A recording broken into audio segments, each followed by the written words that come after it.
Go ahead, baby. Go ahead.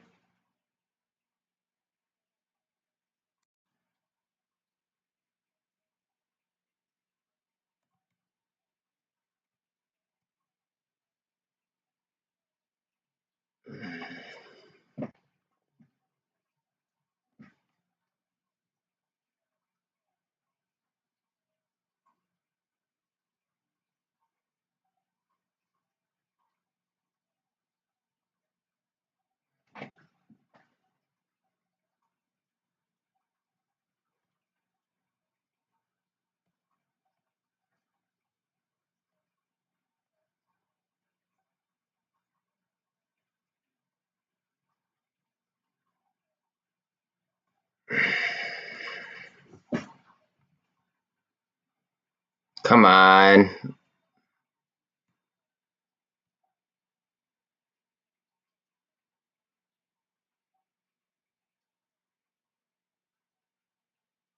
$12.64 on AMC, $90.76 on GME, $3.26 on BBIG, $105 on MULN, ATR is $3.42, 73 cents on CEI, SPY's at $3.93.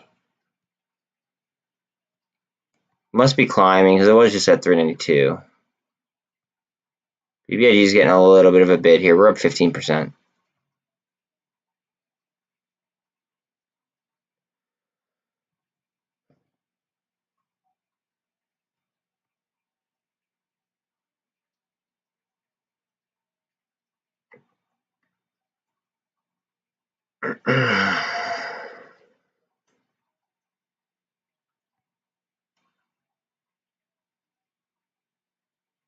Still at about 393.30 here on SPY.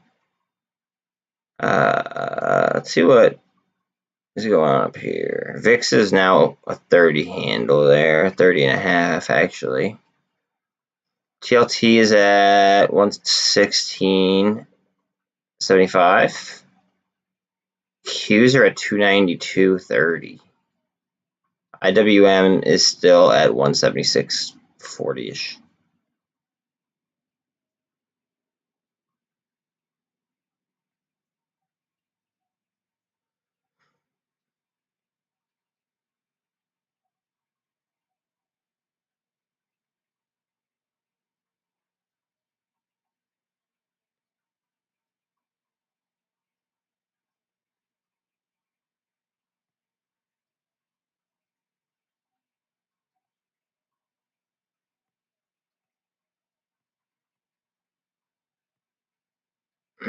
Just go ahead with it. Go ahead. I'm gonna pop this up real quick. All right. So we're over the heavy resistance down there. Next heavy resistance is at 368.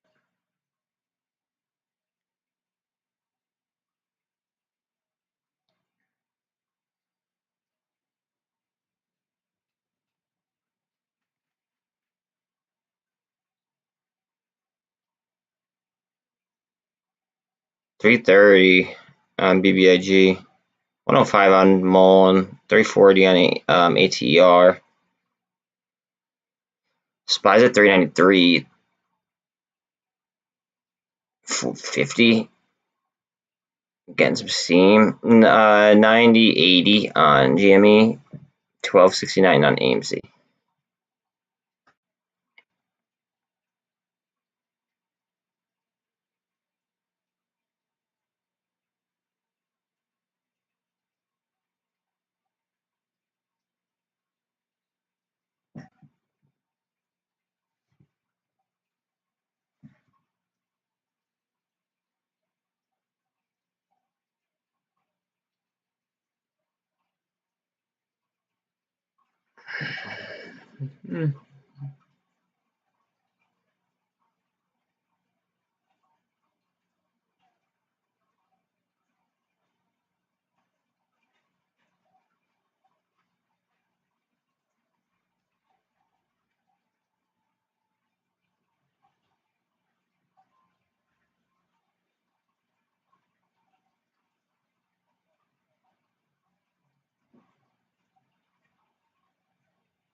Like the doctor told your wife. Dude, you got me.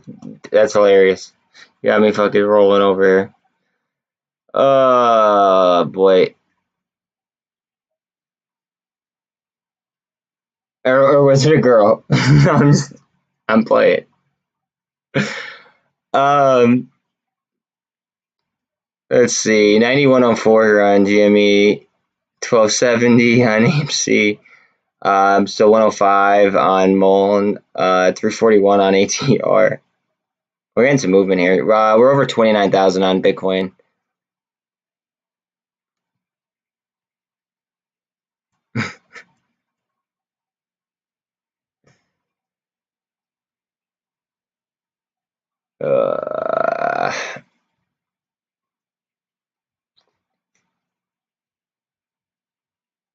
Yeah, yeah. I would play inside. I would play Bud. I accidentally said, "Oh boy," so I figured I had to follow it up with something. What are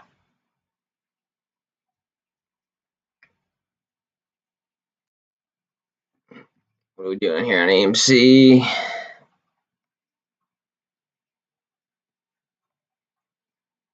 Okay, AMC is now over the MACD, or at least damn near close.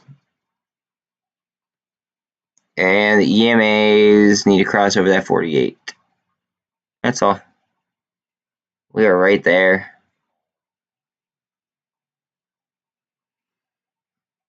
Right the fuck there.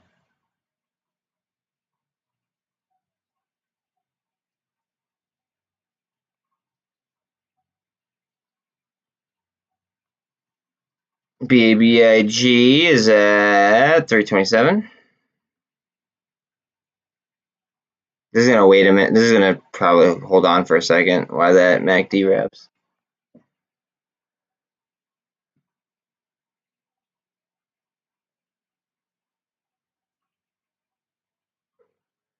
I haven't had that opportunity.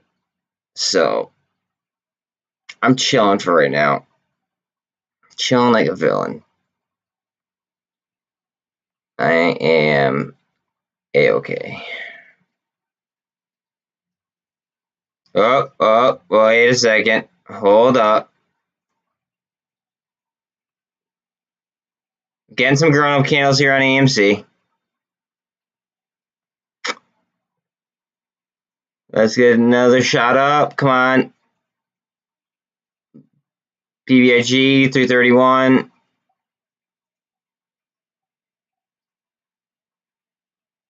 See what I'm saying about potentially just like one buyer?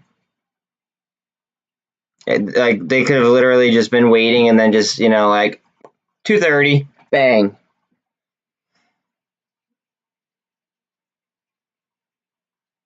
I probably will. Like, yeah. I mean, I can only imagine. It's gonna be like a rush of adrenaline filled with like anxiety.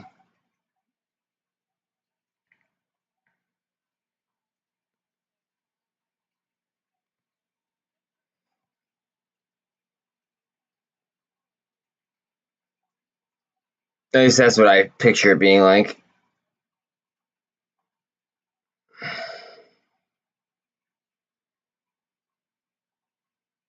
Okay, 46.73 million on volume.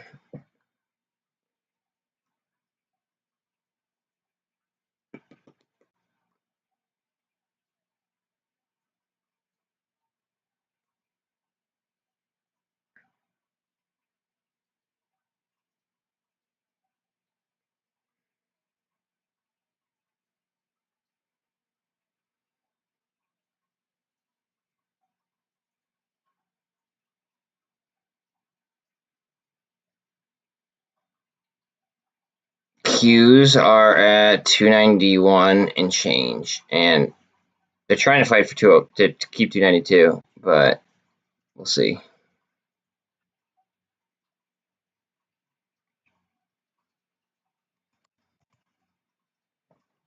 GME also getting the same bid. 91.28 on GME. Headed up towards the 200.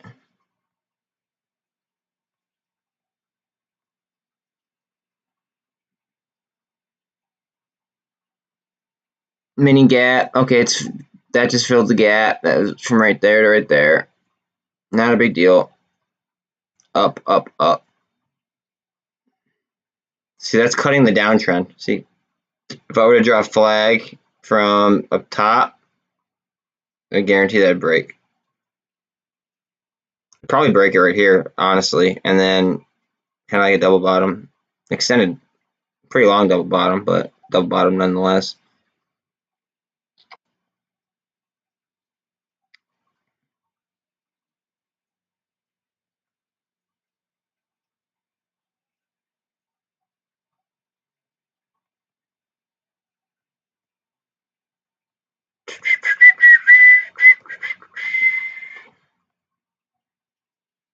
Let's see.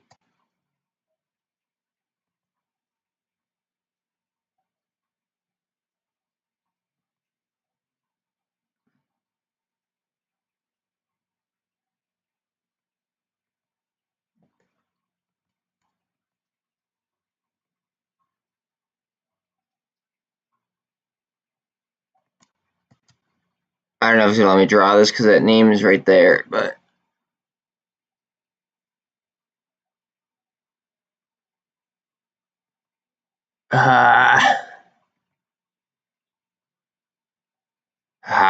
okay.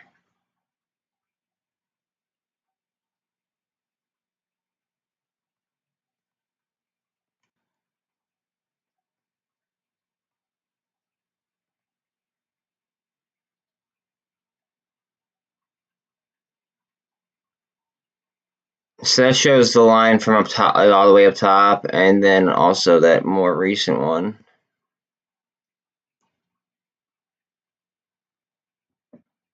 I'd rather have it overdrawn than underdrawn. MULN is now 104 change. ATR is 340. CEI is still 73 cents. SPY is at 392. GME 9091. AMC 1270. BBIG 323. Oh.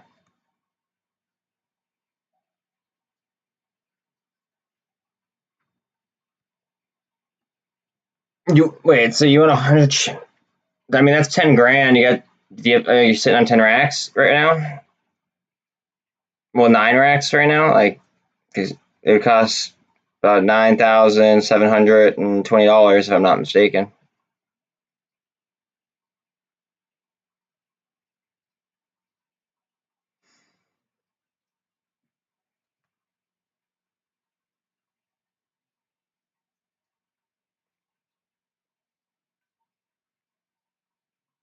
I thought about that actually. I thought about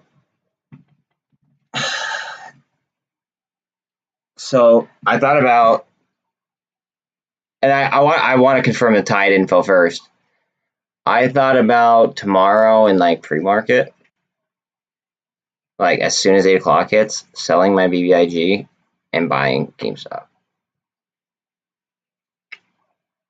because I would have enough to buy 100 shares. I know I would.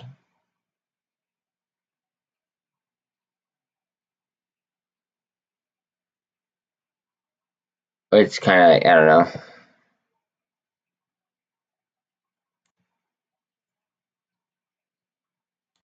Give me a little bit of anxiety thinking about it. I want to really, really bad. It's just like I want to absolutely be certain. I know that I have to hold my shares till the end of the day today. I want to like confirm 1,000,000% that I could what's it called? I want to confirm 1,000,000% that I could go ahead and I could still receive Tide on the 27th without holding any BBIG at all. But then simultaneously, it makes me kind of want to sell calls for BBIG. I don't know. It's a really weird thought that I have in my head.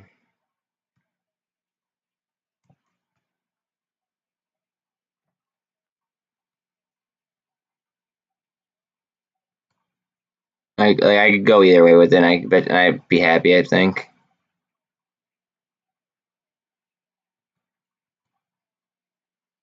It's gonna pop in a second. Yeah.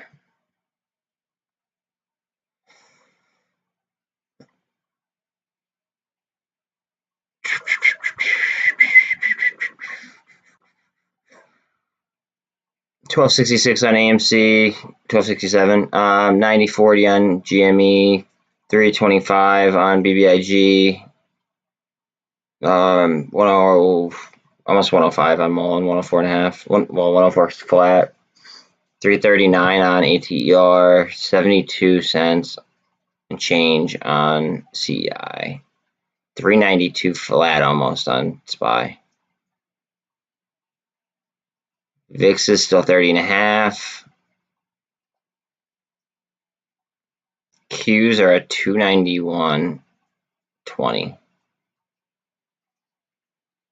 Tesla is down 7.8%.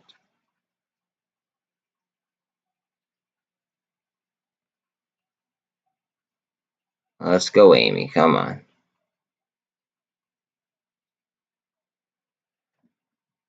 So then you wouldn't be able to have 100 at the moment. So like, say that you were to sell your, and then not financial advice, blah blah blah. Say that you were to sell your BBIG right now. Like, say that like we know about Cryptide and that whole situation, right? So say that it comes to light that, obviously tomorrow you could just go ahead and you could sell your BBIG and still receive Cryptide, no problem. You would be able to get whatever 6K is divided by 90.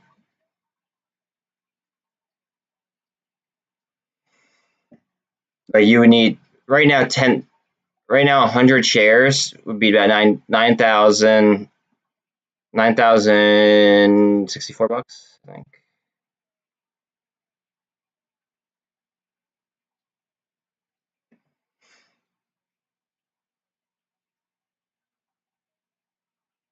I don't know who Moon is, but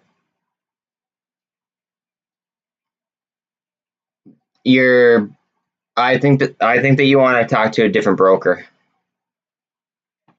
because there's these, Trish. There's BBIGV, and then there's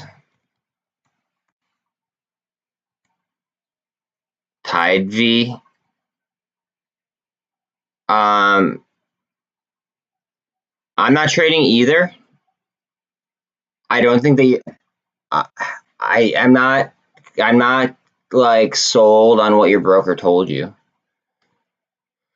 From what I read, and this is not financial advice, whatever.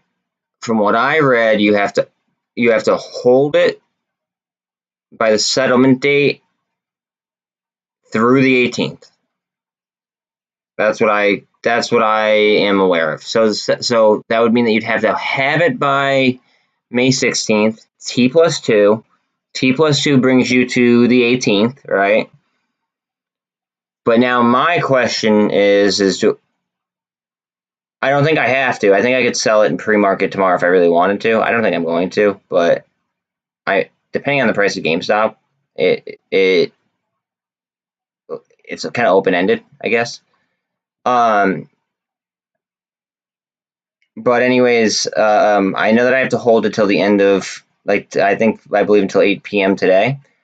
And then now 8 a.m. tomorrow, can I come on here and sell in extended hours and then buy a bunch of GameStop is what I'm wondering.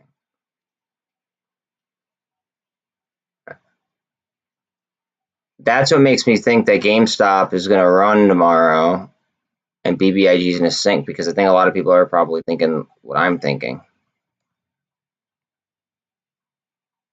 And if I'm right about the whole date situation, that makes me even more confident in the fact that people might do that. Because if I'm right about that and I could sell tomorrow in pre-market, I really might, depending on the price of GameStop.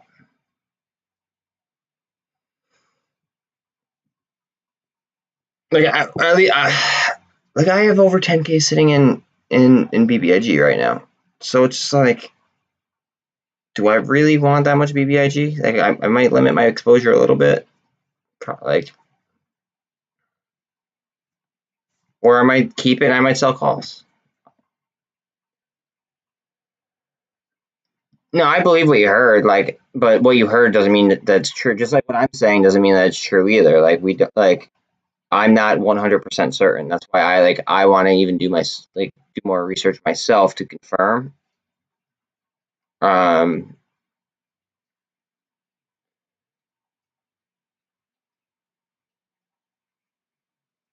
yeah. Oh yeah. You're right. 7 a.m. not 8 a.m. What am I thinking?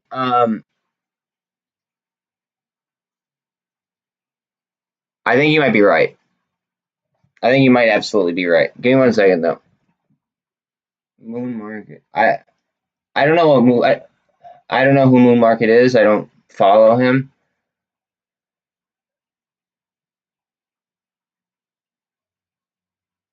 New put. Okay.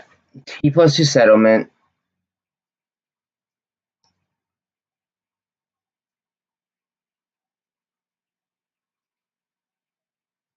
Unless they filed a new. No, I don't think so. I think that's incorrect information. I think that's fake news.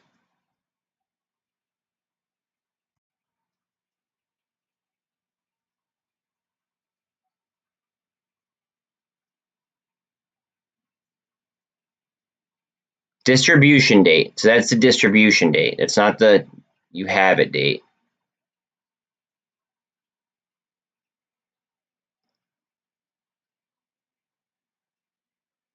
No, I think that's false info. I'm almost positive that it's false info. Um, I believe in order to have it, you would have had to have this on. You would have had to have BBIG on the 16th and hold it through this evening. I'm almost positive. Like, oh, okay. So if he stated he could be wrong, I'm like 99% sure that he is wrong. I'm 99% sure that he is wrong. 1 second, let me let the dog.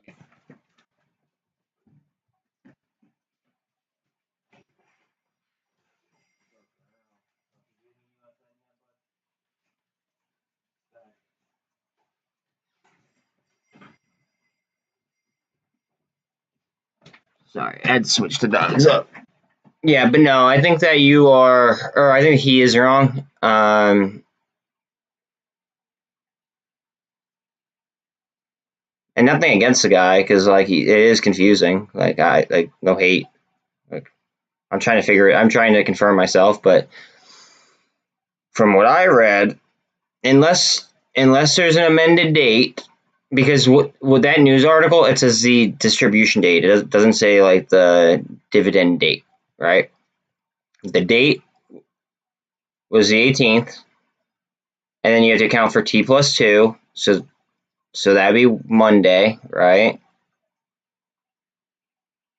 Um, and then if today's the date, right, then that means that I should be able. Now I'm gonna look into this more, right? But I believe that I'd be able to sell tomorrow. I just don't know if I could sell in pre-market. I believe I'd be able to sell it tomorrow. I probably could, but I gotta make sure that I get my BBIG or my Tide, even if I sell during the pre-market. But I think that like you're beat on Tide unless you were to buy Tide V right now. Then you wouldn't be. But honestly, I wouldn't even screw with Tide V because Tide isn't going to have. Well, I mean, you could trade however you want, necessarily, like really, but Tide V is gonna, or Tide is gonna like have its natural price discovery once the distribution is like complete, because that's where it's gonna find itself like its equilibrium, because like, it's just gonna be supply and demand. So it's who's willing to sell, who's willing to hold. That's it. Oh, if you sell before this, okay, so it's the entire distribution date. Well, see that screws a lot of people on what my plan was about to be. Like I wanted to straight up buy GameStop.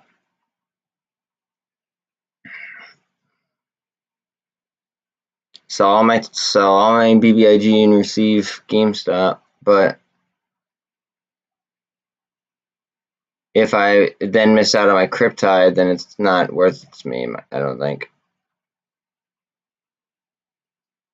Because I mean, I have enough. I have a lot of calls on GameStop. But I mean, like under $100, I'd be happy.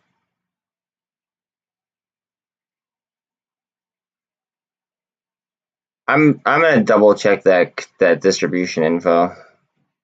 I'm sure that you're right, Bill. If you already looked into it, but I'm gonna double check just for shits and giggles, I guess.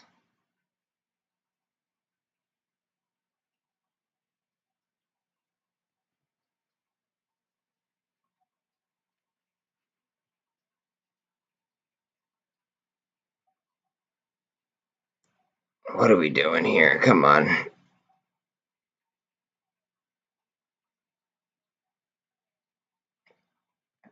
14% up right now. 40 cents. 12 cents down on AMC. Coming back. 90.81 on GME. 105 on MULN, 341 on ATR, 73 cents on CEI, 392.5 on SPY.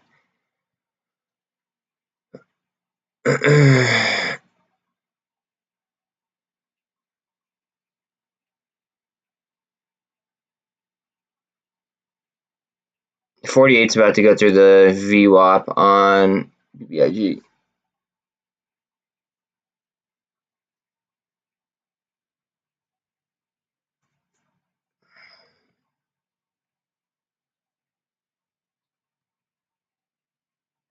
Yeah, dude, seriously, push. 91 on GME.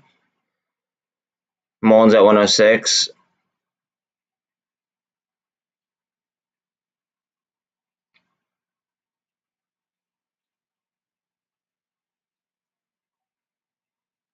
SPY's at, it's going to be fighting for 393 here in a second, I think.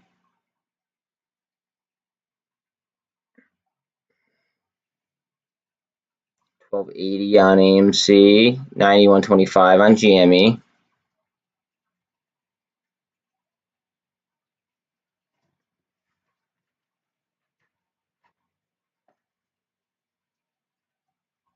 Oh, that makes sense. That's gonna be digitally. Okay. No, all right, that makes sense. So yeah, I guess you got to hold till distribution. That makes complete sense.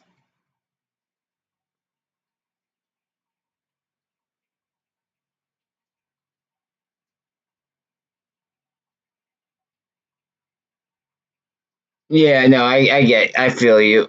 I feel you. It makes sense. Um, guess I'm stuck holding it. I just didn't want to. I would rather. I don't know. I'd rather move a little bit into GameStop because I have a decent amount, but it is what it is.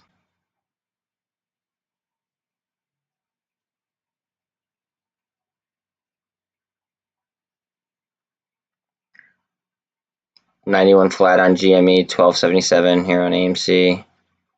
MULN's at 105.5, BBIG's 324.5, ATR's 340, CEI 73, and we were looking at 392 and a quarter on SPY. Bitcoin's at 29 and 150, so it's coming back a little bit.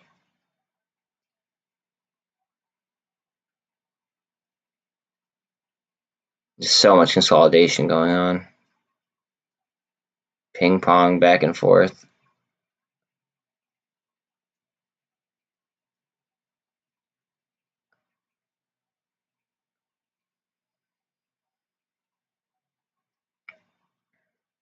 I'll tell you what, if the SPY tanks overnight.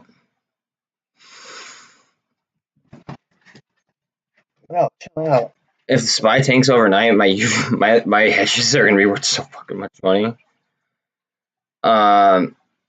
And then I could cut those. Honestly, if it stops sinking,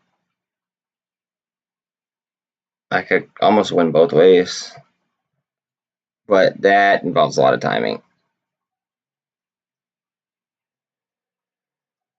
Okay, I'll have to read. I'll be honest. Yesterday, I was kind of like, after I cut my grass, I kind of like zoned out.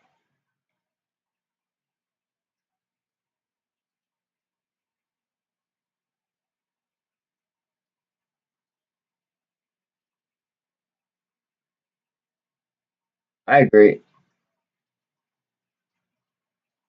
The only reason I would sell early, now I won't because of Tide, but the only reason why I would have sold early would have been because I would have wanted GameStop.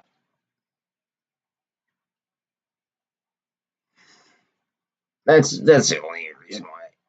I would have sold it for GME instead, and that's only if I was receiving the Tide as well.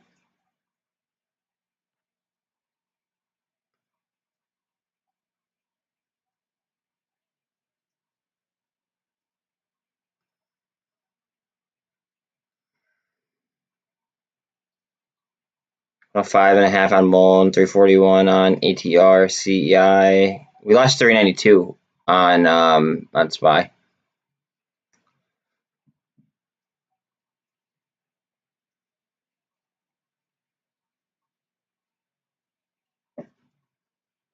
And my dog's at the door. 1 second. Let's see. I'm gonna go over here to AMC real quick.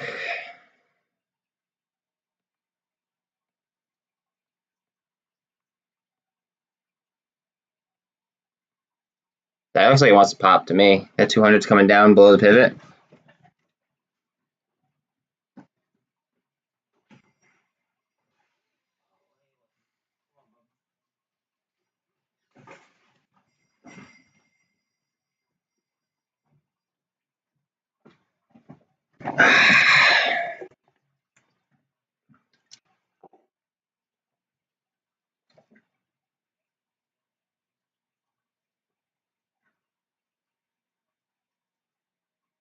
Just recap here, 29,100.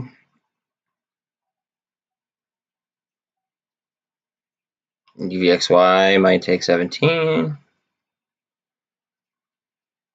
VIX is just under 31. Qs are at 291.5. TLT is at going for 117. It's at 116.73.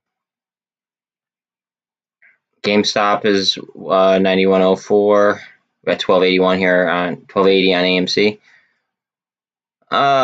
324 on BBIG. ATR is 340. 392 on SPY.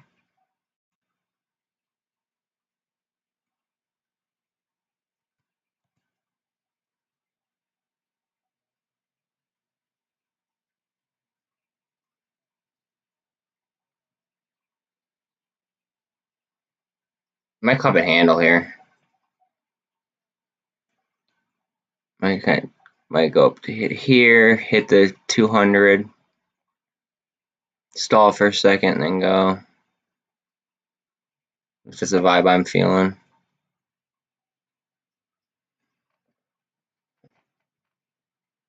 I don't know about that, brother. I don't know about that. I don't think that they want a smart investor to be able to hit multiple squeezes. If that makes sense. I think they're going to want to do it almost simultaneously.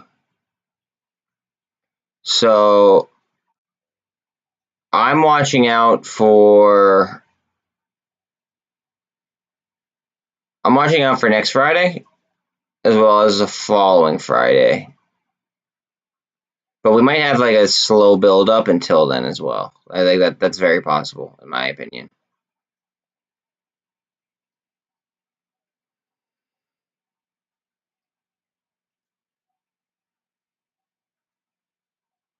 Well,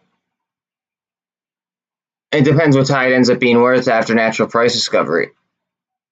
Because like the price that you're seeing now, the $15, that's not a natural price discovery. That's the issue. I mean, I hope that it's that worth that much, but it's not. It's not natural price discovery, so like we can't say with all certainty that that's what it'll be trading at.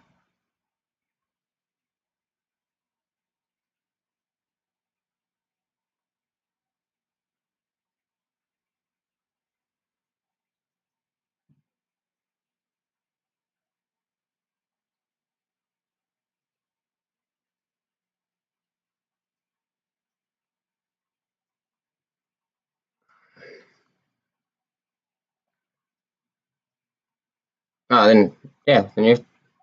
I mean, it all depends on what tide trades at. I mean, today it got up to 25,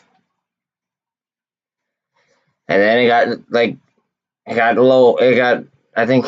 Oh, actually, I think the low was like 13 that I saw, if I'm not mistaken. But again, That's just not the actual price discovery. That's just kind of I don't know. That's trading without all the horses. Or that's like it's like horse racing without all the horses in the race. Like you don't know. That's kind of like the best way I could describe it. 391.63, 4% down on SPY today. Whew.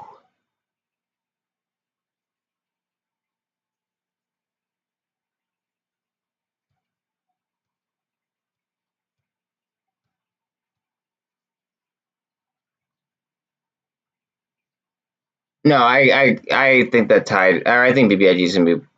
Honestly, I think BBIG is still undervalued with or without tide right now, as is. Let's see. What's the market cap? Market cap exists. Yeah, I think that. I think it's. I think it's what's called undervalued as is right now.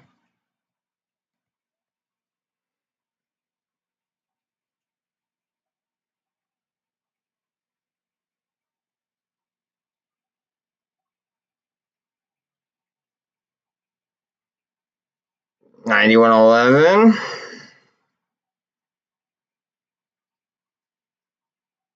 1280 on AMC.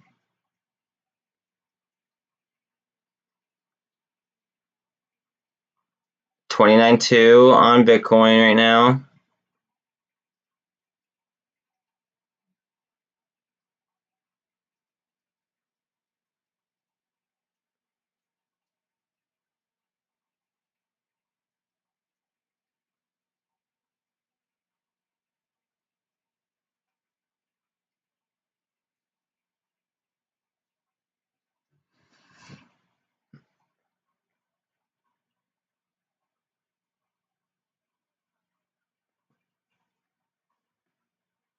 I won't be.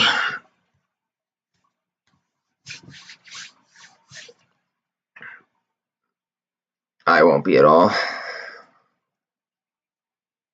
I think it's worth more. I just do. Call me crazy.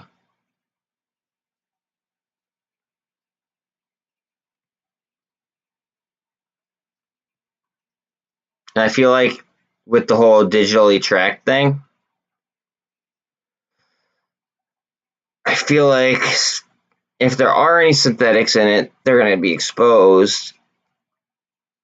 So they might run in after hours. Or they could just be buying at market, like FTDs basically. Just like market price and, obviously raise the price like that.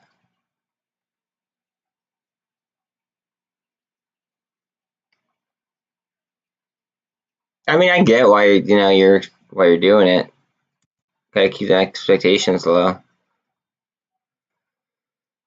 That 200 going through a heavy support and resistance line to hit it too. Hopefully we get some rebound. We don't want it to keep going. Could be getting support off this high over here though, as well. Right back up. Right back up. Come on, baby.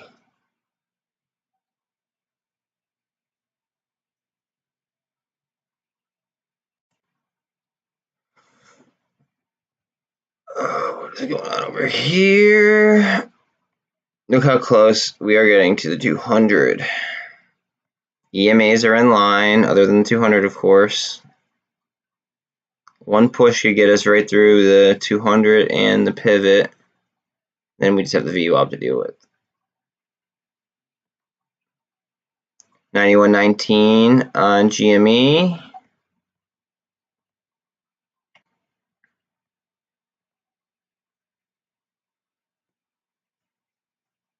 Look how that flattened out. She's ready to go. EMAs are starting to spread out. Let's see. MULN's at 106. ATR is at 339.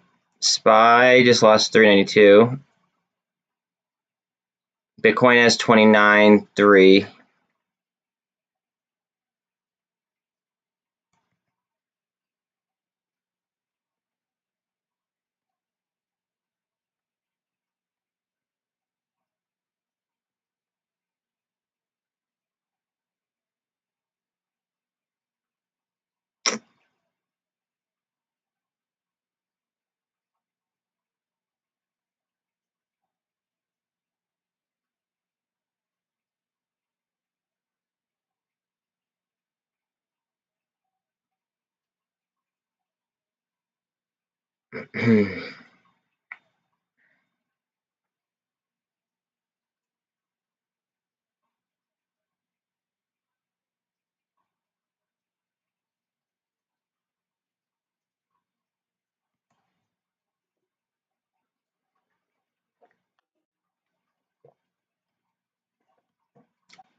Yeah, I mean, I don't want to. I really don't want to put a price target on it. I mean, I have something in my mind, but like,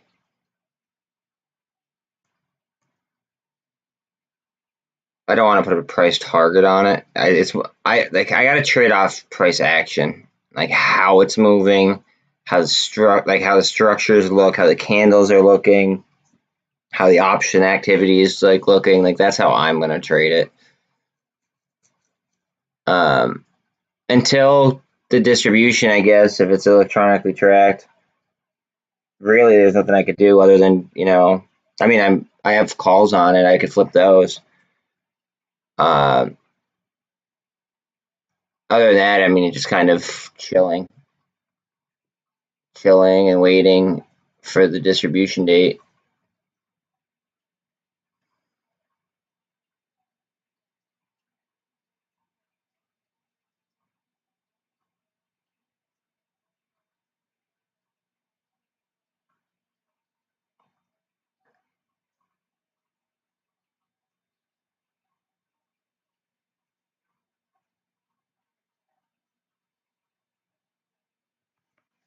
Come on, AMC down 6 cents, just under the 200, 7 cents.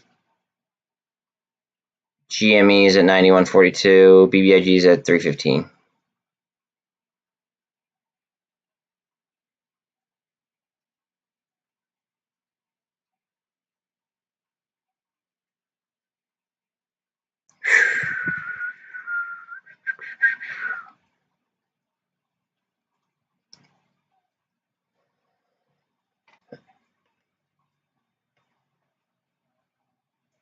I mean, that's a good way to look at it.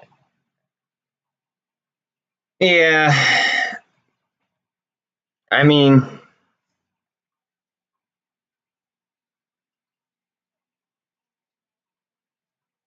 yeah.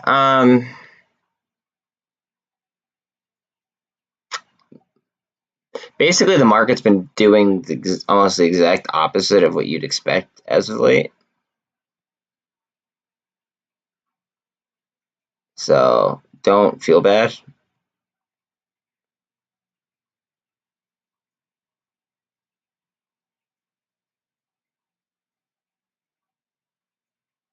That's why I'm trying to leverage as much as I can while being safe and hedging through like volatility and through the indexes. So like I'm hedging by, the calls and puts on the SPY. Same thing with UVXY, and same thing with like the Qs. They're the TQQ and the SQQ.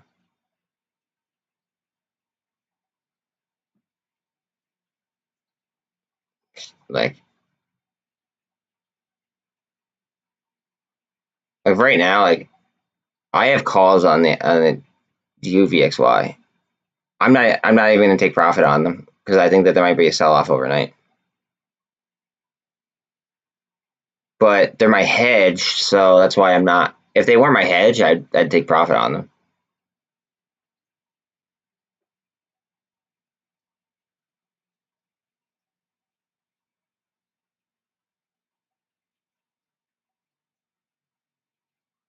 No, dude, I think yeah. I mean, like I don't even know what my fucking average is on it. My average is $3 on it even. No, $2.99, 2.99999. So like literally like just under three. That's what my average is. No, it's not nice. It could be much lower.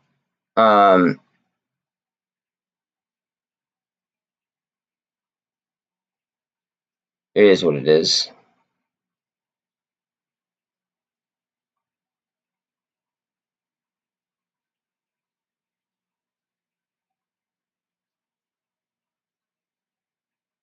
I would really enjoy a nice rip from MULN.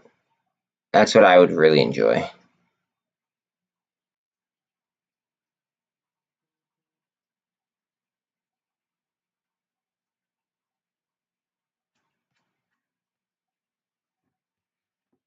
Second.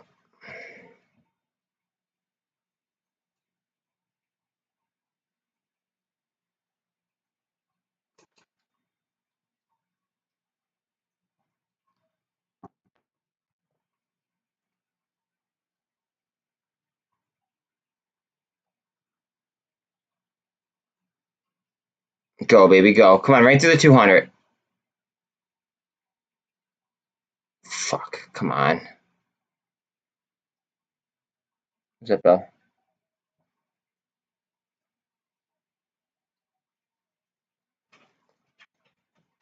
We got 1283 right now on AMC, 9159 on GME, 315 on BBIG, 104, 105 pretty much on MULN, 341 on ATER. SPY is 392 and a quarter.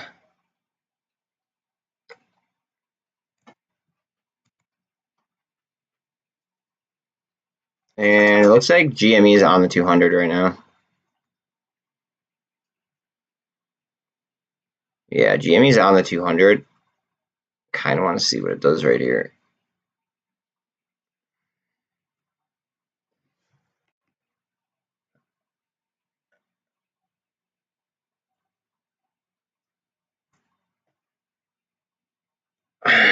You and I have two totally different investing strategies.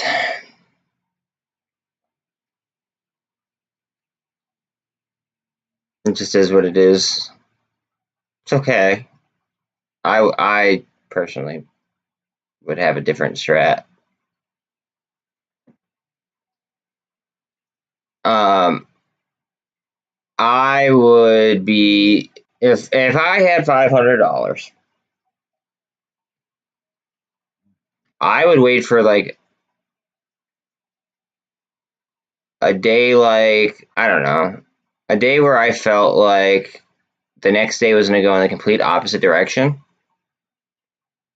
and I would buy probably be safe. I'd probably buy like options on the key on the SQQ or the TQQ, and then I would actually straddle them, right, for like a little bit further out, and then I would just cut the loser at the beginning of the day, next day, and then that way you let your winner run, and you eliminate your losses. ATR, yeah, it's the only one with confirmed naked shorts as of the second. We suspect obviously that there are other shorts out there, but we cannot confirm. ATR has been confirmed, and the float is 40% short interest. So that's compelling enough for me to throw a couple bucks on options. 1 second, let me see what my dog wants again. What do you want now, baby?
Sorry, it's their lunchtime.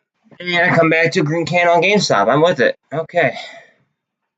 See, 92 flat on GME, 315 on BBIG, 1284 on AMC.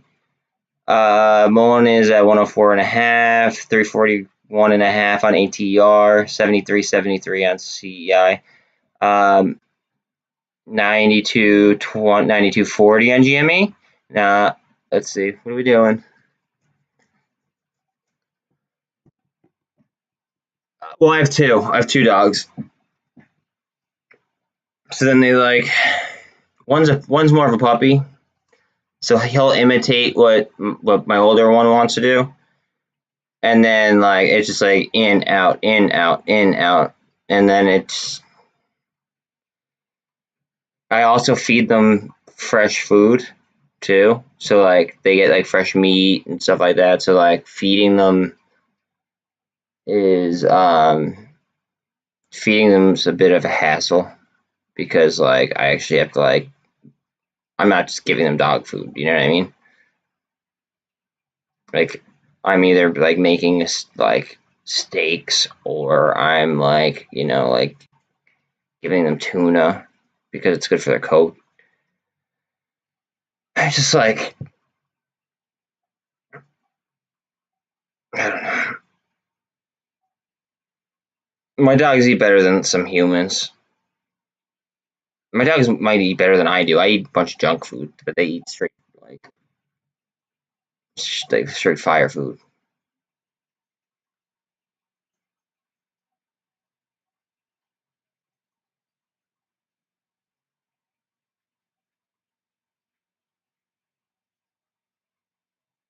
$392.15 on Spy,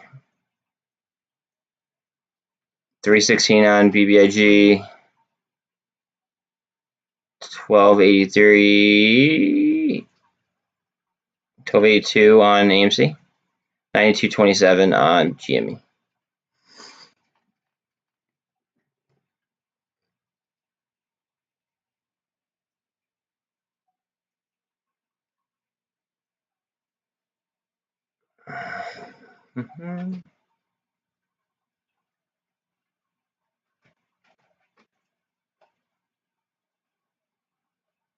She's standing right here like she wants to go outside now. It's unreal how, like, but you know what? It's good that she wants to, like, get some exercise and do stuff because she's 7, you know. He's only 1.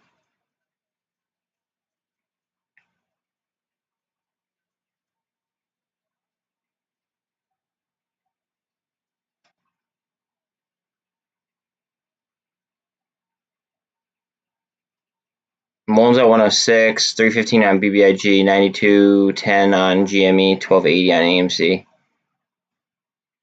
SPY just lost 392 again.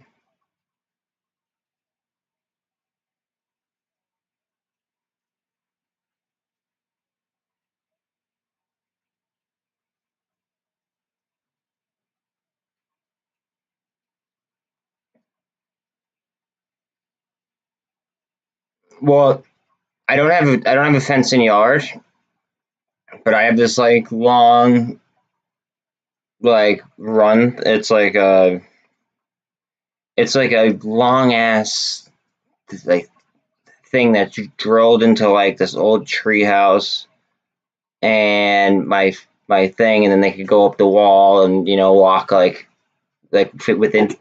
Oh shit! They could walk within 15 yards. Either way, they walk like 15 yards either way, and then it's like a runner, I think it's called, and then they could like go like 35 yards that way. So they have like some like good area to move. But I need to throw them on a leash because I don't my yard isn't fenced. So like I could like let them out there and like leave them alone. It's just I can't let them both out at the same time, which is a pain in the ass.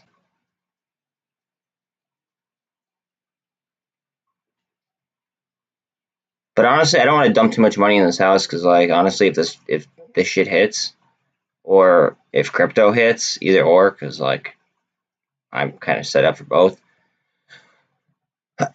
I am Audi, and obviously they're coming with me. So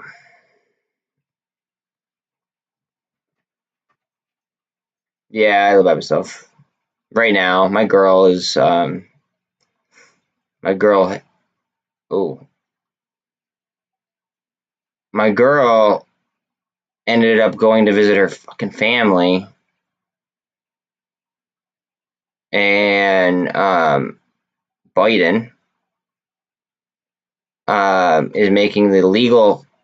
So her visa her visa was fine, right? And she went and took a trip, and her first time getting her visa was literally like that, no problem, right? So like we didn't even think about it, and now she's trying to get a visa, and like, dude, the appointments are like months out, and now like my girl's stuck where she was originally like raised in Argentina. She's stuck there for like the next like 7 months. And I mean, we could always reschedule the appointment if one becomes available, but she checks all day, every day, and we like the earliest we could get so far is December. It started off worse, so it was March. Um, so yeah, that sucks. Her little month long vacation turned out to be like a several month vacation, and it sucks. But hey, it is what it is. Let me let her out now that she ate. One second. All right, let's go.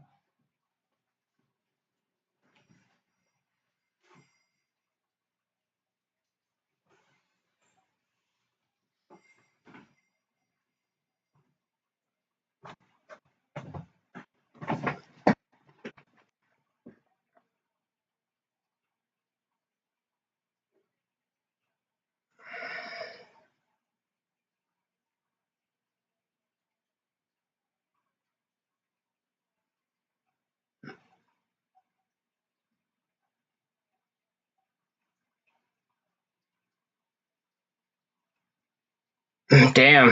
Okay, that's a little bit intense. Um,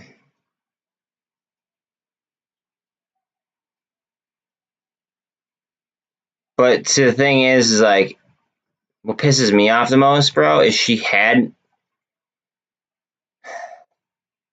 tried to do it the right way, like the absolute most way about doing it, and she already had an appointment, and we had an appointment in Brazil, right? So she flew to Brazil, which is it ended up being like a long ass flight, and it cost her like $2,000 to do it. Um, so she flew to what's it called? She flew from Argentina to Brazil in Recife to get her or to like do her appointment, and it was like when Russia was invading the Ukraine, like whenever that was. So they literally told her no as she walked in the door, and she like had all the documents necessary in order to come back. And then instead of obviously getting her visa, she got like the FU button pretty much, and now it's like waiting for an appointment in Argentina rather than doing one like the first available in South America, which kind of sucks.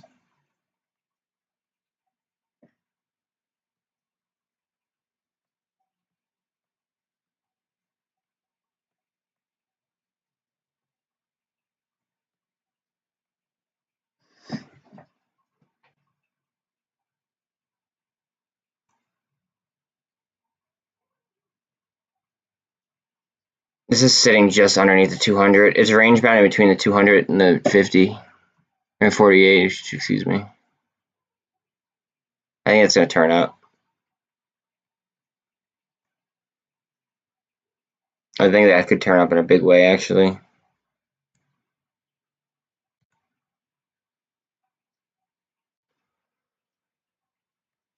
Oh,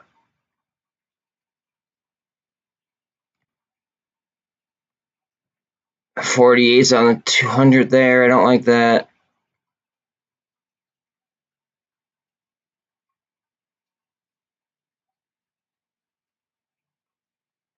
That whole one child law is kind of like, I don't even know. It's screwed up to think about. 390 on SPY. 390. I mean, like it's 390 and change, but yeah.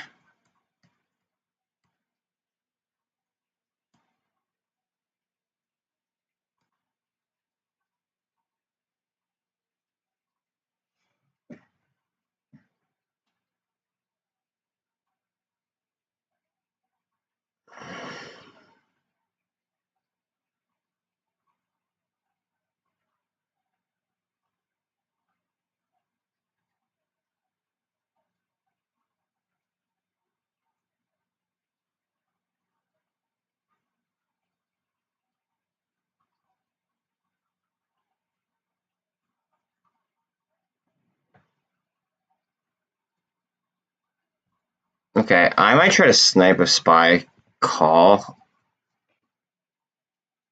I don't know where, but I might try to snipe one for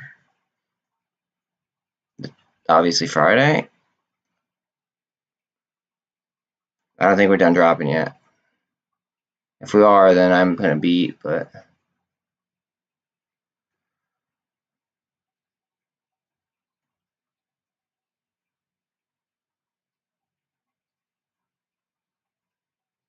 come on, drop a little bit more. A little bit more though. There we go. Come on. Drop it, drop it, drop it, drop it, drop it, drop, drop.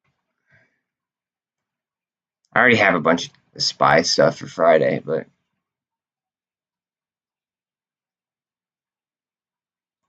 sell off a little bit more.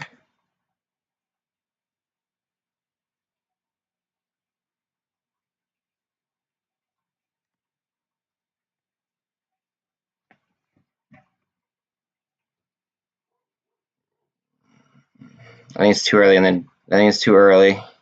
I think we're gonna sell off a smidge more.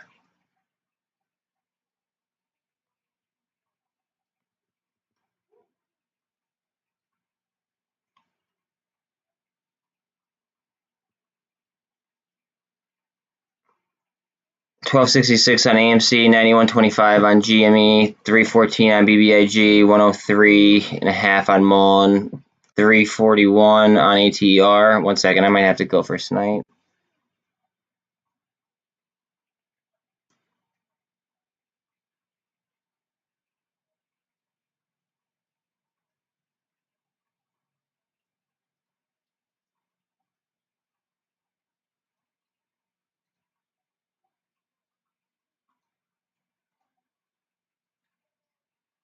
Fuck.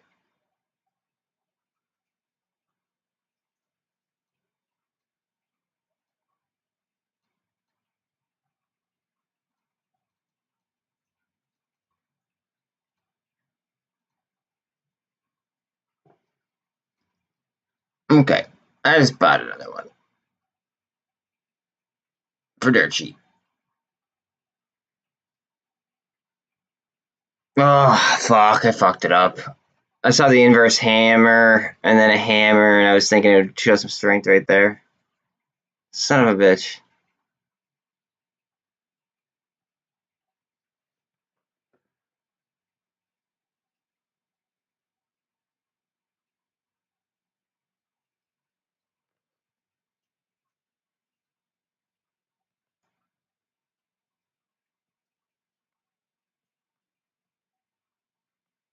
GameStop is literally range bound between the 48 and the 200.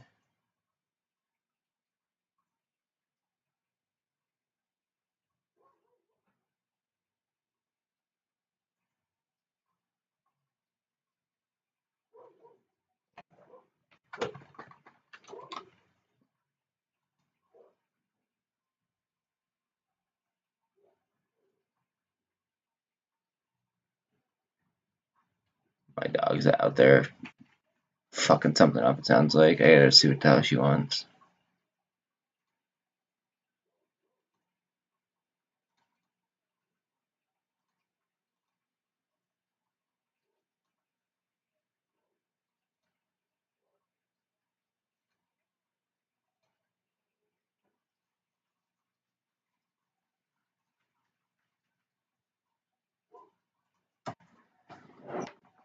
Ooh.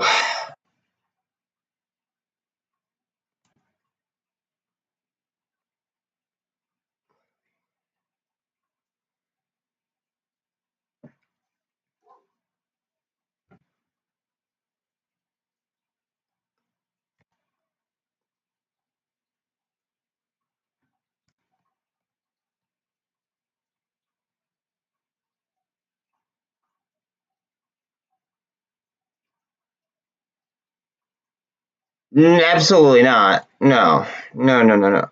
So,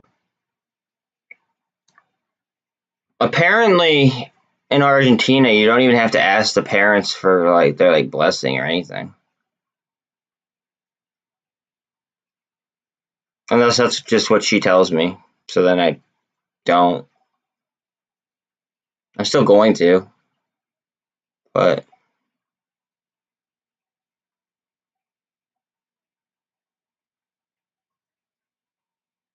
I mean that is true for what's it called. That is true for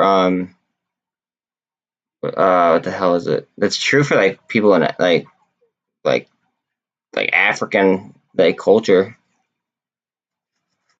Like I've heard of that before. So it could very well be the same exact thing as we got three little soldiers right there. It could be the same thing as China too. Three little soldiers right there though. I like that look. Look kind of like a double bottom as well. All right, let me see what she wants real quick.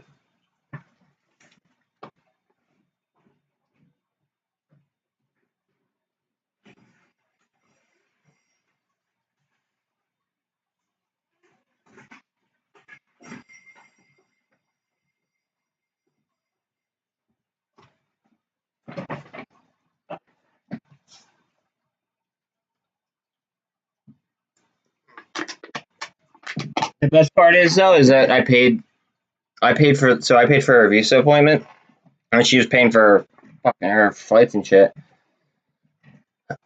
She was paying for her flights and stuff, so I didn't care about paying for the visa appointment, right? I mean, it was like $150, right? So I paid $150 for her to walk in a door, for them to say no, and not even like listen to what she had to say, and then for her to have to go back to the hotel that she paid for, and then get an Uber to the airport and fly back home. What the fuck? I mean, I'm trying to like think about like the bright side, but like without my girl for like another 7 months, like really? Like I'll do it but like it sucks real bad. Um, I keep saying it's their culture, and I keep telling them yeah, but we're not in China. I just find it weird.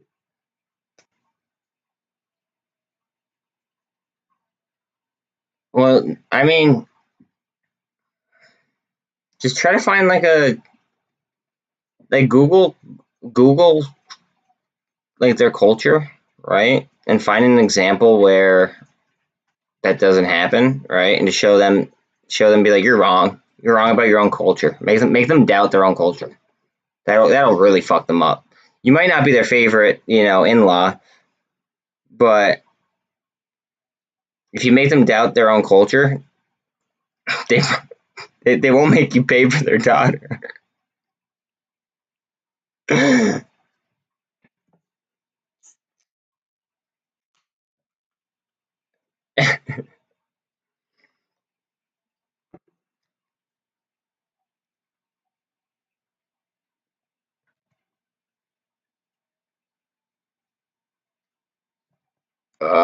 What are we doing here, Amy? What are we doing? 1262.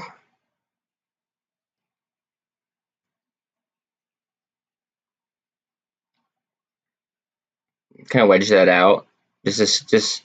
I'm trying to do this without drawings. I want to know if like it looks cleaner to you guys, but it obviously looks cleaner. But like, I don't know if I'm like helping as much as like a charting perspective.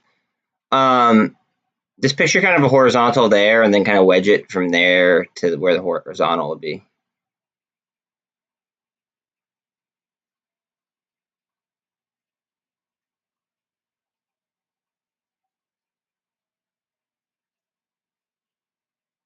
Really?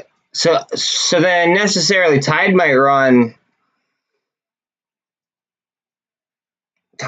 BBIG might run this whole fucking time then, realistically.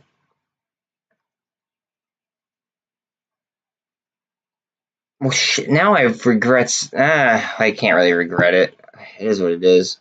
I sold 11 calls well, I guess they expired this week. It is what it is. I sold 11 calls on BBIG, and I got one GameStop call.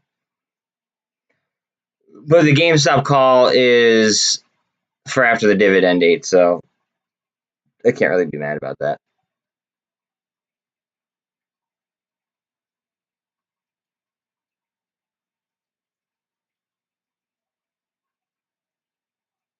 It could definitely run. And bro, yeah, they remind her every week. Like, you should just tell her parents that they're gold diggers.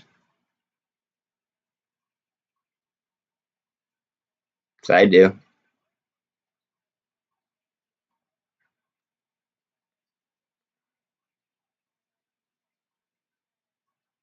You know what you should do, actually?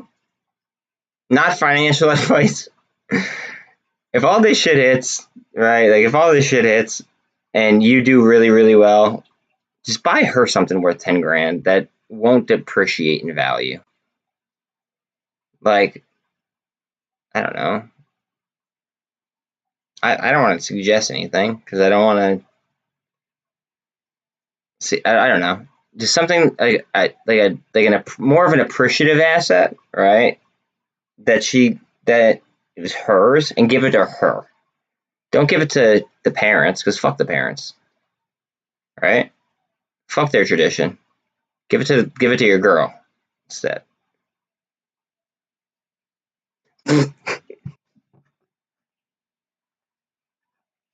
That's good. That's good.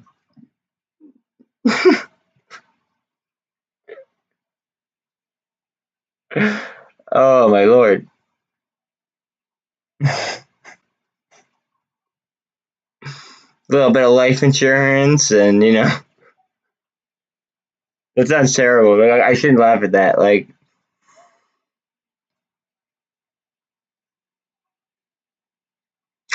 oh,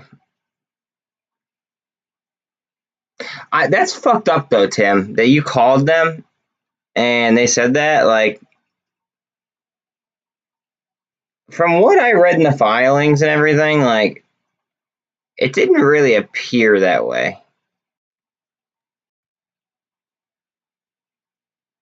Like, it didn't appear that way at all from what I read in the filings.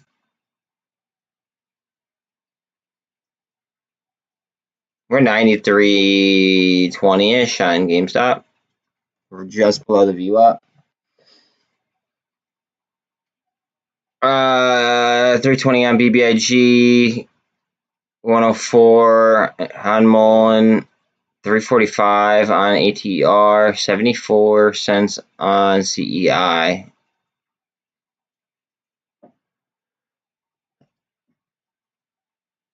She's on your side. Oh, that's good. I'm happy that she's on your side. I'd hope that she'd be on your side, though. That over. Wait a minute.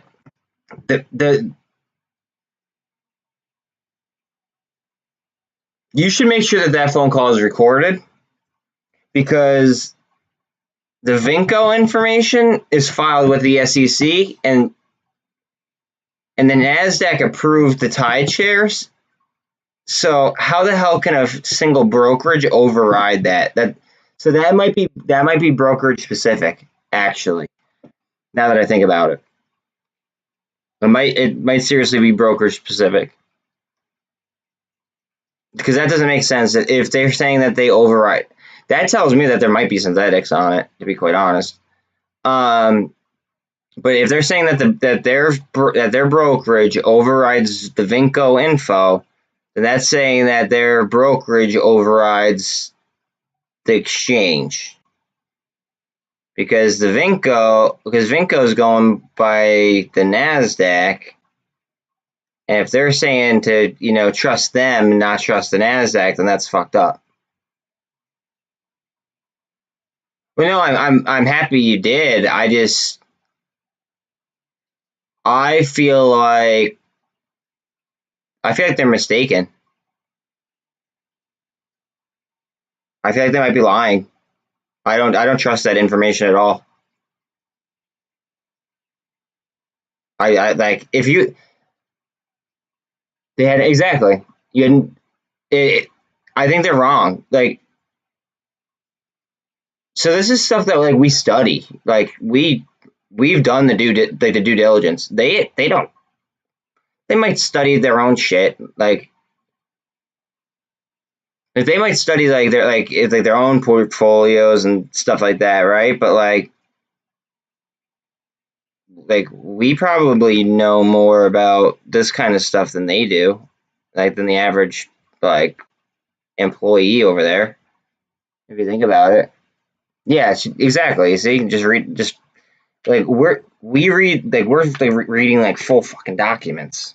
You know what I mean? Like full SEC and NASDAQ reported documents. Like, I mean,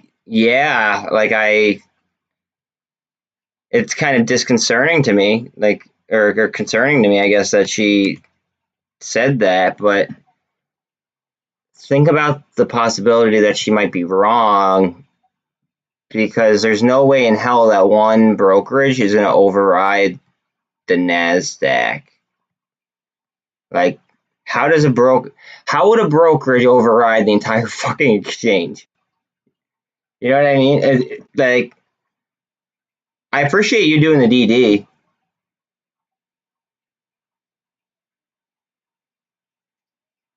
I mean, I don't really feel like calling them. I've already called. I forget who I called. I think I called GameStop's investor relations. They gave me a brick wall. I mean, if you just call the investor relations number, they should be able to answer it. I'm not convinced by what she said. If she's reading off notes, dude, like we're reading, like we read fucking like we're talking about reading entire documents that are like regulated. The regulated documents, not a brokerage. A brokerage is not. A brokerage can't overrule the fucking exchange, or else they're in violation of being a broker. Like that's. I believe that they have insurance for that. Just saying.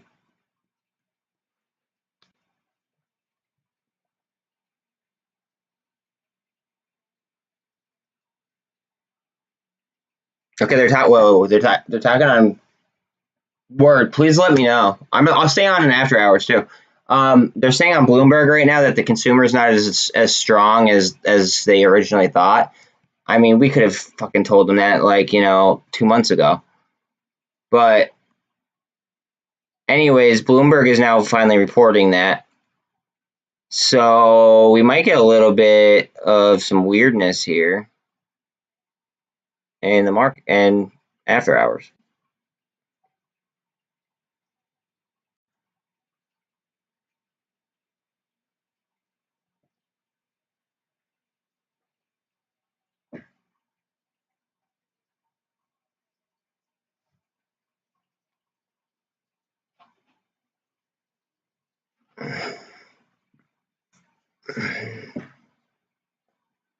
I actually do not believe that's a PSAR sell signal. I disagree with it. I think it goes to the upside here.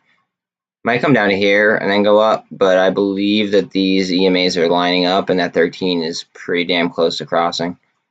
Yeah. Go ahead, cross and run. Cross and run. There we go. There's a cross. Get over there. Get over there. Watch for this PSAR symbol to switch. Go ahead. Go ahead.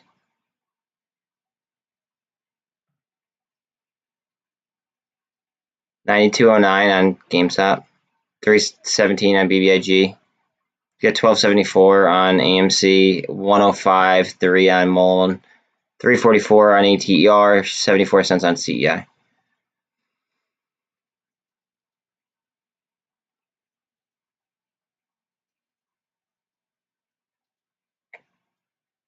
Got a doji candle right there.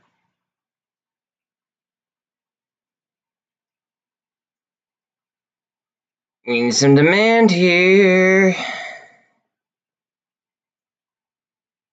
1270 on AMC, 9171 on GME, 317 on BBIG, 104 on MULN, 343 on ATR, just shy of 75 cents on CEI. SPY is at 391 and a quarter.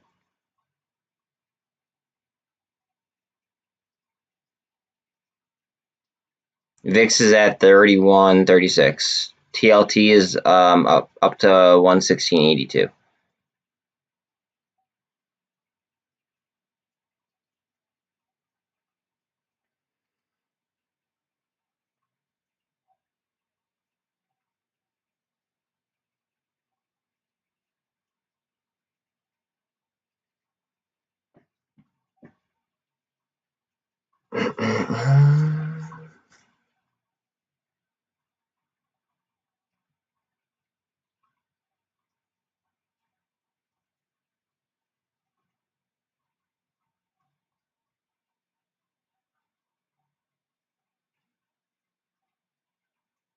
Get out of here. Come here. Come on up. Get right up here. Right above the pivot and the 200. 1273 on AMC, 91.75 on GME, 315 on BBIG, 104 on MULN, 344 on ATR, and just shy of 75 cents on CEI. And we are coming down to 391 on SPY.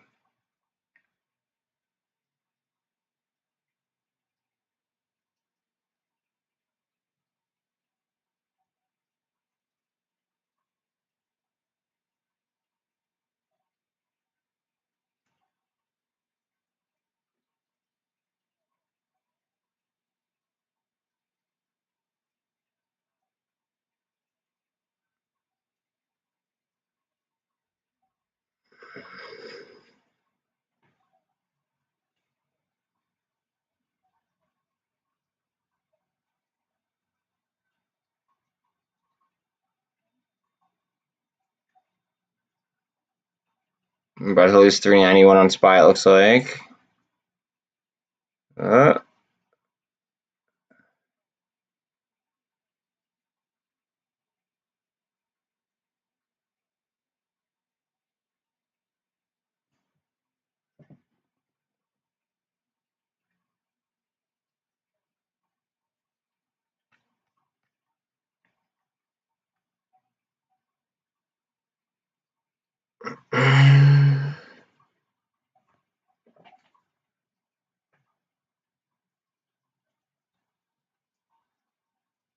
311.5 on BBIG. 91.57 on GameStop. 12.69 here on AMC.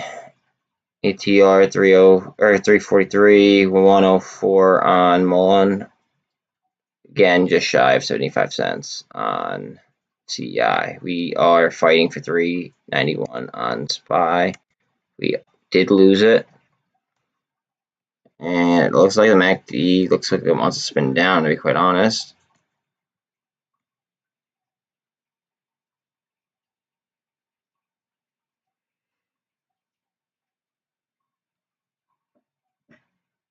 There we go. Gonna boost on SPY. Go ahead. Run.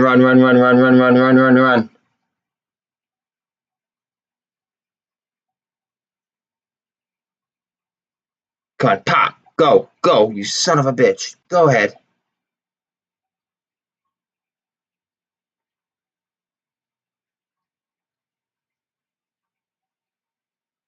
Yeah, exactly. I agree with you 100%.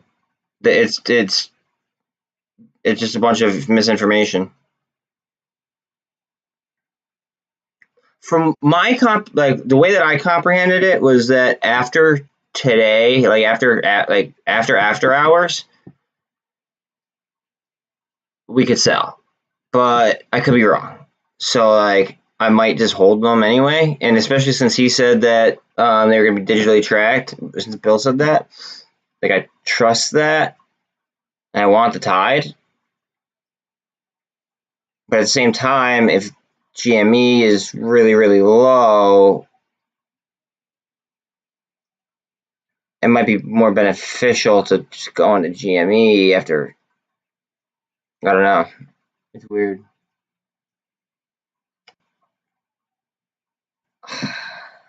Hopefully, Tim finds something out from the investor relations. Because if he does, then I might sell in pre-market tomorrow if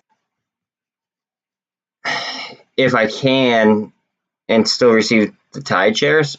I might depending on the price of GameStop and BBIG, of course. I might consider doing a swap because I'm sitting on 10K worth of fucking BBIG and I don't want that.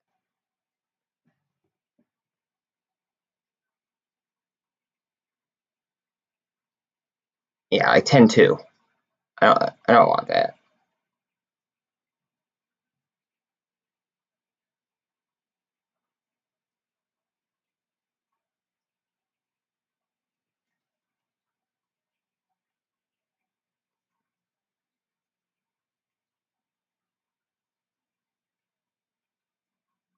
This is breaking a downtrend. It looks like to me.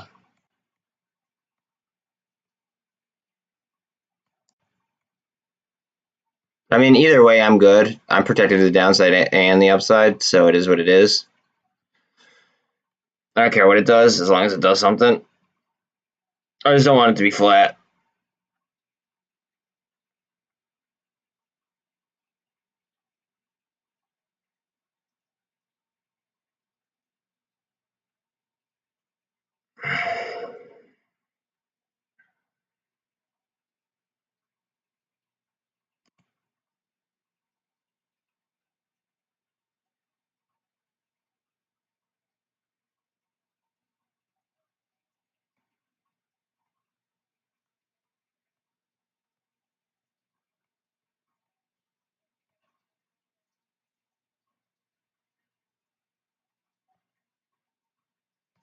Oh my god, look at that.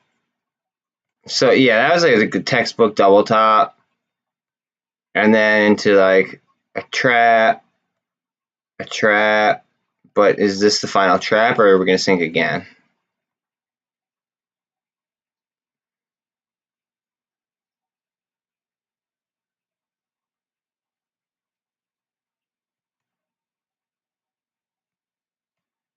This is why I'm like holding the SPY in such high regard right now, because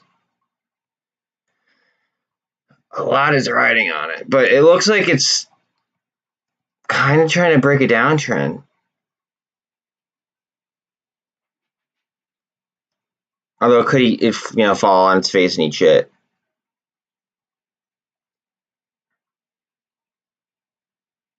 Ideally, I hit both ways, but I mean, I really doubt that.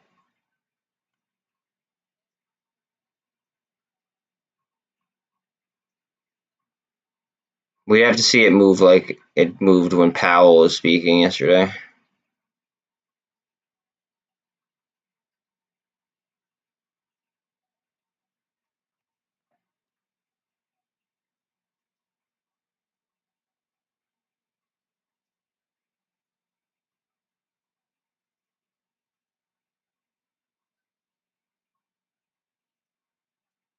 Here it goes. Time is it? 55? Okay, 5 minutes left. Let's see. It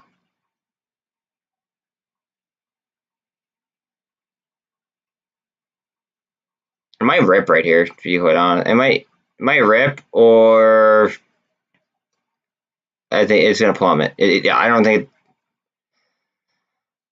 we go sideways into close.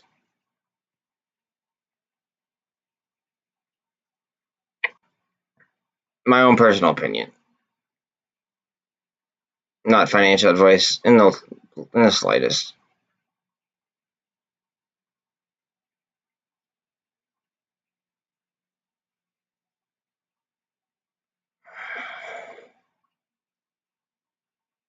Run, run, run, run, run, run, run, run, run, run, run, run. Look at that volume candle too.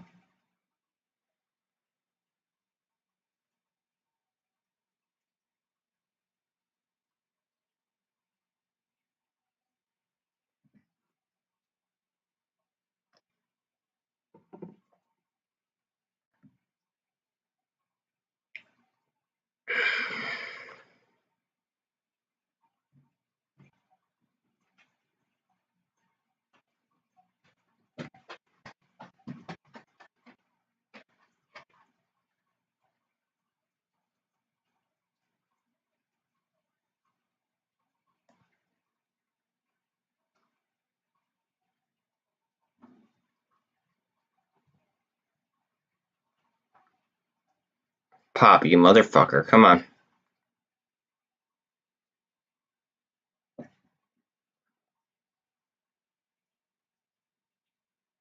Yeah, so indecision right there. You see wicks on each side, and then you see that it's red, but there's a big wick down here. So like,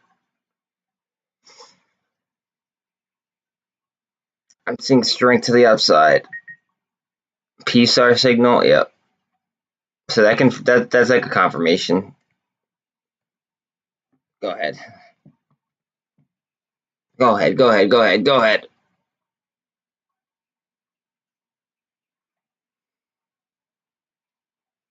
Um, I mean, like, I don't see, like, I want everyone that follows me, and like, I want like retail to do good. So I can't say the same. I don't know. Call me.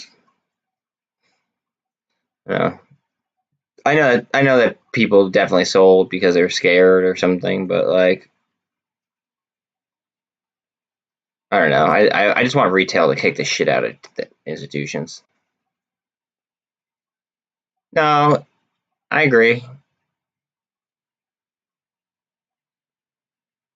But see, that's why I trade options. So I just like leave straight stop.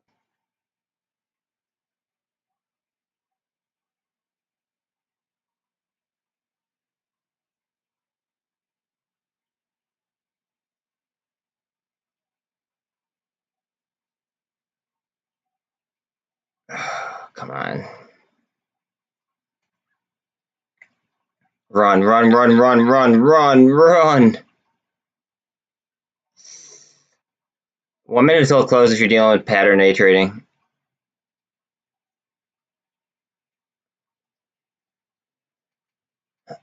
Here, I'll give you the link.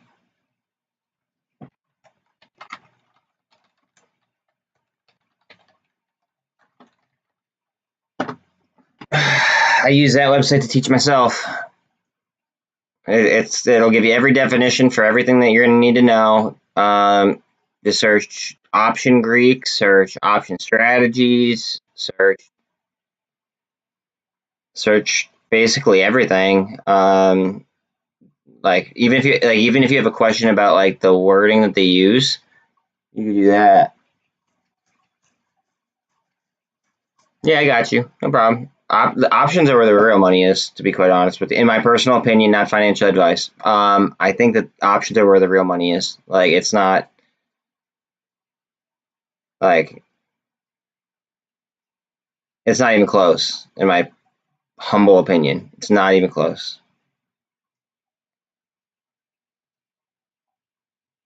I might chill for a little bit. I don't know how long I could chill. I mean, realistically, I don't know if I have anything going on right now, but I don't have anything planned immediately, at least, so I can see what's good. If things keep moving like crazy, then I'll probably stay on. That's what I'm saying, Bill.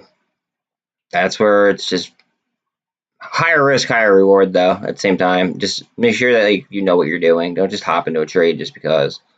You know what I mean? Like, know your. I have this. Look at that after hours. I have this thing where it's like I have to know. I want to know my investment inside and out.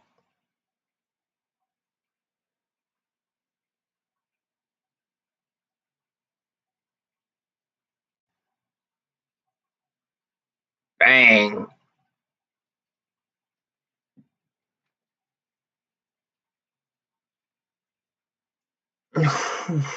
Woo.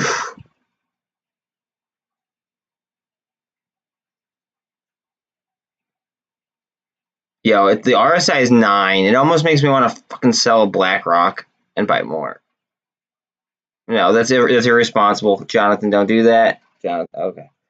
Whew. Okay, not gonna do that. That'd be bad. I do not want to do that. I thought about it. Not doing it.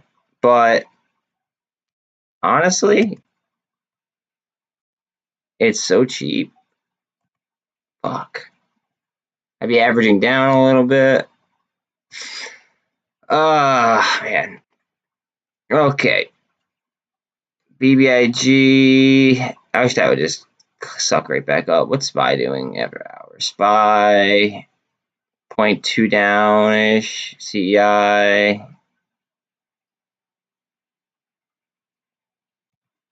AMC slightly up. Like we're talking cents. 6 cents. Like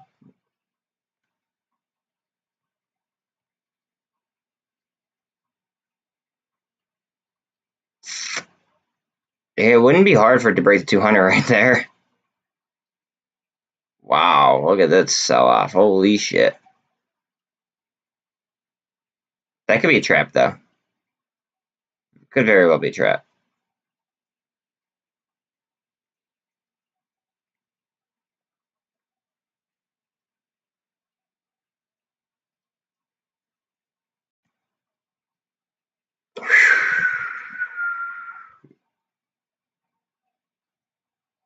Strong buys.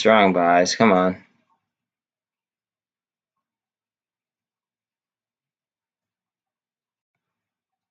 Give me some marge calls or some shit. Come on. Oh, yeah. A big wow. A huge wow, for sure. God, it's almost painful to look at. It's like, it fills the whole fucking screen. 3 candles.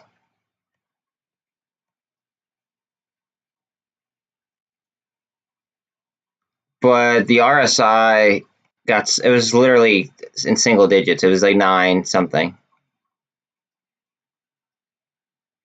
It might run. Like we might see some runs. We might see some margin calls. In all reality, like it is a possibility. I don't want to discount that, like, or discredit the potential, because it's there.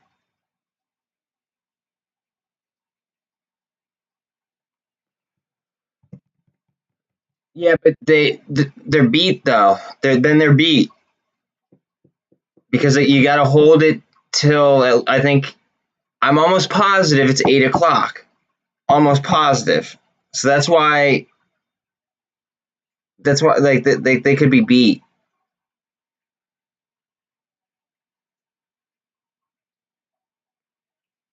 They could be absolutely beat.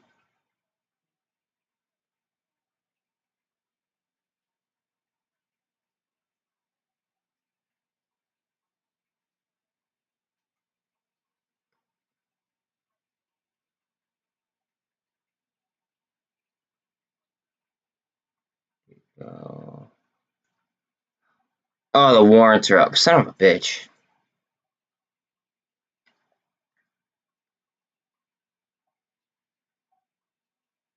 Mm.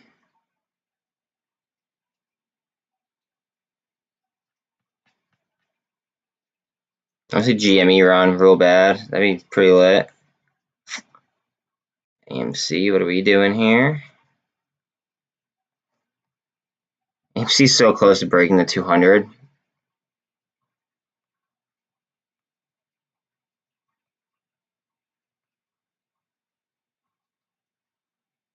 Look at that.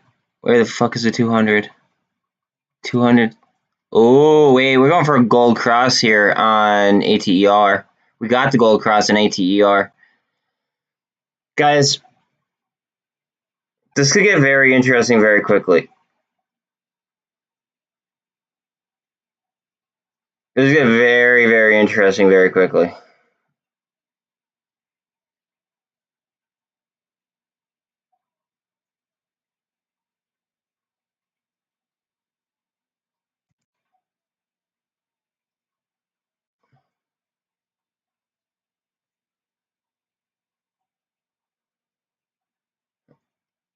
Like this might be a very interesting after hours.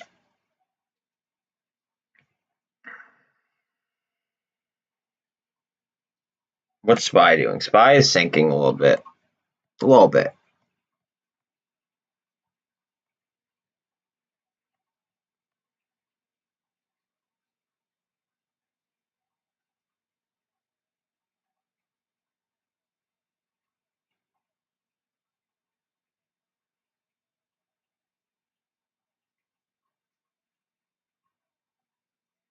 Guess still getting hit. GME's flat. MULN literally flat.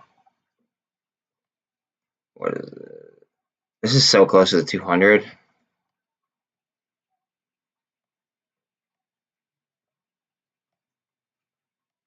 PSAR symbol.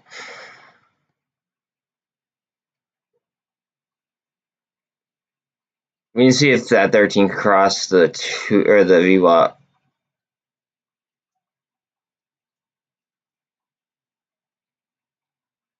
Mm.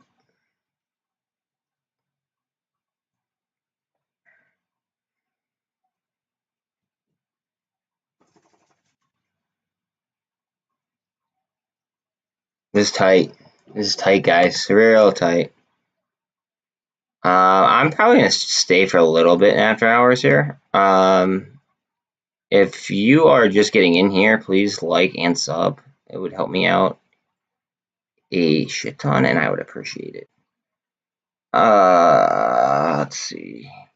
GME. Okay, we're getting the cross.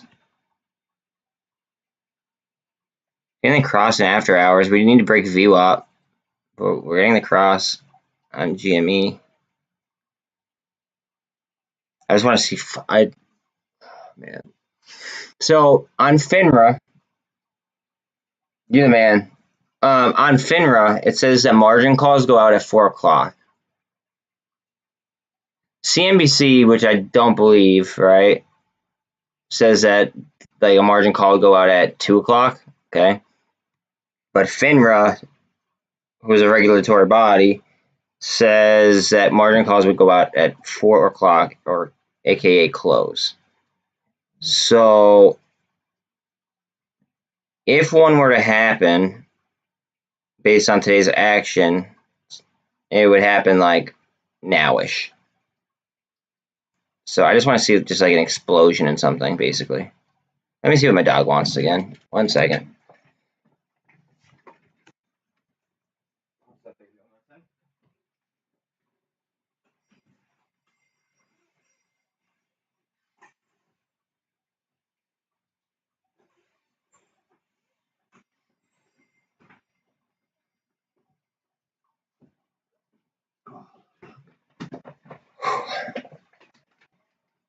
You are the man, Tim. You are the fucking man.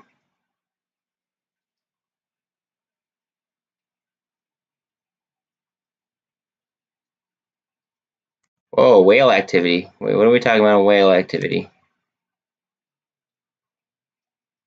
Whoa.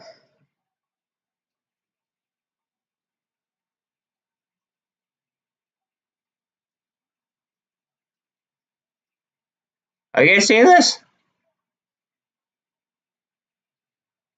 Ray Dalio bet on GameStop and AMC.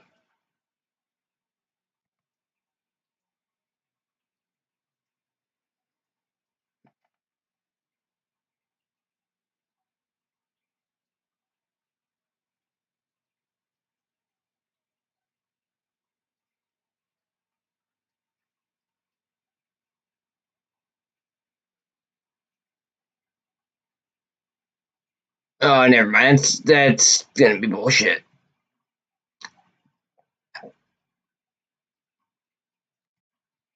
Okay.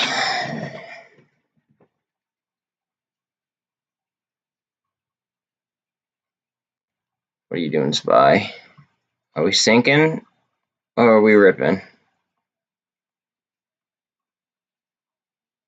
See, these candles tell me it wants to go up, but it's just not doing it just yet. But the candles are showing positive price movement.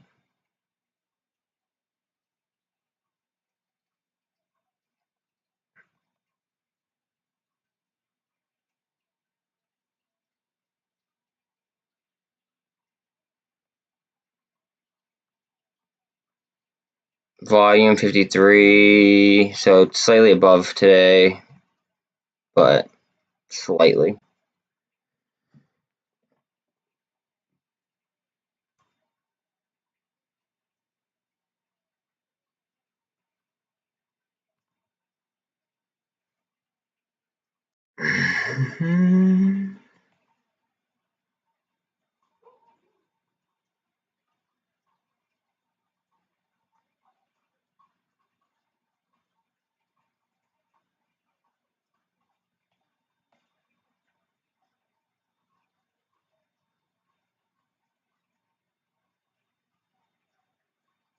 They're talking on Bloomberg about how did they get this so wrong in regards to margin, and I guess like consumer confidence and all this, like all that stuff. It's like, well, it was, in my eyes, it was done on purpose to inflate the US dollar, but I mean, hey,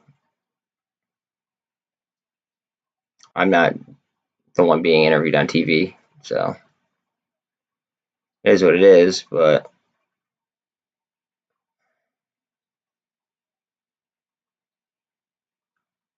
I'm just gonna feel really bad for the people that don't stay informed on this shit, guys. Like the poor people that like work their entire lives just to stick money in their 401k to have banks mismanage it. Like they're gonna lose. I mean, yeah, we're gonna end up wealthy, most likely. Not financial advice. Blah blah blah. Yeah, we'll end up like wealthy most likely, as long as like as long as the law is followed. Um, but like those poor people have worked their entire lives just to have banks lose it all on their behalf. Like, and they're not going to get a bailout, but the banks probably will. That sucks. Like, I don't know. It just sucks for the. Okay, so this broke out of the uh, descending channel. Um, just sucks. It just always shitting on the little guy, and it sucks.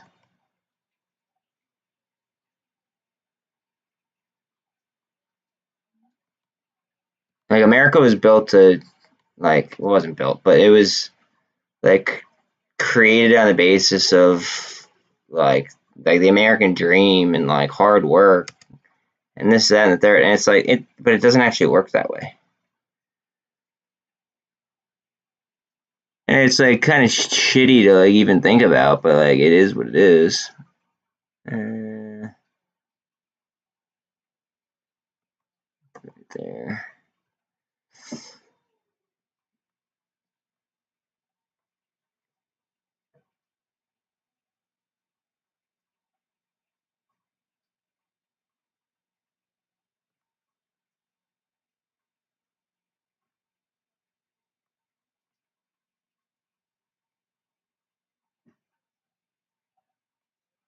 Very interesting price action right here.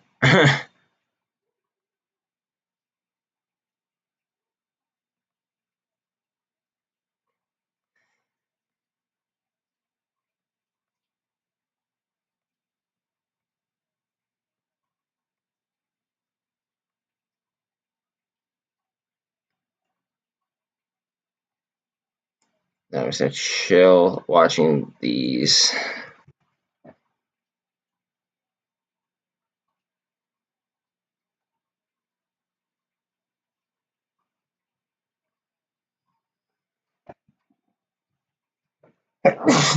Oh, excuse me.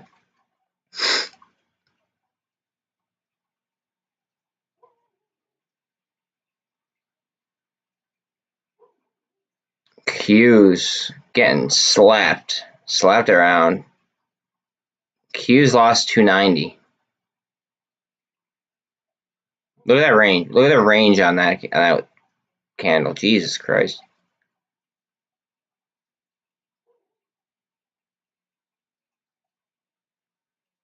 AI momentous arrival. Okay, back to flat. EV go up. Flat. Going down.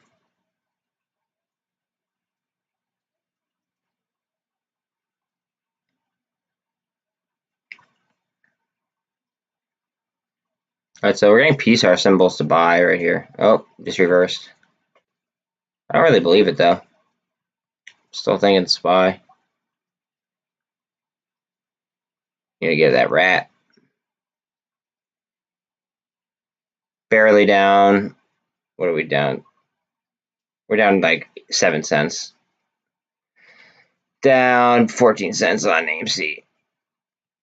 Since close.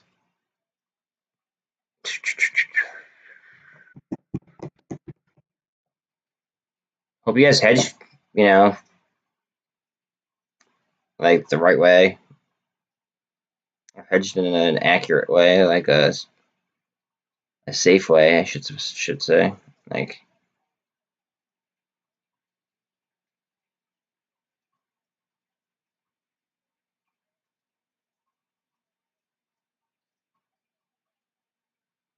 wow.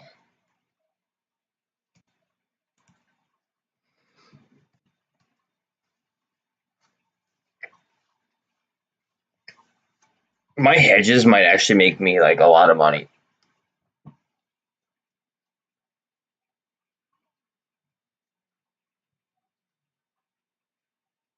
I might lose some value on my other stuff, but honestly, with the volatility, it could swing right back the other way. I could potentially hit them both, but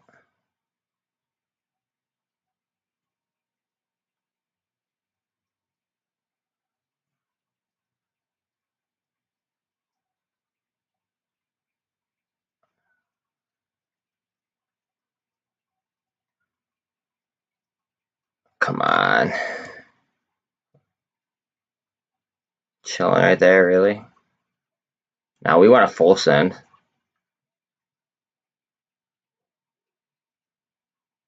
We want a full fucking send.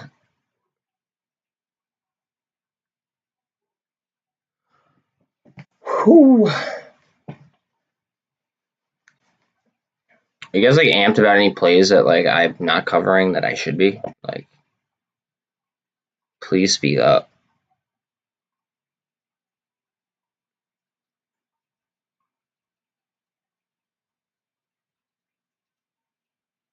If you are, please speak up. Because I totally want to know.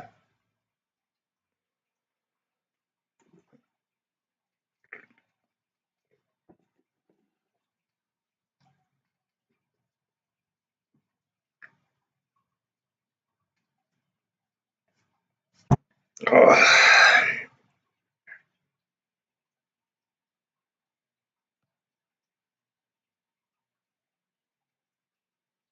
Luna lost 10%, 11%. Zip, I think that was you who said you YOLO'd into Luna after the crash. Just be careful with that, dude.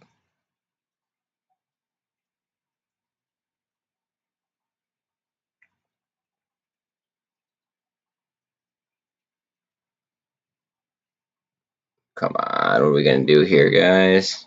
Yeah, give me a big spy candle. Come on.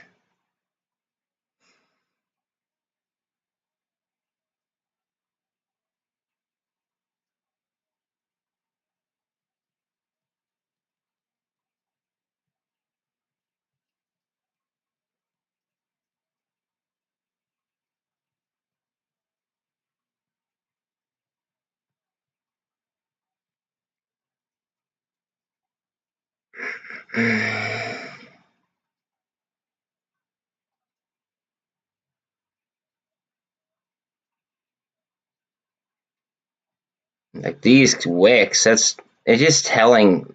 I don't know. It's very telling on which way it wants to go. I don't know.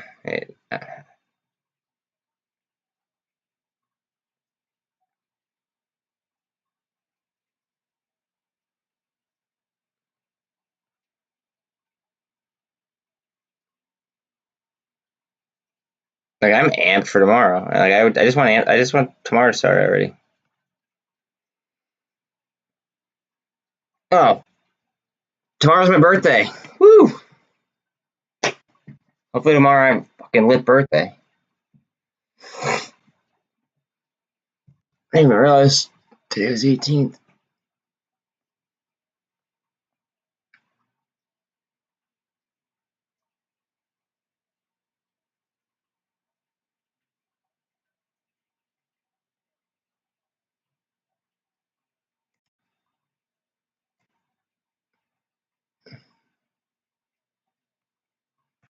There's probably somebody clearing the order book. Yeah, that's clear. That's what I well. So what that is basically if somebody goes ahead, it happens very often. I'm gonna have to let the dog in 1 second. That's lit. That's lit, Carlos. My grandfather was like on the 16th as well. But anyways, that's when basically somebody goes and just slaps the ask on the entire book. That is the result. Is if somebody slaps the ask, that's it. So somebody shorted the shit out of it, I bet, right, to bring it down here. Or there was a lot of selling, you really can't tell, okay?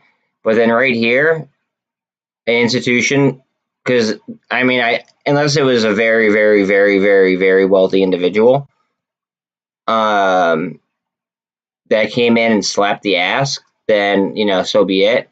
But chances are that's an institution, and they just slapped the ass and emptied the entire order book. At least that's the way I perceive it.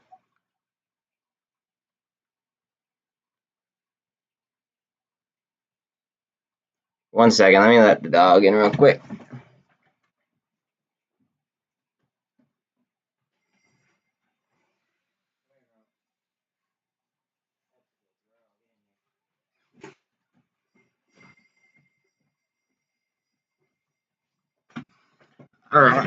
See, like just another inverted hammer right there. That's crazy. Crazy, crazy, crazy.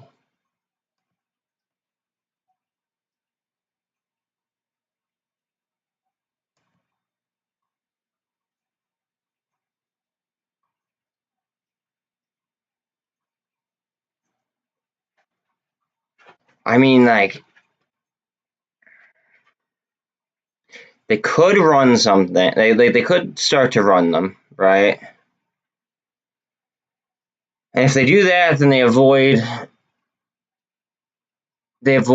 gamma, like by like people buying like YOLO options essentially, and just they would avoid that as part of the covering. And Europe wouldn't be able to trade, and it would just be like U.S. trading. Or tomorrow, they could wait until Europe closes and try to like grind it, right? They could wait until Europe closes and then start to run it and fuck the shit out of Europe. Because then they would have options and they would be cheaper because it'd be like a day, like 1 day options. And then they could exercise said options if they decided to, and it would be cheaper to cover. Hi, Dad. I'm working. What's up? Well, I mean, I didn't answer your message. I'm just working. No,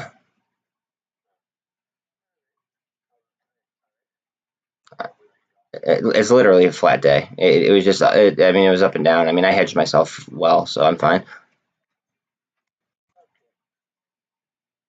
Okay. I'll catch you later. Okay. See that right there is slapping the ass again. Somebody else just slapped the ass. Okay.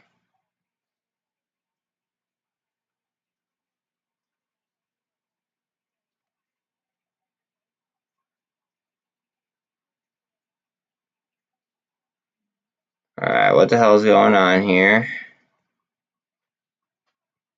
Margin calls. Margin calls. Come on, baby. Let's go. Give me a margin call on something. That's what I'm here for.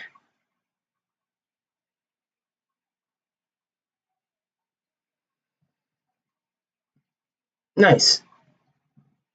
Happy birthday from a random stranger.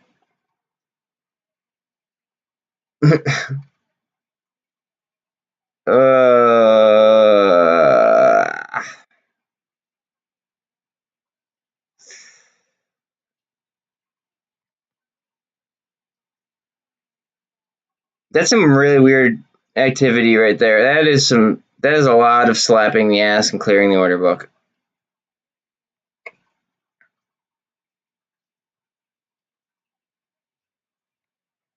Something might go bang. Here, we could hide those right now.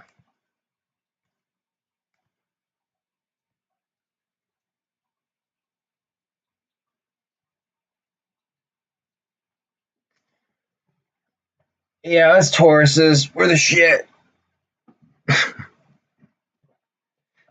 Man.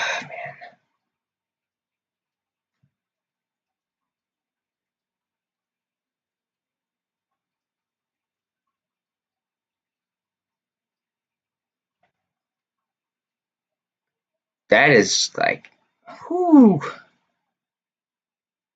Right up to, that was actually above where the 200 was trading during, like, at the end of the market.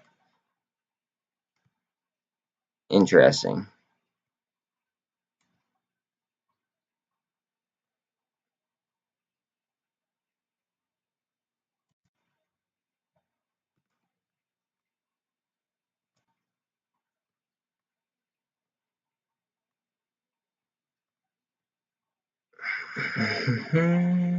What are Q's doing?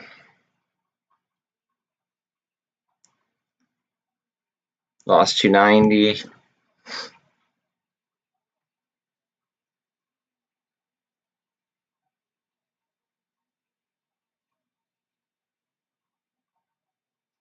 I think I'm about to go in the money on UVXY. I bought those as a hedge too.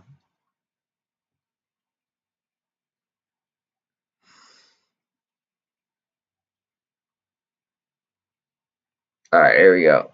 Let's get some momentum here.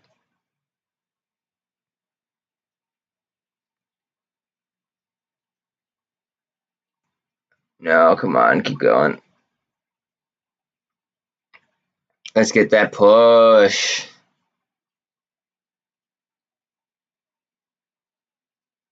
BBIG Vortex got you, fam. BBIG.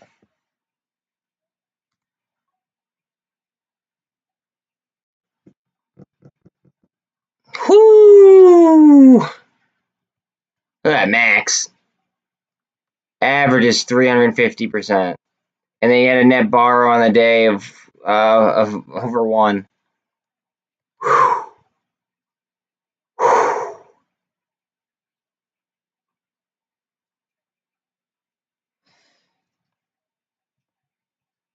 Might as well do all of them while we're sitting here.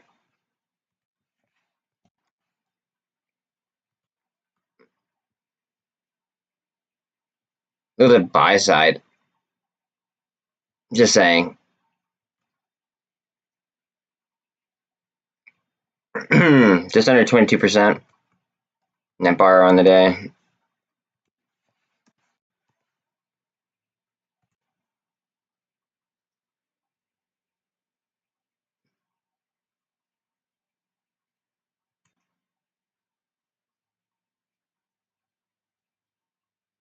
$25 even.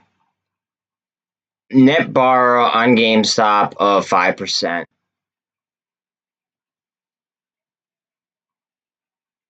Think about that.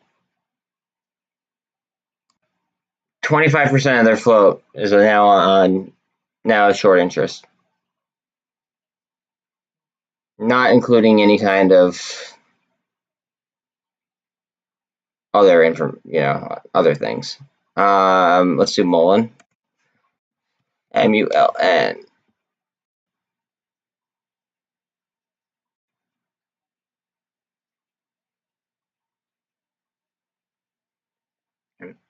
Almost 6% change. Over 18 on the float, 18.7.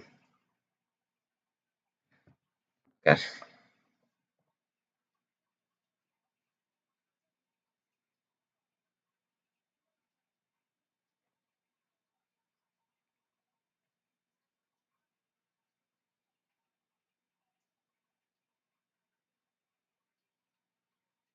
I've seen a fair amount of confusion surrounding the trading of these two tickers, referring to BBIG, V, and Tide. Let's see here. The V on the end of the ticker simply represents virtual, meaning the shares aren't yet delivered. It is my understanding via E-Trade that BBIGV is the trading price of BBIG with Tide stripped out. Tide V is Tide before distribution. Bill, in quotes, is the spin-off's designation for the purpose of trading the rights to all relevant virtual shares. Everything is due to be distributed May 31st. The entity responsible for timely delivering Tide shares is the distributor, Binco /Cryptide. has engaged to do so. Distribution is to occur overnight between May 30th and May 31st. Need confirmed with Monica that they will have their shit together, in parentheses. Additionally, what is the name of the company engaged to distribute Tide? Because this is a due bill. Special dividend. The T+2 settlement doesn't apply to the transaction. Motherfucker. Sorry, guys. Distribution of Tide shares will occur May 31st. Due bill if BBIG was to rise above the trading V of Tide, it doesn't have any effect on the due bill designation. That designation remains intact. 5. And yes, you can buy BBIG at any time between now and May 27th and receive free Tide shares. If the market wasn't closed for Memorial Day on May 30th, you would technically be able to purchase and receive Tide up through that date. Interesting. Options in BBIG, both currently held and those acquired before the date will be adjusted to reflect the change in value if held after the whatever date. You can buy options at any time before the date and exercise them at any time prior to the date and receive the Tide dividend. Personally, and in anticipation of the run-up, I'll be buying some in the money option. I would never do that. For which I intend to sell to close half of my position after the run-up and use those funds to exercise the other half. Well, see, I'd be above personally. That's not me. Shorts closing of positions. Nobody knows how high this is going to go. However, if I was short, I'd be inclined to exit my position before May 31st. Otherwise, I'd be running the risk of paying the dividend. That does make sense. In quotes, was straight out of the rep's mouth for Me Trade's corporate action team.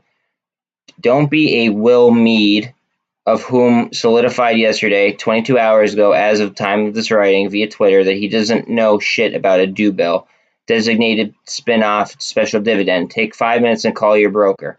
How to navigate your brokerage. Brokerage call centers are set up in tiers meant to filter out dumb-ass or easy-to-answer questions. You must have your call escalated to a team level equivalent to corporate action, actual traders, or special services. The title used varies between different brokerages. Those people have the knowledge. 10. It's going to be a bumpy ride. Synthetics, FTDs will be cleaned up first, followed by gamma, followed by a short squeeze, regardless of whether they choose to cover or pay the full dividend. Use official tagging, blah, blah, blah, blah, blah, blah, blah, get it trending. Okay.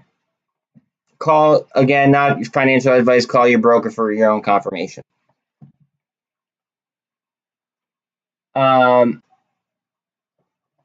That's exactly how I feel.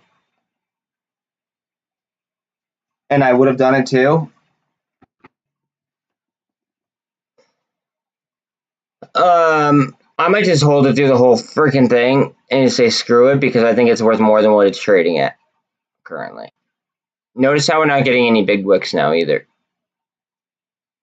I'm just waiting for a pop in that bitch. Pop in that bitch.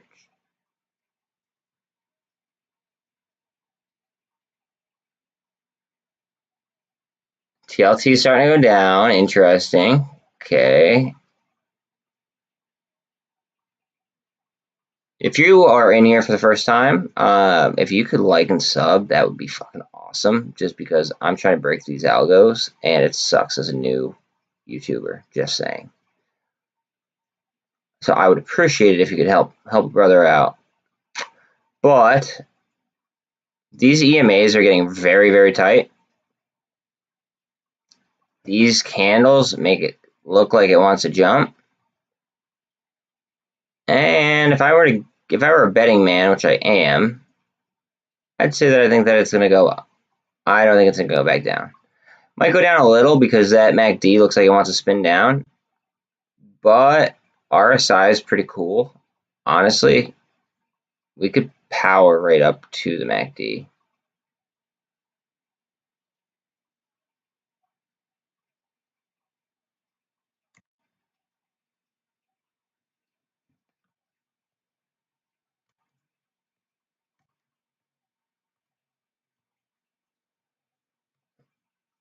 Thank you for that post, by the way, Bill. Appreciate you.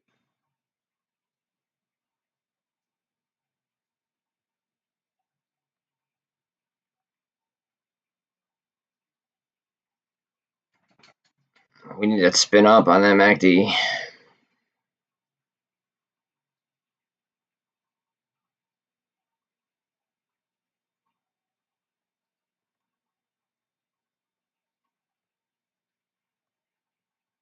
I mean, I guess the best one to watch is going to be literally like the SPY, just because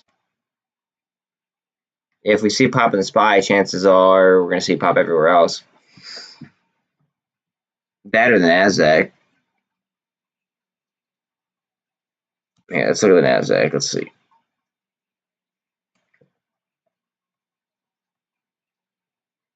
Still in my descending channel.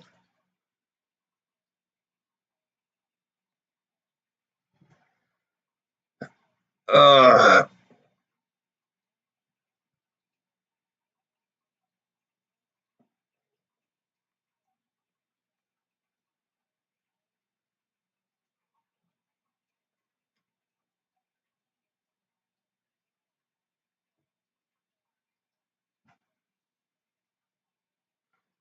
That's not a, you know what? That's not a descending channel. Before I drew those two to represent the two drop-offs, and now it's trading in between them. That's why they're not perfectly parallel. But that's funny that they're consolidating based on that. Okay. I think we're going to spin up. I really, really do. I have some high hopes. I'm not getting heated just yet. 92 on GME.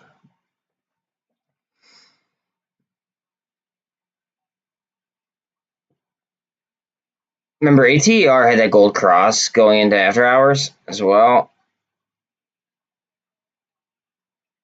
A nice push in crypto would be pretty lit, but we don't need it. Honestly, I wouldn't even mind sucking out some of the fat here. Okay, from like the stablecoin BS, like Tether. But okay, I don't even want to get started on the whole Tether scandal shit.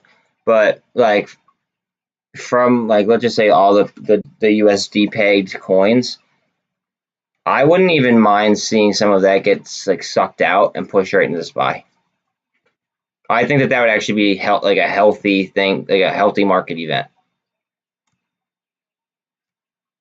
But not, I wouldn't say like all of crypto. I would just say like honestly, Bitcoin because they used it to what's it called Bitcoin because it has no utility other than store value. Okay. And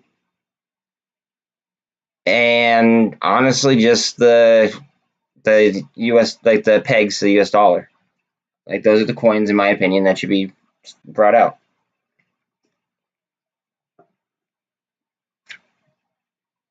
All right, here we go. Come on, 48's close. BBIG still down 286 right this second.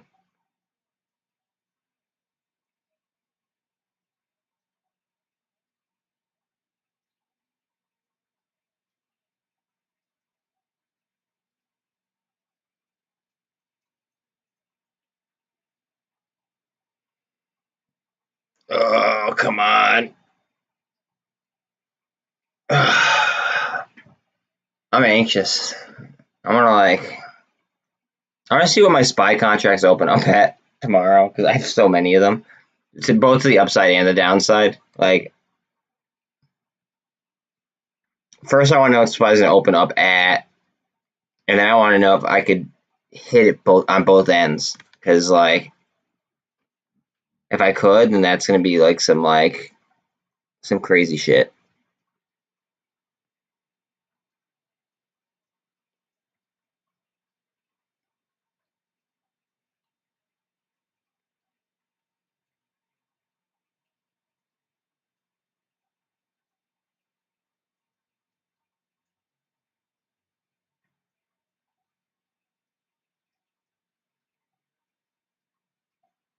Cryptide down 8% after hours. Down to it's trading right now at $13.99.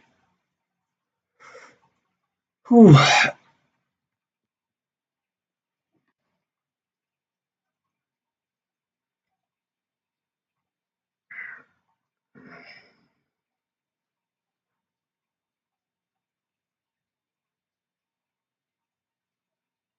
I just want to see what happens after this breaks.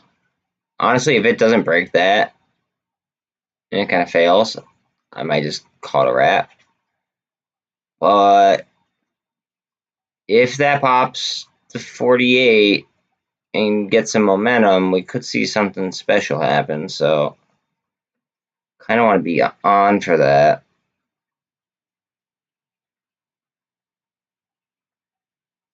We just had 29.1 on Bitcoin, but we lost it.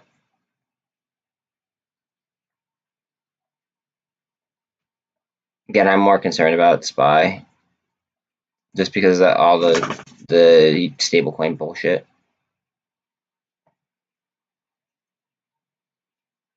I care about the Qs. They're up a little bit from where they were.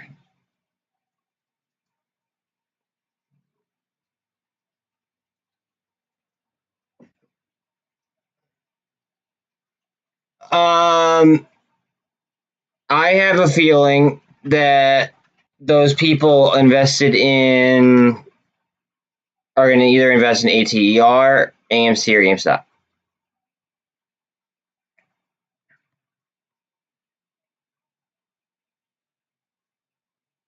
Which is why I'm diversified across all three. Well, four. I mean, like, I'm across the board here. But in all honesty, like, as far as options go, immediately, probably GameStop or AMC. ATR, I have some options on. MULN, I have more straight shares than anything. I see MULN as more of like a long-term investment. Could be short squeeze as well, but I mean, we'll see. If it's a short squeeze, maybe I'll sell at the top and then rebuy in. But I'm not treating that like a like AMC and GME. Like, I will diamond hand and not move, but I will sell straight stock, or I will sell calls. Excuse me. Like, I'll buy and sell calls all day long. As far as MULN goes, like, I'll sell out. I'll probably scale out if it is a squeeze, and it looks like it might very well be a squeeze.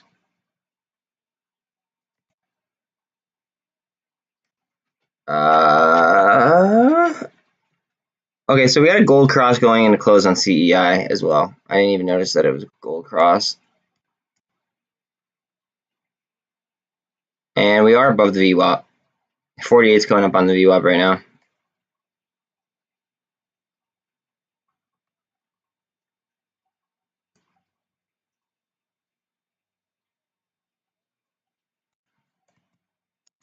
SPY is slowly drifting up. And we just keep getting these fucking candles. It just won't close on them. It shows direction, though, on which way it wants to go. It's just not finishing up there.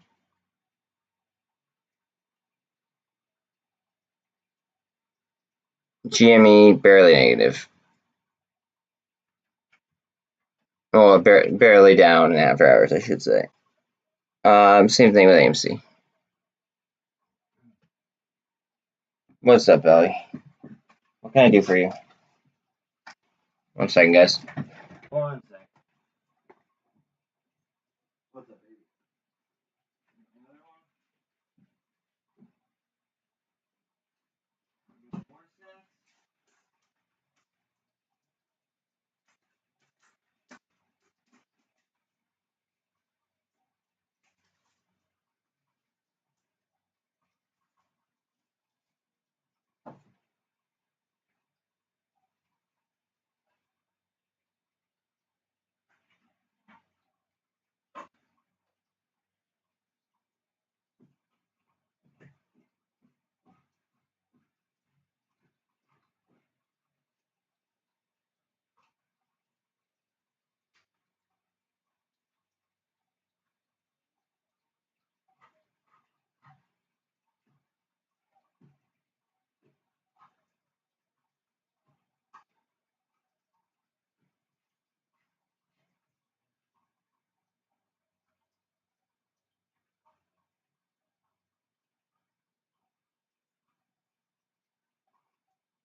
Alright, sorry about that. Dog goes first, you know? Y'all know how it is. Let's see. BBIG took another little leg down.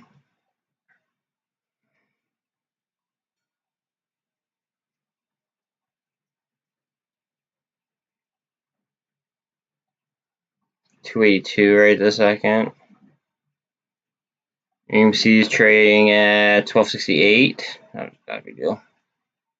Honestly, I think it all lies in the SPY. Which way are we going? SPY or the Qs?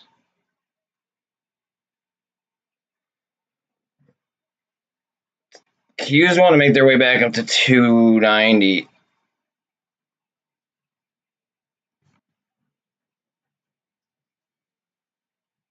UVXY is going down, which means that in theory the VIX would be going down with the futures of the VIX.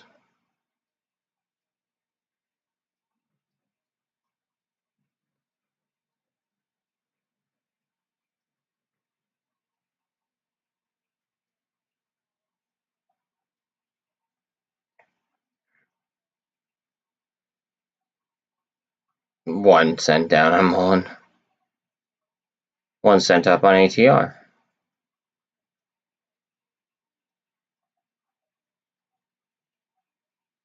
I'm seeing, okay, a penny up on, not even, fractions of a penny up, I believe, on CEI. Now she wants to go outside. 1 second. Let's go, Miss Needy.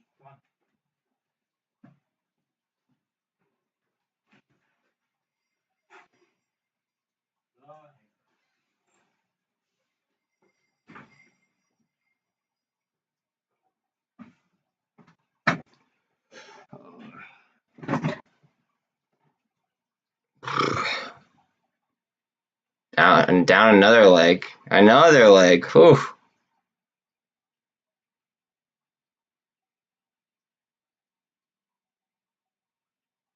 Yeah, I think there's a lot of disinformation out there about BBIG.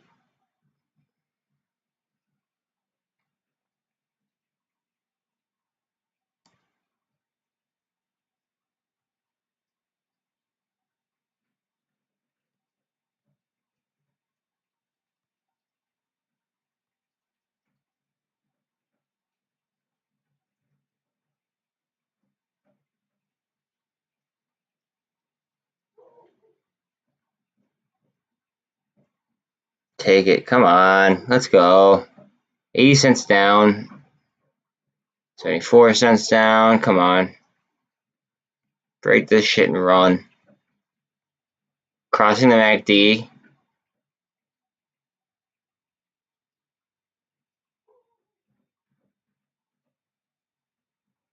Come on. Let's go. Keep it going. Keep it going. Keep it going.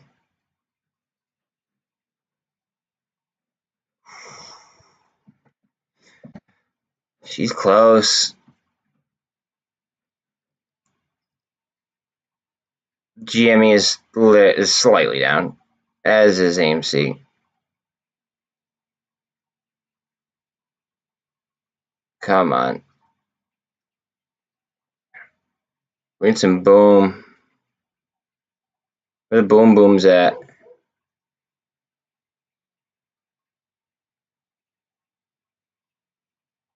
Sick of these baby candles. I want some grown-ups.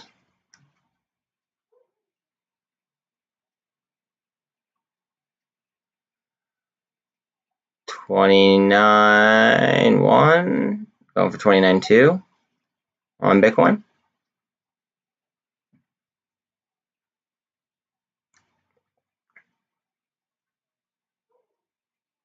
TLT slightly down after hours.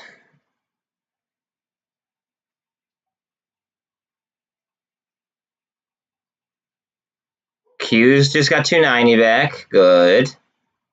IWM is flat after hours. Good. Well, better than negative, but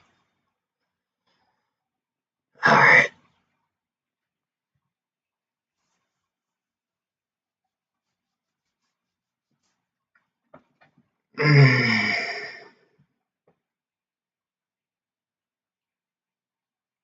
Flat and after hours now on GameStop.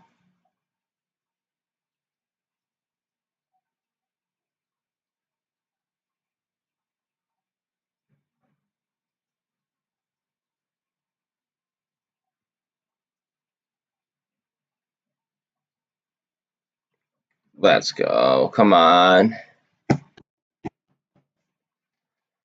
Are there any like plays you guys want me to check out or anything? Like, I'm keeping my eye out on pretty much just the memes right this second. I think the best way to monitor everything right now would be to look at the Qs and look at the SPY. But are there any other plays you guys want me to look at?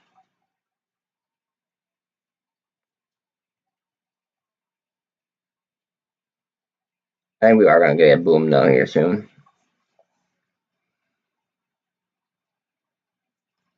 Might need to wrap a little bit, or we just get a big push. It depends. I mean, RSI is 67, so we're getting to overbought territory. Might need to do like a little mini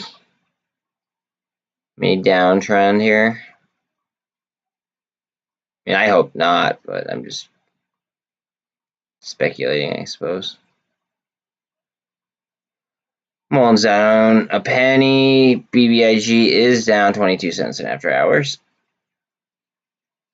GME is up 27 cents in after hours. Down 10 cents on AMC.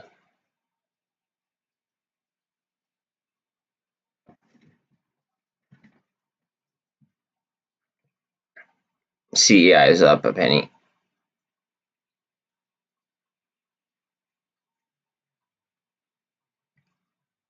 I'm going for 29.2 on Bitcoin.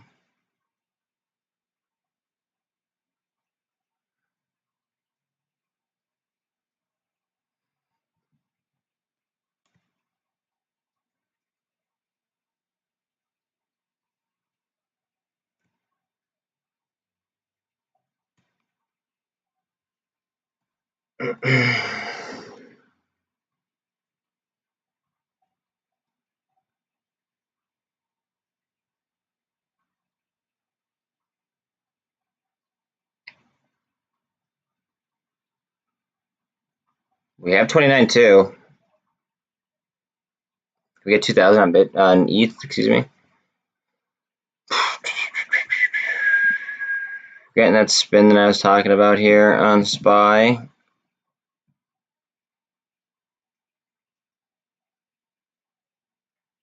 We just need to spin up a little bit.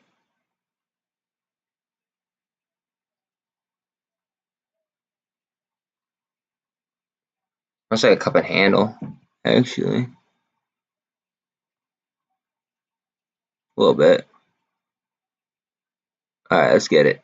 Let's get it. Come on.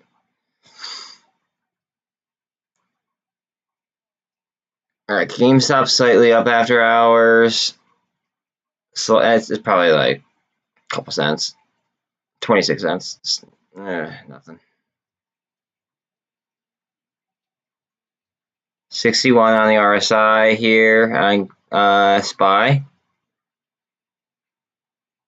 We lost 29.2 on Bitcoin though.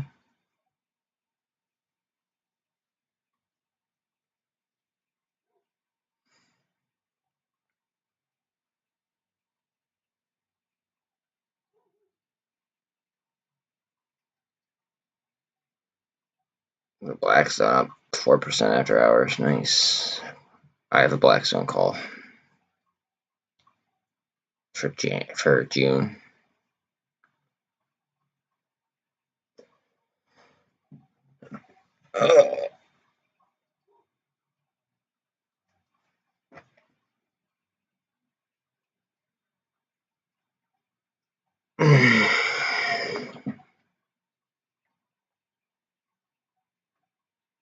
PSR symbol up top. Here's a wrap. Hopefully we don't get too much at once. Okay, good. Up. Just wrap it up.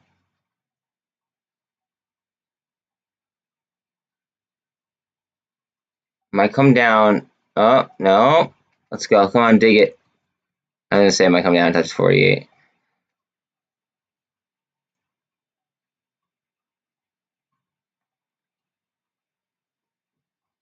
Go ahead, spin it up. Spin it up. 8% down on BBIG in after hours.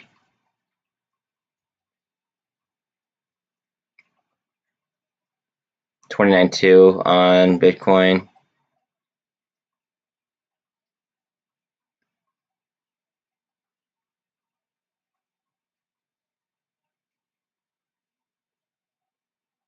Oh, what was that? Go ahead. Go ahead.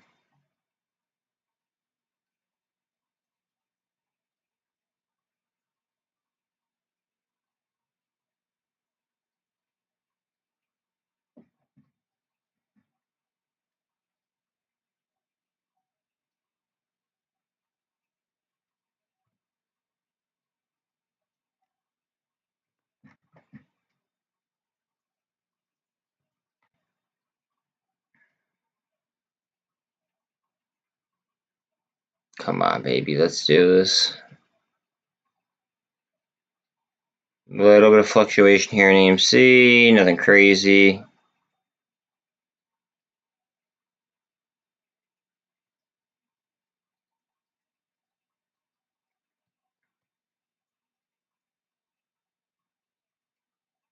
It's in position where I could do it. It could spin up without having to dip too hard.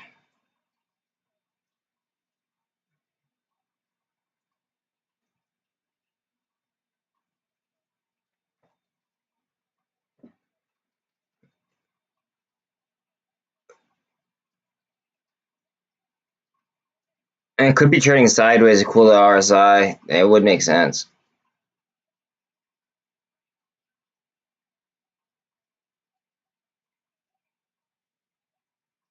Q's 291.14. WM slightly down. Not a fan.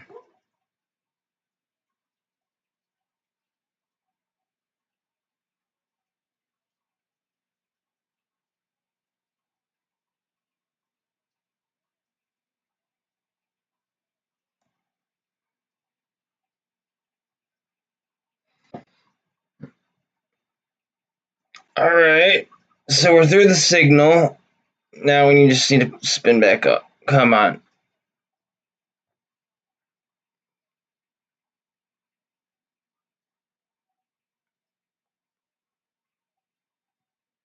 Is that volume? Come on, let's go.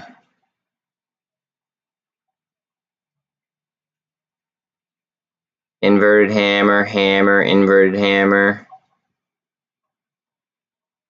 I mean, there's barely any movement on it. It just needs a little shove. TLT slowly coming down.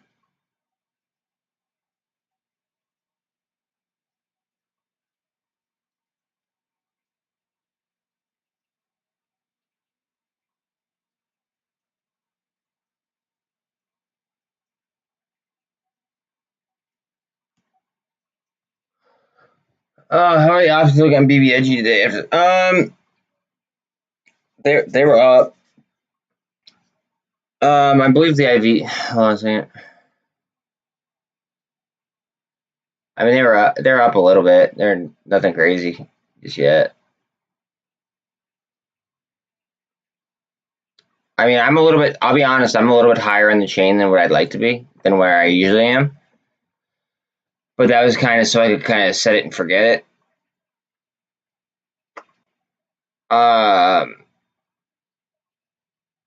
So I'm sure that, I mean, like the ones that I sold earlier, like I made some good money on, but then I just went and bought GameStop calls. Like so, I just used I used money that I made in order to go ahead and just buy more. So then it was just like it. I don't know. It's like going ahead, and using house money. I mean, you can't tell in after hours what's going on in options. Um, if that's what you're referring to, like there's no way to tell. I mean, I'm sure that there is, but I guess my skill set isn't good enough. Like, well, you'd have to do honestly like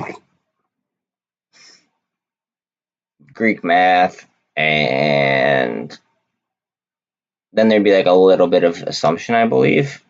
I don't think that there is like an exact formula. I don't think that there's an exact formula. I could be wrong, but now during the day there is like an exact formula, but in after hours it just kind of like wipes.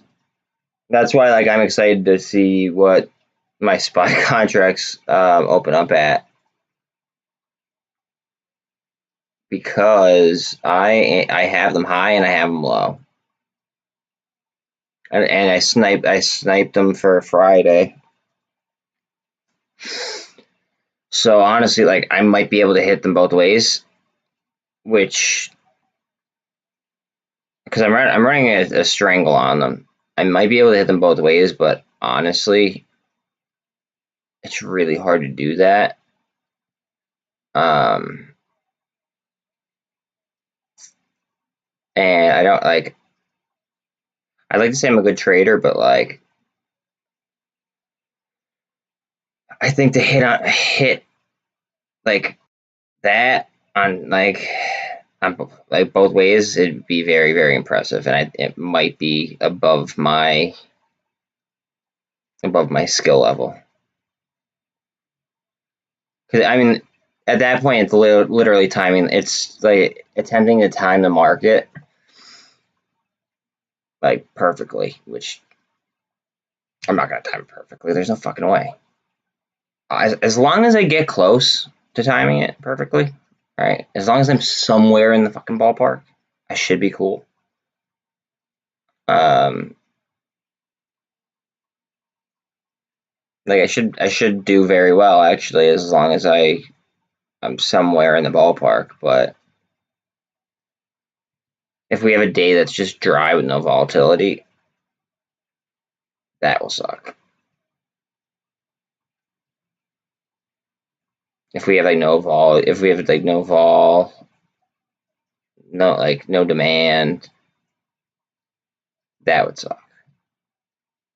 I'd benefit the most from a dip and a rip, or a rip and then a dip. Going flat doesn't really do me too well. If we start to go sideways, then I'll have to adjust. And I'll probably lose a little bit, but I mean, I could probably manage.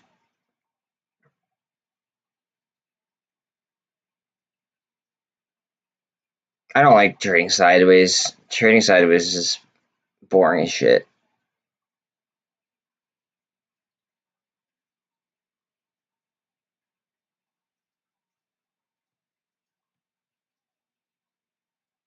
Like honestly, like for me and in my opinion, when you're trading sideways, there's not much opportunity out there. It's just like, I mean, you could, I guess, do like puts on volatility.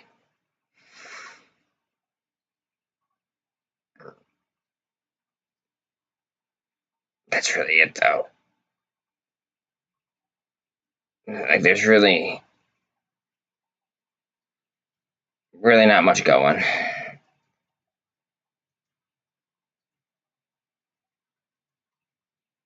Like I like high volatile markets, way up, way down. That's where I make my money.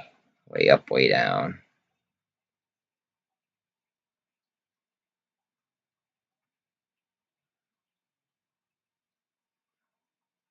I think that's where most people make their money.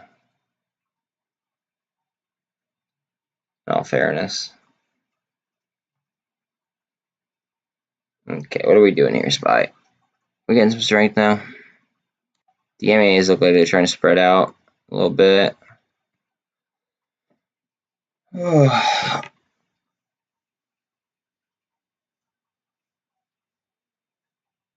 AMC and GME are both 0 or 0.08% down. It's coincidental. 7 cents and 1 cent.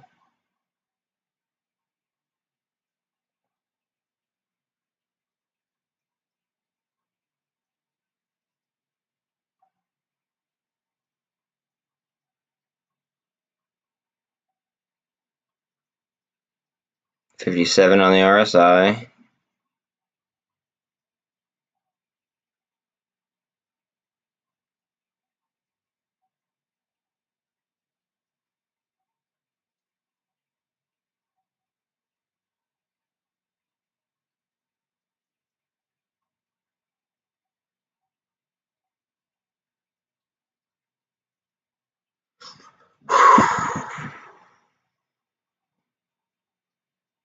Come on, let's go. Don't just drag me sideways, you son of a bitch.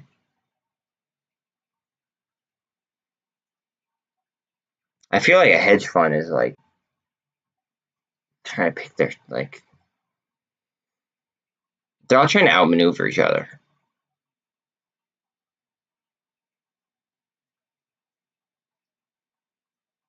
But they are all trying to outmaneuver one another.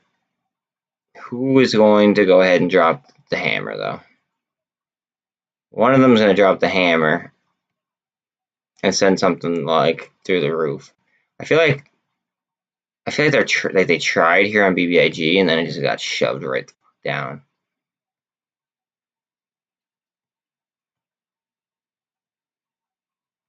GameStop.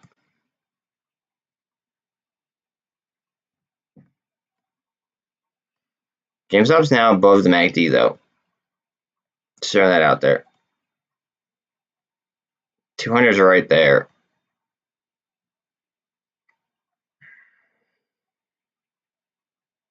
CEI is up a penny. Nothing crazy. I don't think we see drive in anything until we see this.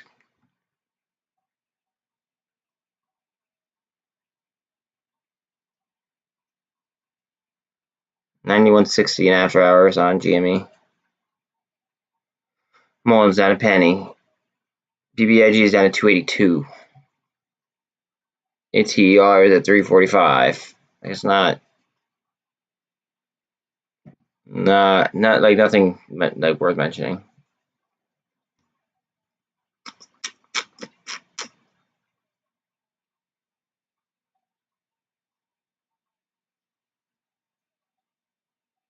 Alright, we're at a 58 on the RSI here on SPY.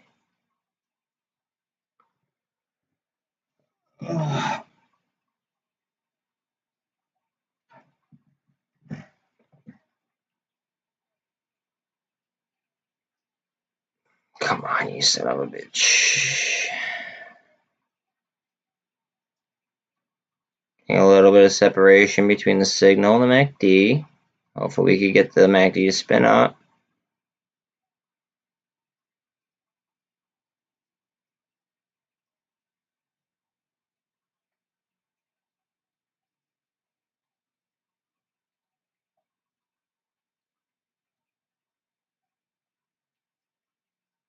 Look how close that like the PSAR is getting to these. It's about to switch up, I think.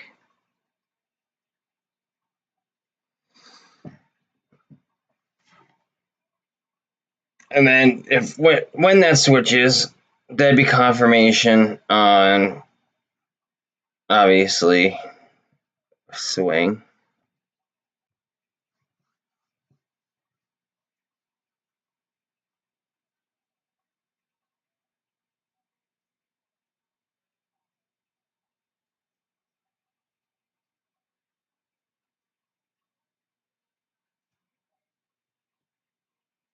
GameStop went green after hours.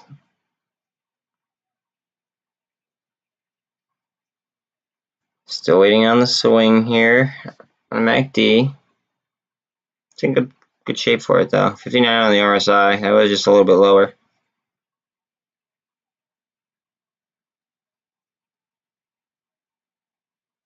PSAR. I'm waiting for a nice little green candle on PSAR underneath it.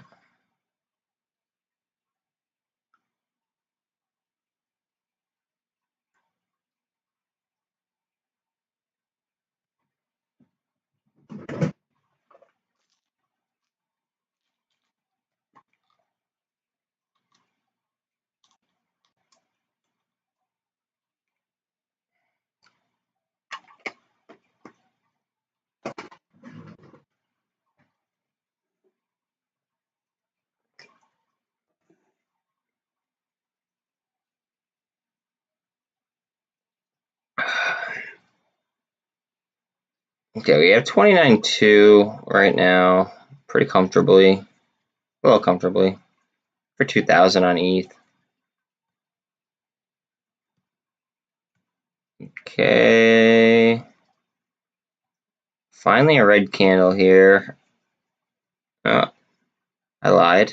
Hammer candle, ever so slightly. Like we are getting sideways price action, literally nothing.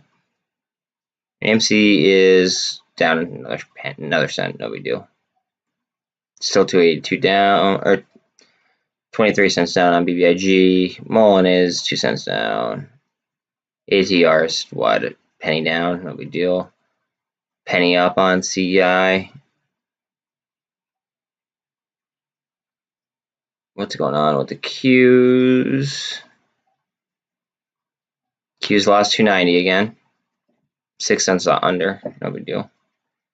IWM slightly red, down 15 cents after hours.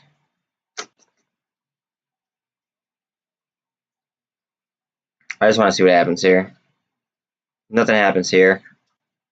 Or if it starts to drop, I'm gonna get off. But I have high hopes for this. On this MACD swing, I want to see this swing up.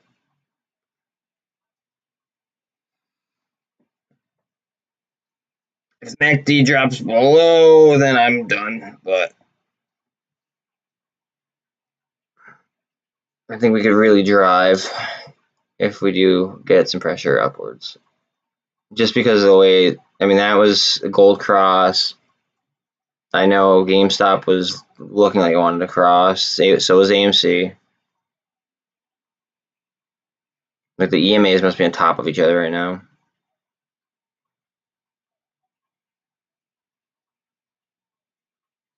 Qs are fighting for 290. Oh, and IWM is still 176.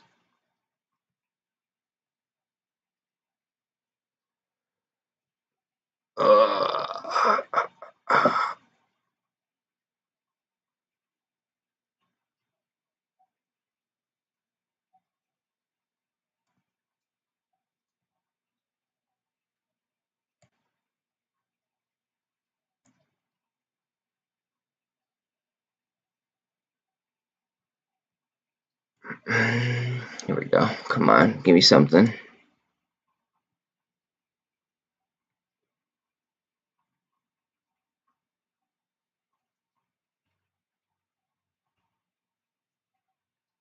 See, it's flickering red-green right there. It's like the RSI is it's neutral. Almost perfectly neutral.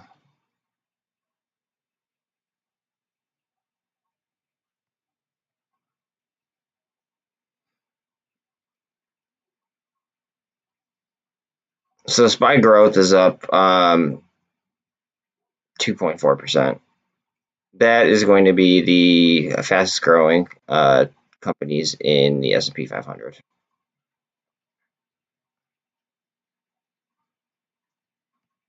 Their largest holdings is Apple. I believe their second largest is Home Depot.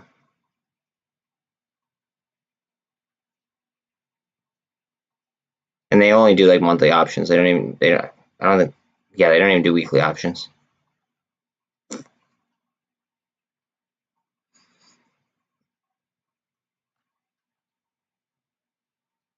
ATR positive. GME still up 12 cents. Nothing crazy.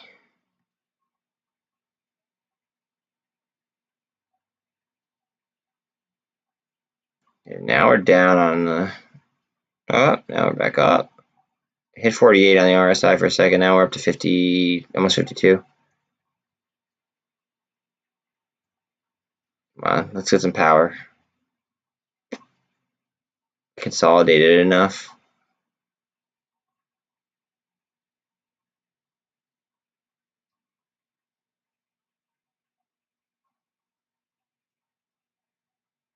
Going for 29,250 on Bitcoin.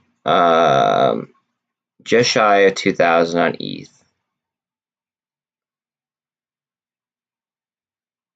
Just shy of 290 on the Qs.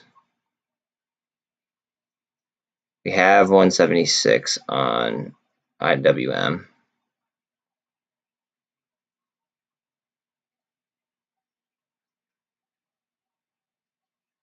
All right, let's go. Come on.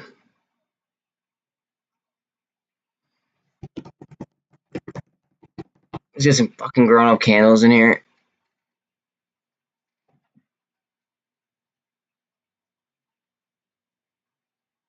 Like the PSARs are literally on top of the fucking candles.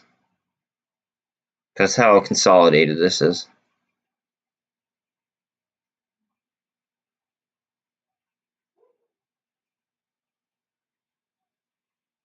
MULN's down 2 cents. ATR is up a penny. Up a penny on CEI. I mean, it's not even worth even fucking mentioning, except for BBIG. You know, that little slick sell off.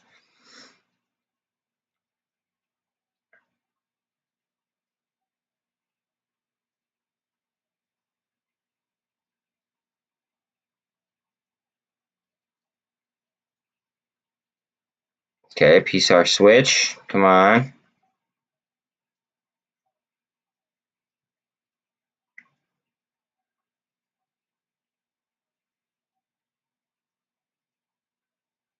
All right, new candle. What are we doing?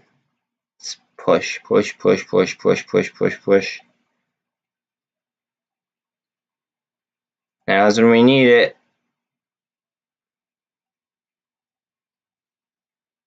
Come on, you son of a gun.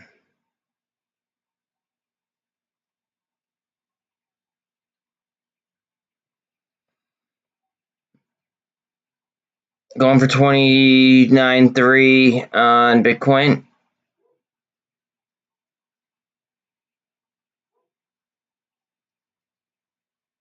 Come on, bitch. Let's go. Red candle. Not exactly what I was looking for there.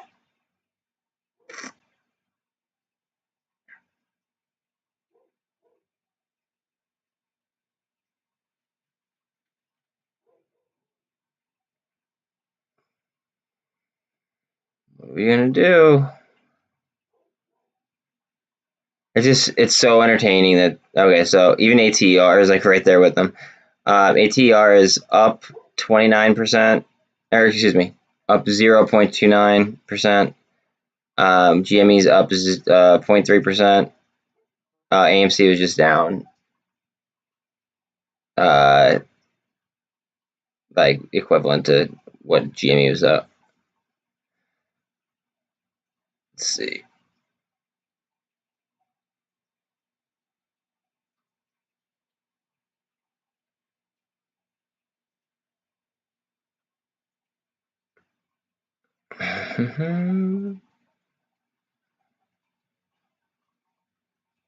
And some volume.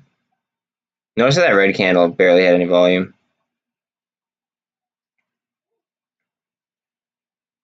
Barely had any. She's ready to tip. UVXY is now negative after hours. So that means that it's showing that volatility is going down, like as far as futures are concerned. GME is now up 1% after hours.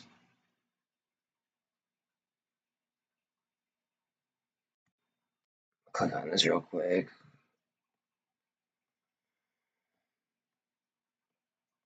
Gap up. Gap up above the 200. And that's end up gonna have to be filled at some point. I'd like to think that obviously it wouldn't be, but it's going to be.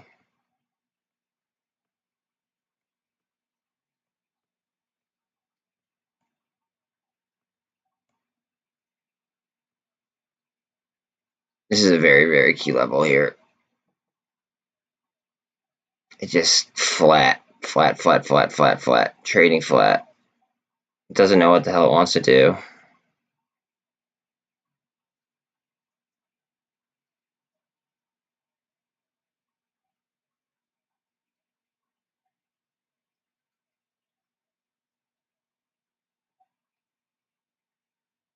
Can we get a curl? Like all the EMAs are in place, 200's right there.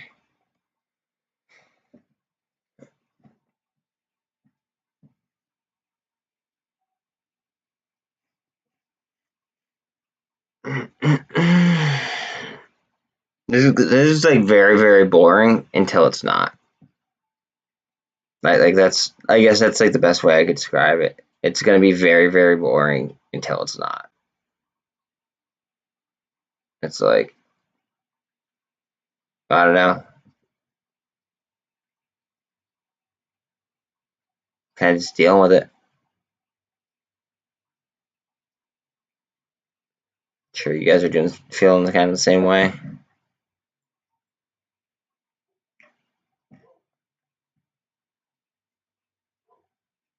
Dipping pennies. These are just dropping, except for BBIG did have a steep drop after hours, but now it just kind of with like range bound within pennies, as is everything else. And I don't think anything's gonna move until this does.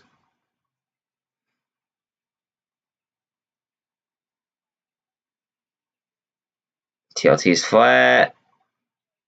VIX is now UVXY is slightly up, very, very slightly.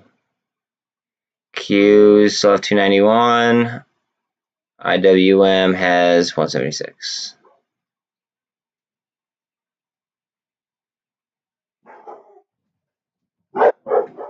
Sorry about the dog. My neighbor came over to visit my dog again.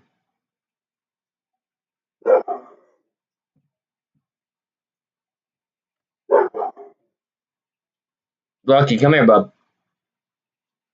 Come here, dude.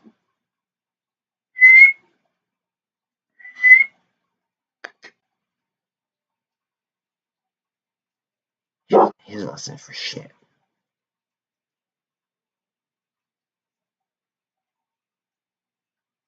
Come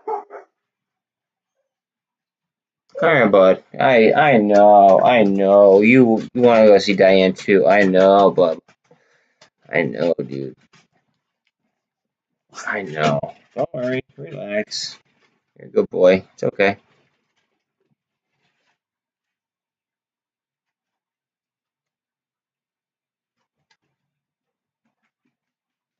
$92 on GME. Alright, getting some volume here on SPY.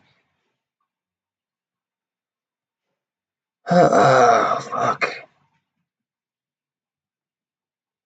If this thing's ever gonna curl.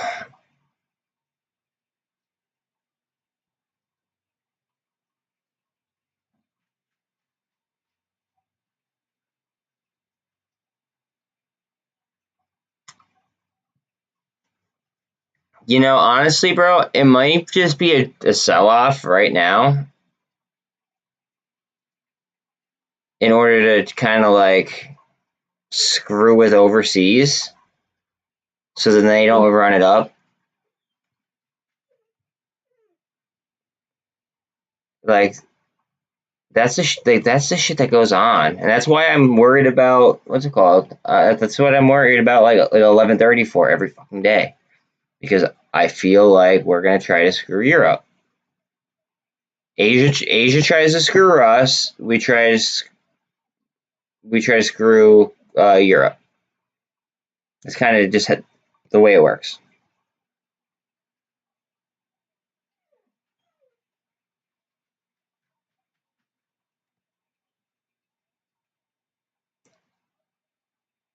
I feel like Europe is like the man in the middle though, so like they kind of get screwed the most.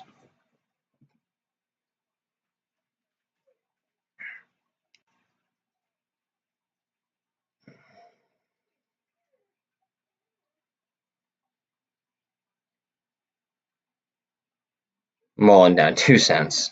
ATR up a penny. CEI up a penny.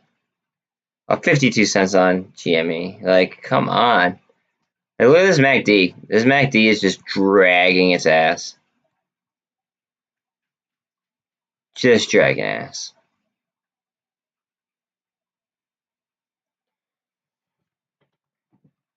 Should we care or should the government care?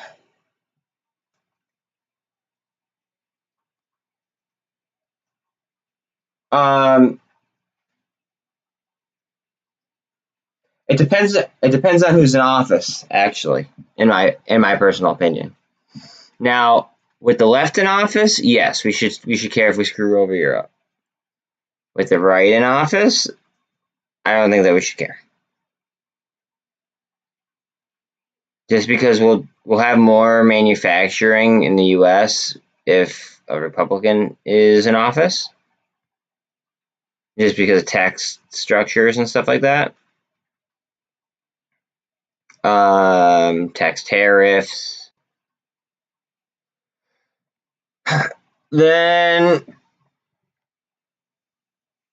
well, your portfolio is,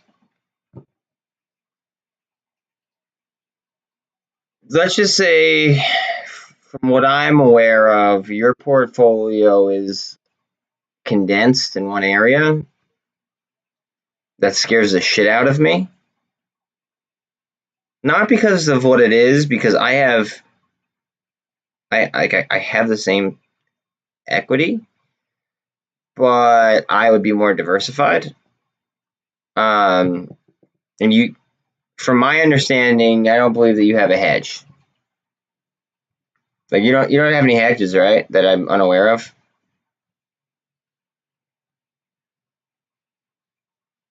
Because if that's the case, then really, okay. So if that's the case, then you care mostly about this.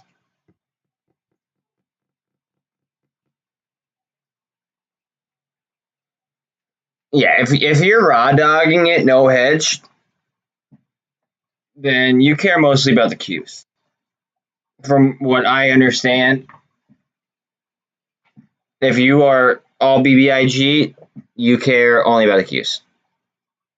I mean, yeah, like the SPY will, obviously lift like the market as an overall, which will, include like it'll have residual effects on the Qs. But as far as your position goes, I would pay very close attention to the Qs, and Bitcoin has had a lot of effect on the Qs, so I would care about the price of crypto. As well as, I mean, SPY overall, though, I mean, is going to cover all of. You have to imagine the SPY. Like most of the banks are in the SPY. So, I mean, other than like smaller banks, you know what I mean, that might be in like the Russell or something, but the main banks are going to be in the SPY. Okay. And then when they go way up, then those banks are going to most likely be worth more and have more liquidity to then go ahead and pour into like the MOASS stocks.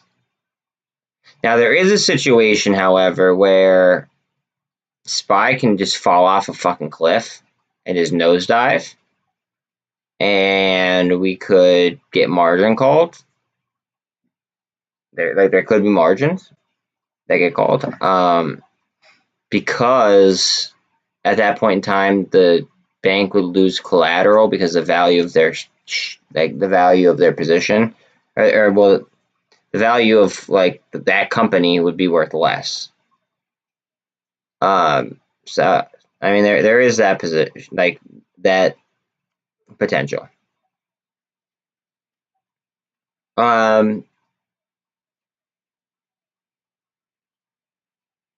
Honestly, I think either way, whether we get a rip or whether we get a huge dip, I believe that there's going to be margin calls. First, I believe that there's going to be delta hedging. Then I believe that there's going to be margin calls. Then I believe that there's going to be FOMO and gamma squeezes. And eventually they're going to be shorts. Like it's going to be like a gamma squeeze, short squeeze scenario across the board. And in my opinion, not financial advice whatsoever. And at that point in time, I want to have max exposure to the heavy shorted, heavy synthetics. I want to have as many calls out as possible, like further out, like past the witching day. So like for like the latest in June options, what are they, June 25th or some shit? AMC GME is what I mostly wanted to be in, but I wouldn't like that.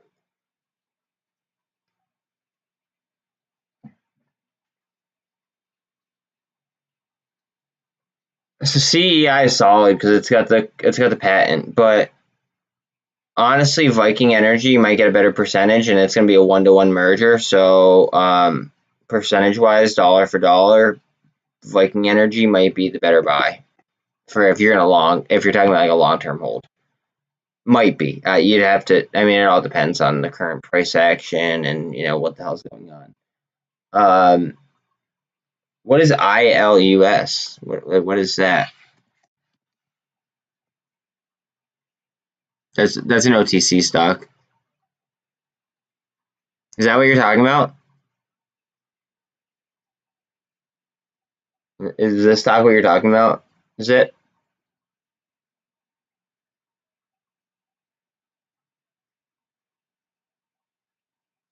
Because if you want to talk, okay, it is okay.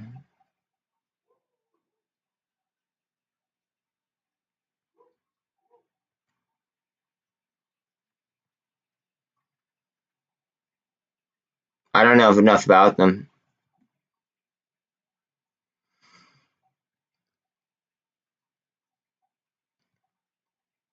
I don't have a speaking alpha account.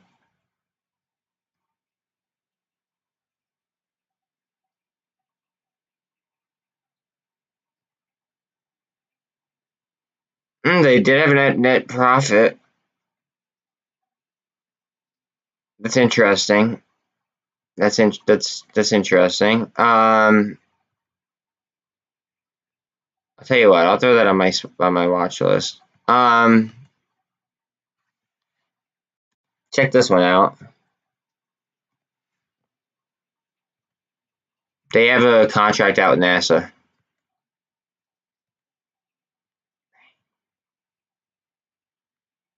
And they're they're going to change the way that they're going to change the way the NFTs are going to be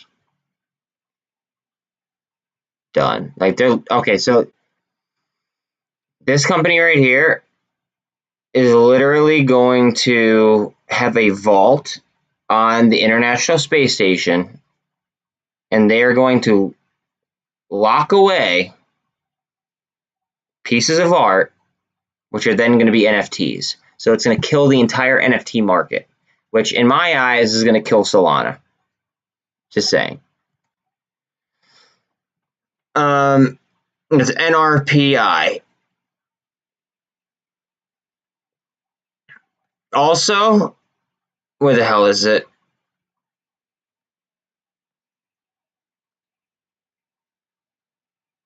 This one right here. This is Mr. Wonderful's.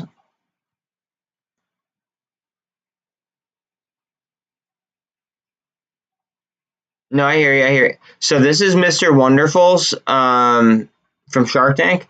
This is his ETF regarding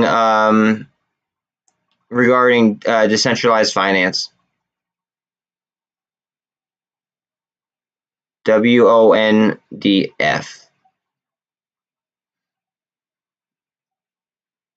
No, I feel you. There was another one too. It was a MJ company. Fuck, what was the name of it? Sorry, I'm trying to like brainstorm here.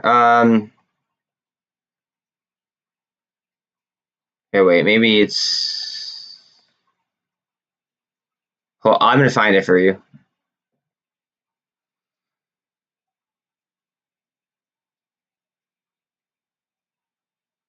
Fuck me.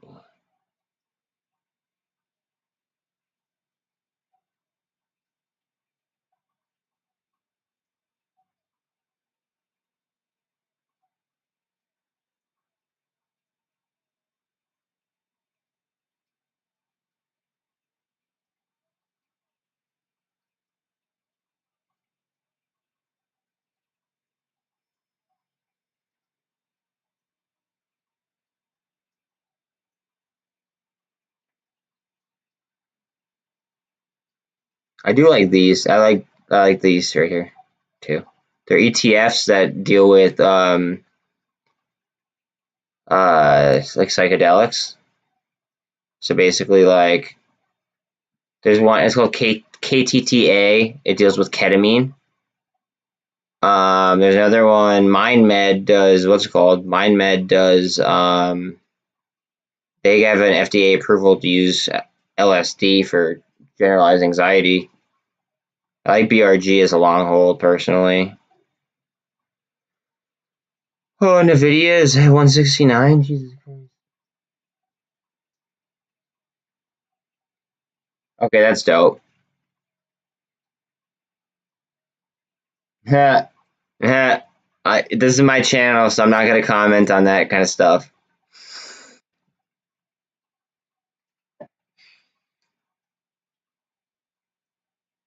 You know. Why? Okay, so let me tell you this. The reason why my channel is Buzz the Space Ranger, okay, is because when I get like really fucked up, I'll admit it, like I eat paper like a decent amount. I like paper a lot. And when I do, sometimes I'll overdo it. I really like this company too. Sometimes I'll overdo it a little bit. Here's a ketamine company. It's literally trading for 93 cents. But sometimes I just go like I'll get myself to a point where I'll go orbital. I don't give a fuck, if that makes sense. Yo, me too. Yo, oh well, no, EDC isn't my thing. EDC isn't my vibe. Like Wakan Fest is. Like Wakan, Lost Lands, like That's my shit. Like I have a one of 20 Liquid Stranger jersey, or well, Wakan. It's a Wakan jersey, but it's a 1 of 25, and it's still in plastic, bro. It is still in plastic.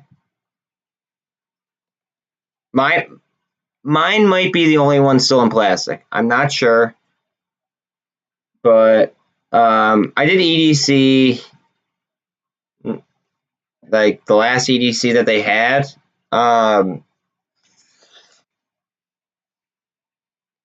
I only like it because it's in Vegas and the production's good, but I like Lost Lands better. Honestly, the only reason I would go, yeah, but if you're at a festival, you're not bringing your kids, right?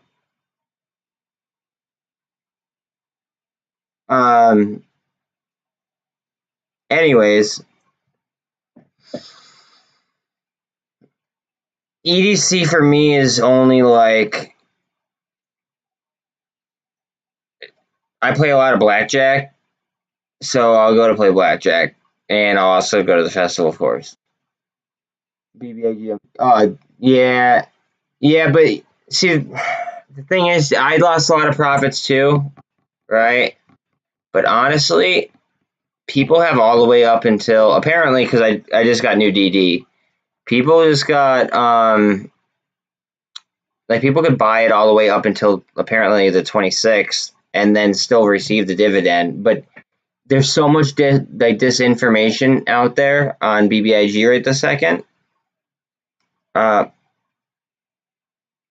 that I don't know exactly. Yeah, yo, bro. I can't tell you how to trade. I think I'm gonna hold mine no matter. Like, I think I'm just gonna hold it because I think it's undervalued regardless. Just because they own a piece of TikTok. They own a piece of TikTok. Here we go. Hold on a second. This is what we were waiting for. Um, so they own a piece of TikTok, and I want to make sure that I don't screw up getting my Tide shares.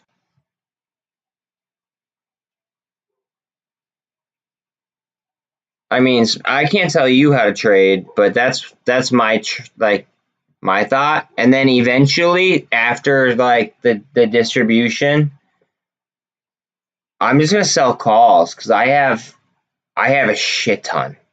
I have a lot of BBIG. I'll I'll just sell contracts. I'll sell like yeah, nothing's here we're not financial advisors or anything. Like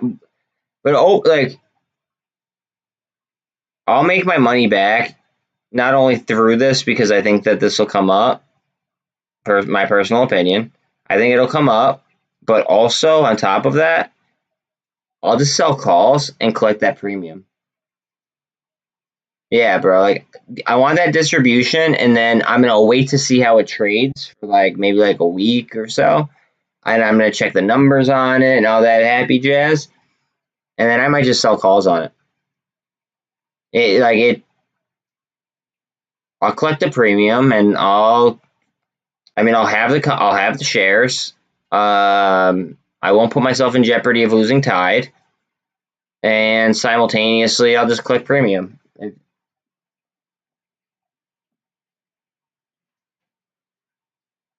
Well, you can't guarantee him that zip. You know what I mean? It is what it is. But like, my thought process is like, I'm gonna sell calls eventually. Not right now because I feel like it could gamma and get pretty ridiculous. But after everything cools off, I'll sell calls and the premium. It should be a pretty volatile, like option stock. I mean, right now it's one of the most highly traded option stocks that there are. But I should be able to make some good money selling a lot of contracts. So I mean, we'll see what happens. Give me 1 second, though. I gotta let my dog in.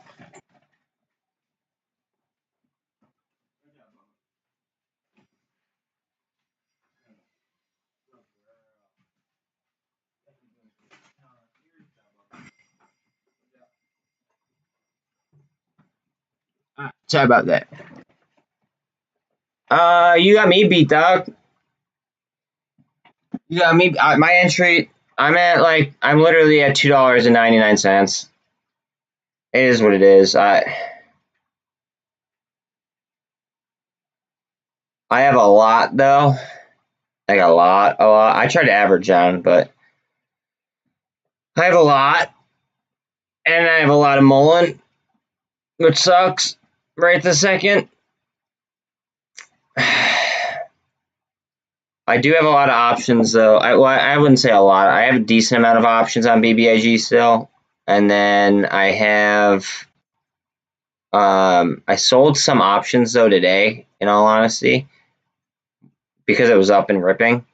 I sold some options on it today, and then I bought GME options on the dip for after the dividend date. Actually, not even just after the dividend date. I have calls after the triple witching, or yeah, after the witching date. So we'll see how that goes.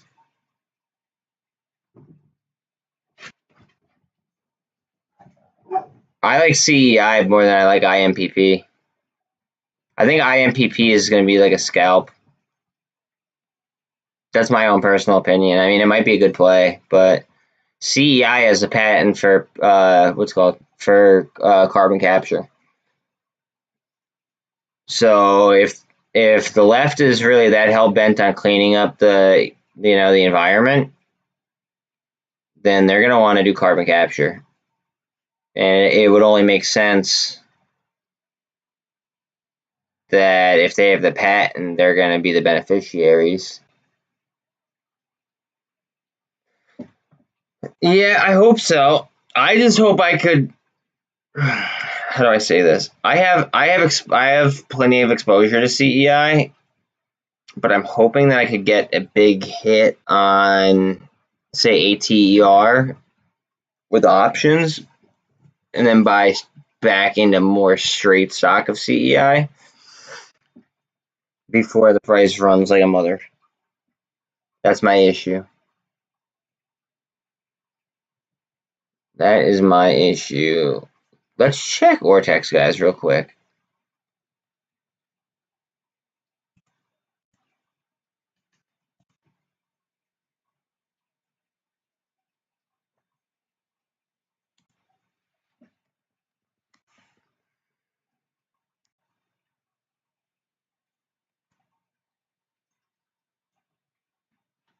Look at that cost of our max. It's insane.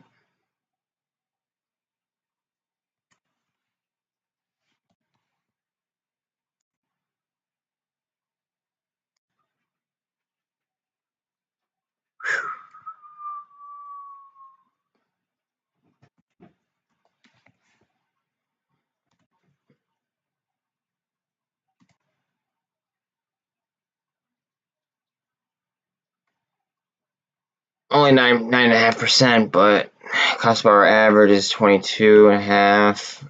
And then you said that you were interested in IMPP, so let's check that out. Look at that 1 day. Whoa, look at that 1 day volume right there. That's interesting.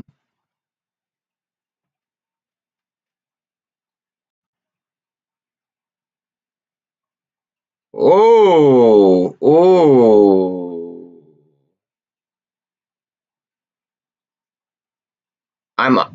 I'm unsure of that.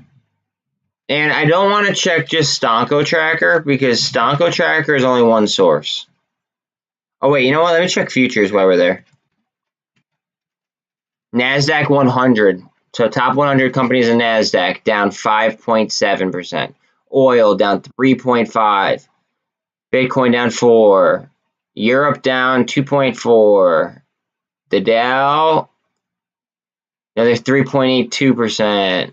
S&P 4% on S&P. Holy fuck. And 5, yeah, oh god. I don't know how I went out green today. Holy shit.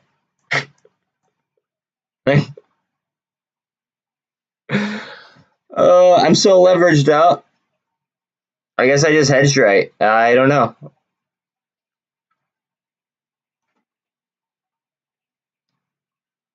Are you in, Justin? Are you basically in like most of like the meme plays, or like are there any other plays that you're interested in that you think are worth some attention other than IMPP? Because IMPP isn't my thing. I'd rather go with Viking Energy. What is Viking Energy at? They're 66 cents, and they're gonna do a 1-to-1 merger with CEI. So I'd rather just buy Viking Energy straight up, personally. But like, are you into any other plays that like are worth mentioning?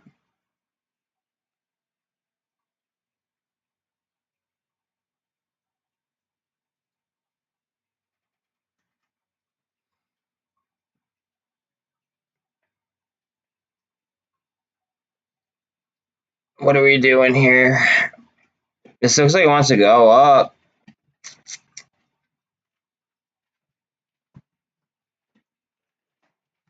I can't believe you did that, bro. Like,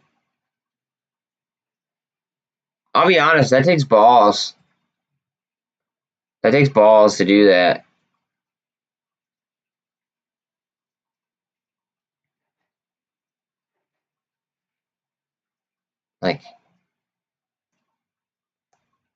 Like, ouch. Basically, like that's how I feel for you right now. It's just like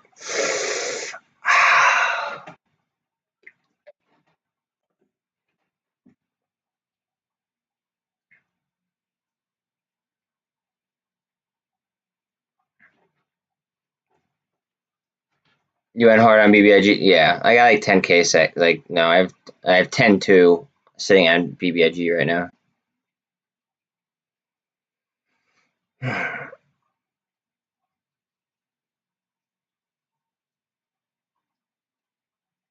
I just feel like the Tide shares are going to be a hot commodity. So like, I want a decent amount, and then I want to be able to sell calls as well as a source of residual income.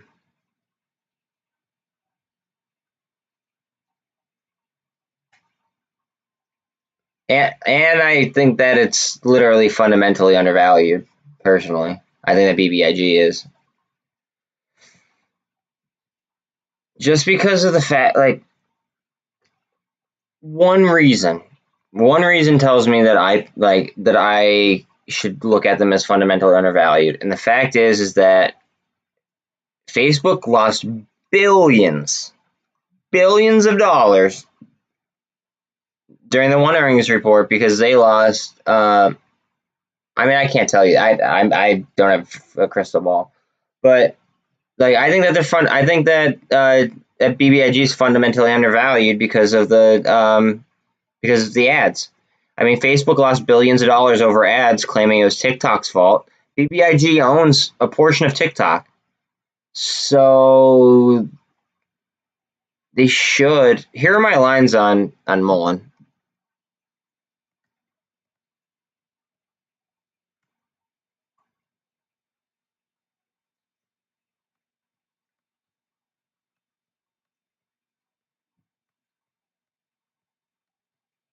That's my bottom outline.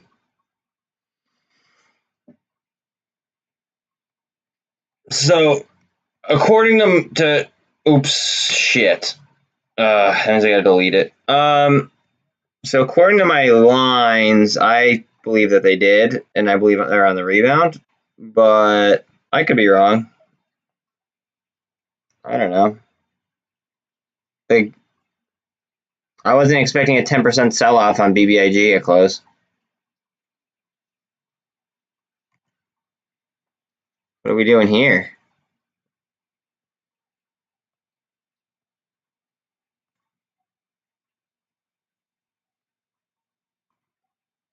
We need that MACD to go.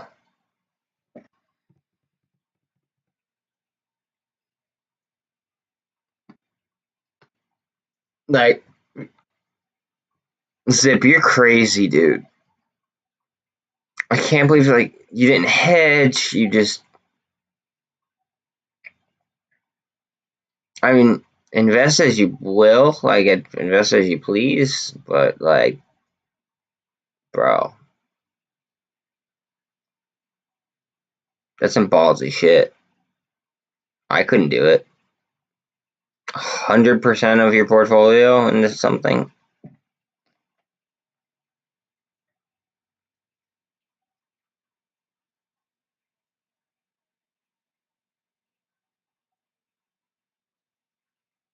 Like, just thinking about that gives me like chest pain. Okay, come on, let's go. Let's get a push now. Let's get a push. Come on, Spy.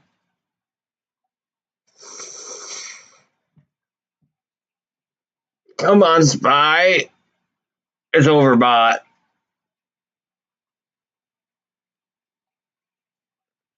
100%. Wait. Justin, you didn't do 100% of your portfolio into BBIG too, did you?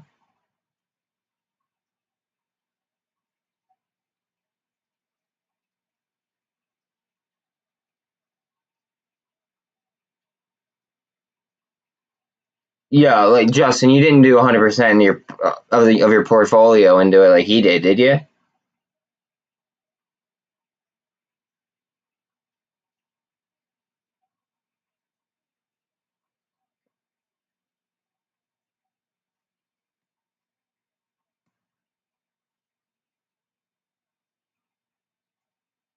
Justin, you didn't do it, did you? Please tell me now. Like, I'm not telling anybody how to invest or give. They're trying to give or giving financial advice in any way, shape, or form. That's just a question. Like, did you like 100% just full send BBIG? Because like that's some shit. I'll give credit where credit's due. Like, you probably carry your fucking nuts around in a wheelbarrow if you're doing 100%.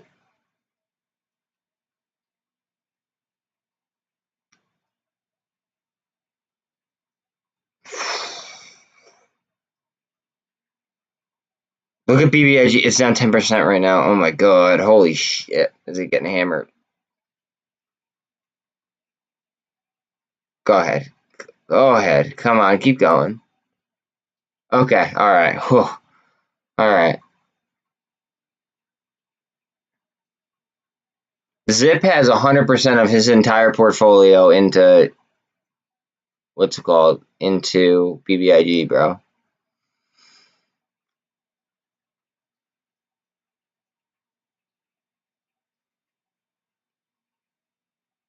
You should be more concerned about the SEC filings. What do you mean the Reddit? Fuck the Reddit. Look at the SEC. This is all you do, right?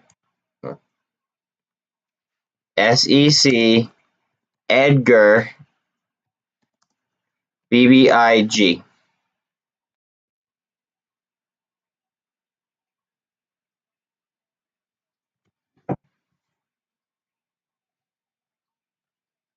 This is what you care about. This right here is what you care about. The SEC filings. This is all you care about.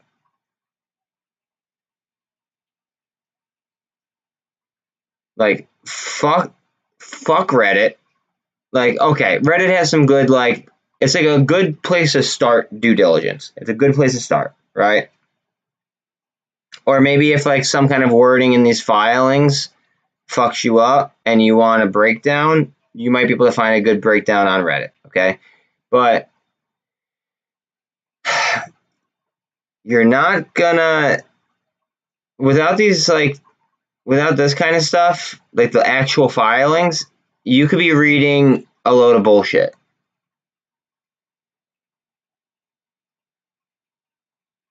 That's I feel that way with almost everything what's it called?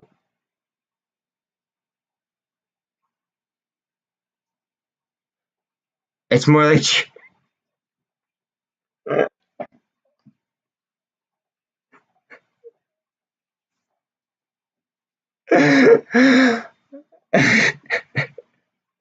Cheerleaders for stock. I mean, dude, you trade it however you want to trade it. I have a different philosophy than you do on it. Like, it is what it is, you know. Everyone has a different vibe. I'm gonna go ahead and I'm going to hold I'm gonna diamond hand the ever living piss out of it. I'm gonna hold it through the triple witching day, which is the 17th of June, and I'm gonna see what happens to it. And then after that, I'm probably gonna sell calls on it, but I haven't decided yet. That's fine. Let them. I'll sell calls on it the whole way down, and I'll profit.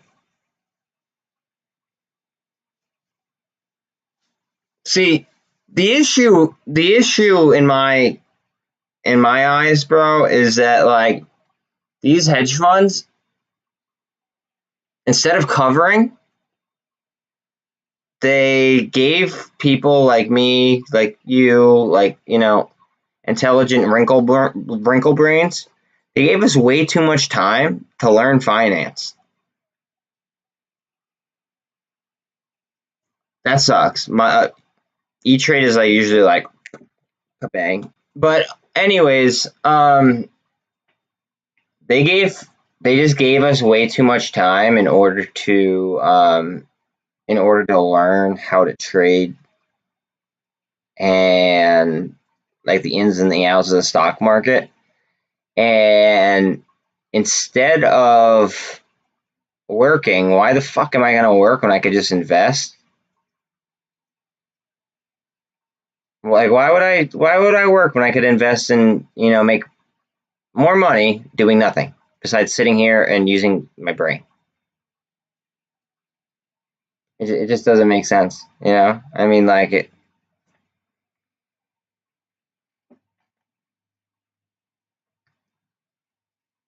I don't know. It's the way I see it.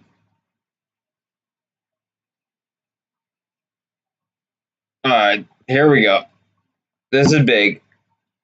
We need some follow through here.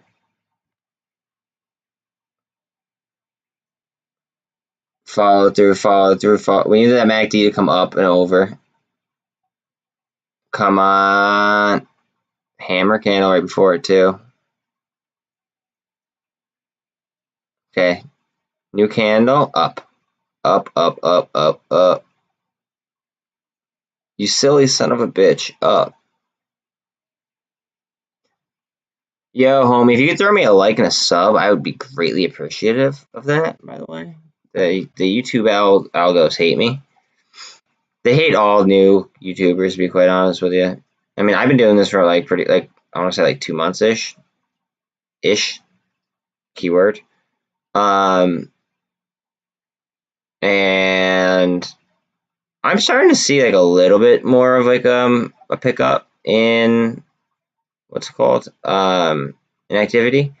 But still, like, I am not on the algorithm's like favorite list at all.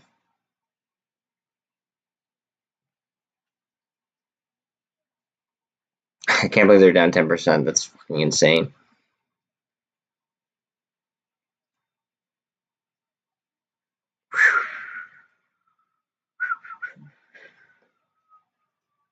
Do you know what level you applied for?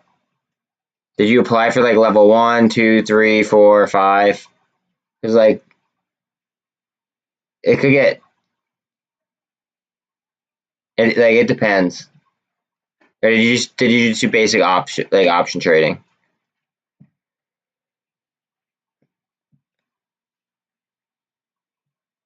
Oh, bro, dude, losing money.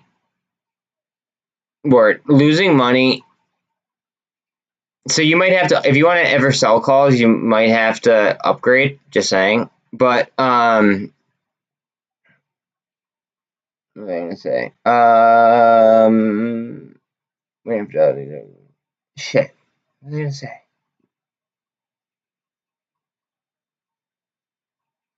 I forget what I was gonna say to you. Son of a bitch. Looks like we're gonna crawl though, which is what we've been waiting for this whole freaking time. We just need to drive. 51 on the RSI.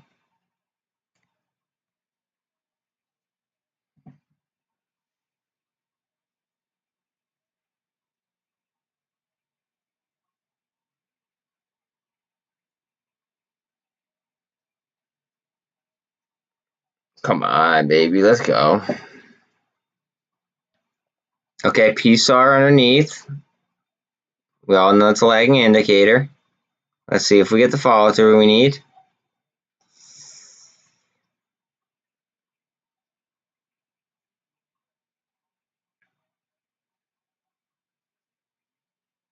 Oh, I remember what I was gonna say. Yeah, losing money, dude.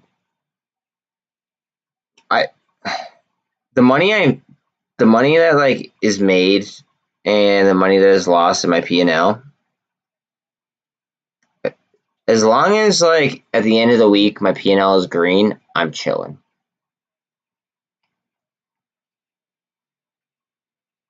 So now, luckily, I'm not phased with pattern day trading. My account's large enough, so like I'm chilling. I know it's much harder underneath the PDT number. But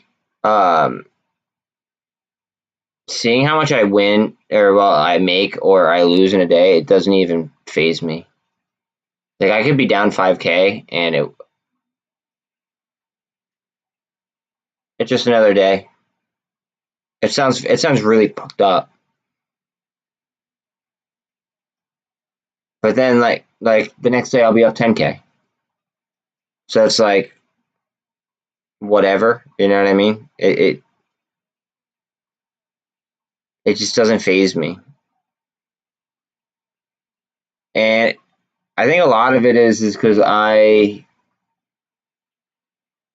use high leverage. So like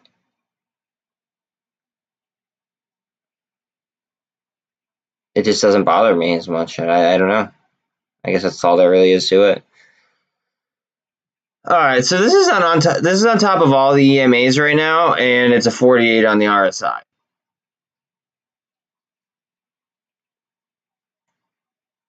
If we don't get strength in after hours here, and we start the day off ugly tomorrow, it could be a very ugly day.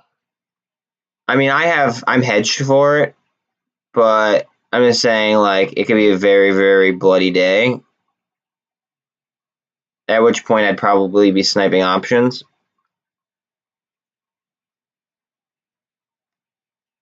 But it could be crazy bad. Although the futures are so rough right now, I think statistically we're kind of looking at a little bit of a rebound. A little bit of a rebound.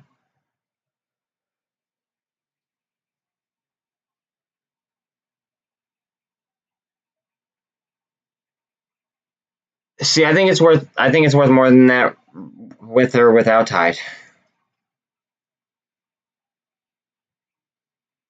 I'm just gonna go back to the advertisement part and the amount of like the billions of dollars that Mark Zuckerberg like blamed the that earnings report on because of TikTok, right? I'm gonna backpedal to that, and I'm gonna have to say that like I personally would credit BBIG with at least a little bit of that, simply because they own what is it? It's either 10 or 15%, and they own the largest competitor of TikTok.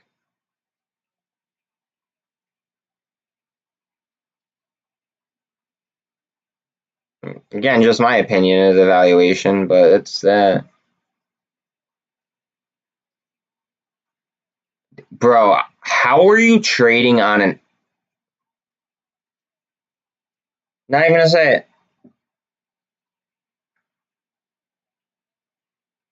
I could never. No, that's a lie. I did at one point. No laptop, nothing. No no tablet.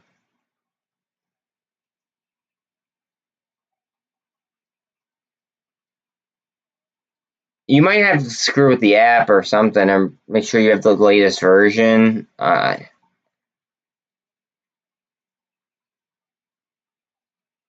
Yeah, I mean, you don't even need Ortex. You could ask me for Ortex, and I'll give it to you. I don't care. Like,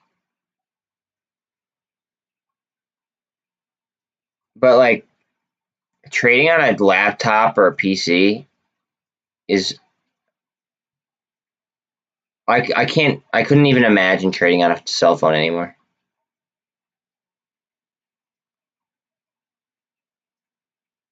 I did one at like one point, like when I was like learning how to trade, like way early on, like I was in high school, I believe, and I was like just like buying pot stocks or something.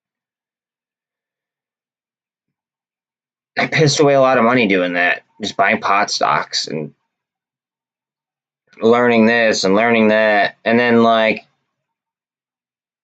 once I started to take it seriously, like I was on a computer and I was like, holy God, this is like it's like a new world almost. Um,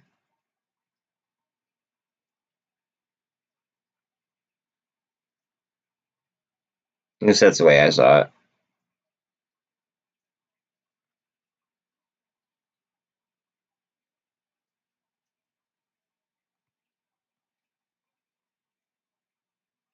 Yeah, we need to break this 200 already. It's getting annoying.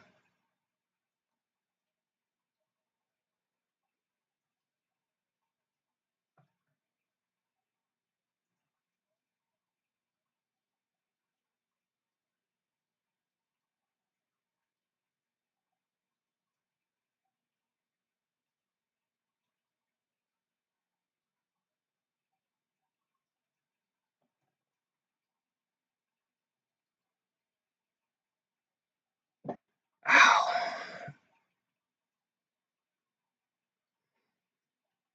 12% down on BBIG. Holy shit.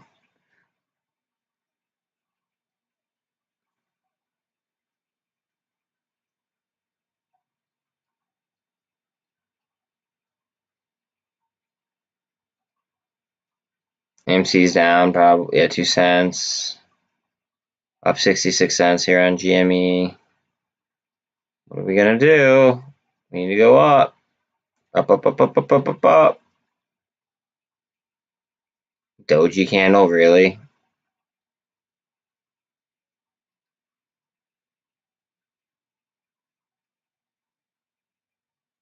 There's a volume there. Okay. Q's at 291. WM has 176.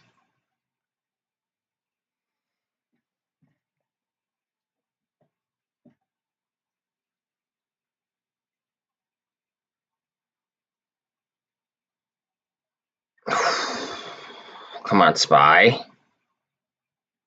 What are we doing, SPY? I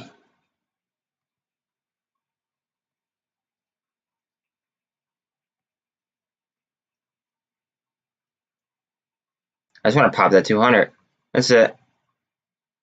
That's what I've been waiting here for the last 2 hours for, is just to pop this freaking 200.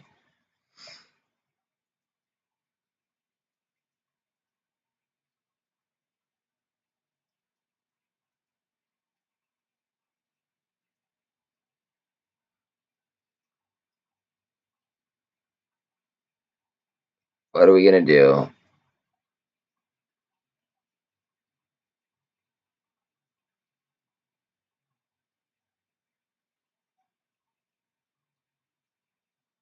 That's really tight. That's what he did. That's funny. 13's over the 24, which is over the 48. They're all in line. They just need to push over. Go ahead. Go ahead, you son of a bitch. Go ahead. Go ahead. Push, push, push, push, push, push, push.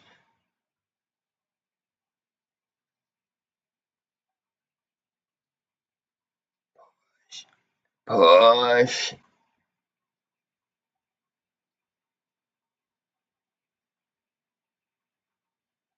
Oh, okay. All right. So Selling to open would be like if I were to sell a contract and open up a call, if that makes sense. I don't think that you're ready to do that right this second, from what you're telling me. Not financial advice, but from what you've told me, I don't think you're ready for that as far as options go. Selling to close would be to close your position completely and take the profits, if that makes sense.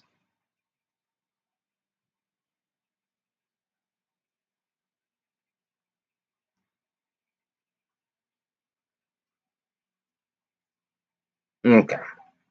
Yeah, sell to close, from every experience I've ever had, would be to take your, like, to close the position completely. Sell to close. You are selling to close. That's it.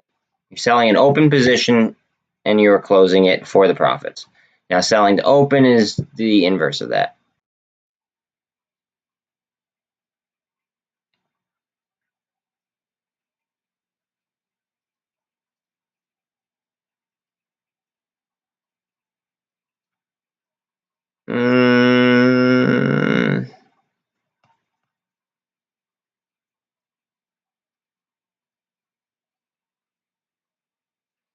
All right. 630 is my number.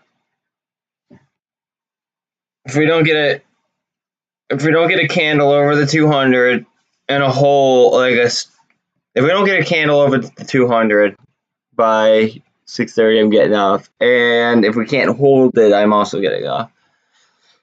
I just really didn't get too much sleep last night. But I want to be here if it starts to run, or if they start to run, because I feel like it could just be like a domino effect. Come on.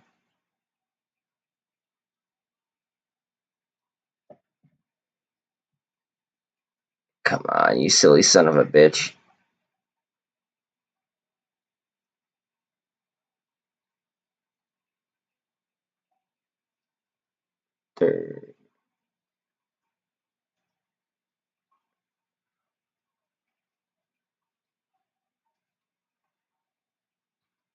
In theory, yes, but I disagree with that.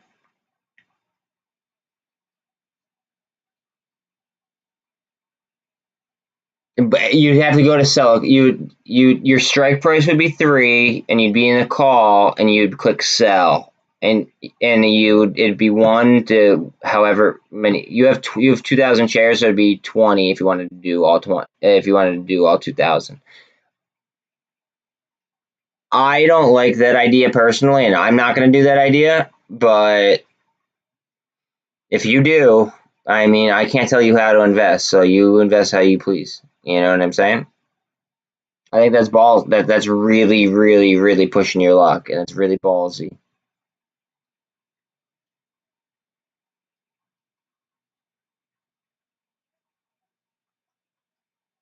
Like, it closed above 3 right now, like today. Yes, I know we're down right now, right? But it closed above 3 today. Like, it has the range.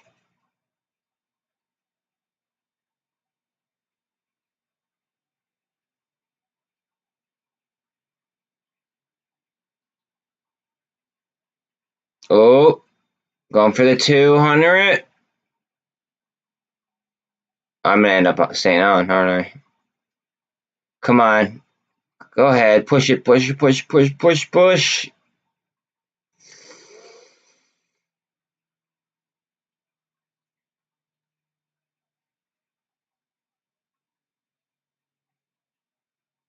Bitcoin has 29.3 easy. 20. We're still short on ETH though.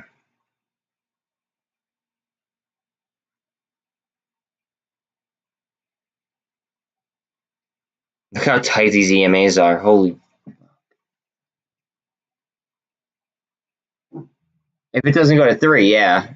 But you're beat if it goes to 3. In theory. Not financial advice, blah. I'm staying far away from selling calls on it until after the distribution and after the witching day.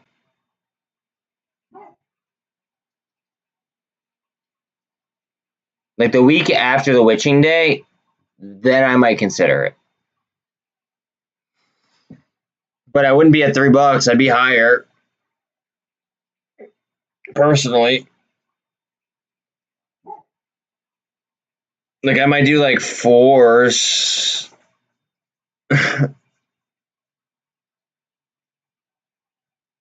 Yeah, you choose on the call or put section for each one, and then it would be. I don't know Fidelity's set up like I do on E-Trade, so I couldn't explain it to you.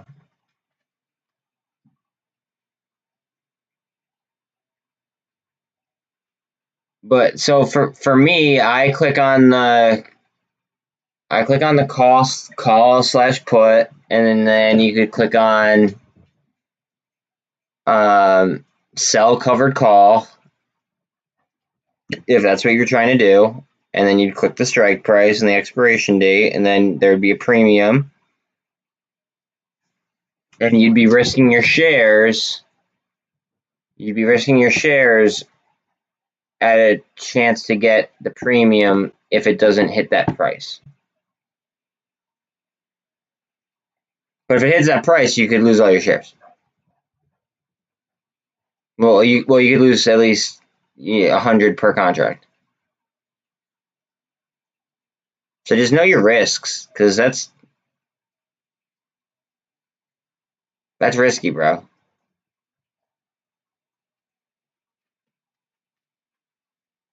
And go to Investopedia and look at like I'm putting it in the chat again.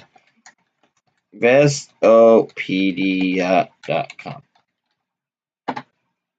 When we're done here, which we might be in like 2 minutes, just read the covered call section. Like read selling covered calls, or read like option strategies. Like they have different articles and stuff. Like I would suggest reading them all if you're going to get involved in options, because there's so many different strategies. My favorite strategies are going to be, like, other than just buying a call or buying a put, are going to be selling a covered put or selling a covered call,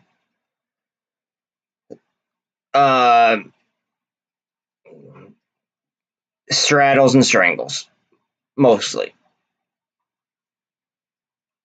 Those are my gimmies. But like those are that's where I make my money. If I'm not just buying, or if I'm not just buying or like buying a call or a put, then chances are I'm doing one of those. I'm either selling covered call, or I'm doing a straddle or a strangle. And I prefer long strangles, or excuse me, I prefer long straddles over like just short straddles. Just because it's theta. No. You can't do it. That's the one problem with that. So that's one of the reasons why I said, look at this, is gonna start to curl. I gotta stay on. I gotta see this curl. I want to see if it curls or not. Wow, look at that candle. So that's why I think that there is a possibility that this whole thing starts in after hours one of these days, because there won't be any FOMO on options, which means that there won't be as much, like they won't have to delta hedge as much.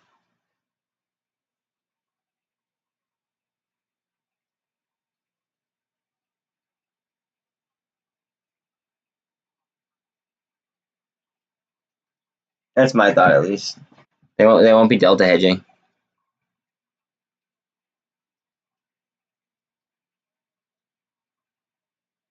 IWM is up.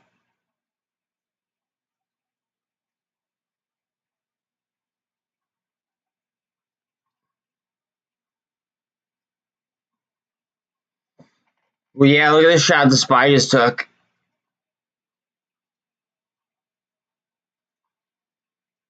I actually said I was going to get off at 6:30 if it didn't get over the 200, but then we just got this big sell candle, so I want to see if we get a sharp turn up on the MACD.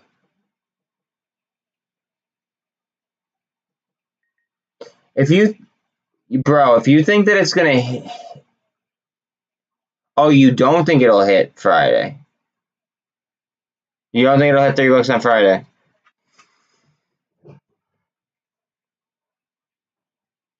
I disagree with you. I disagree because I think it's a gamma launch pad.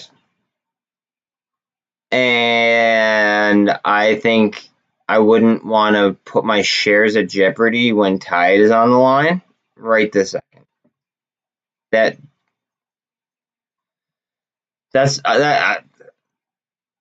And I want to make sure that there's no synthetics, which is why I'm waiting till after the triple witching day.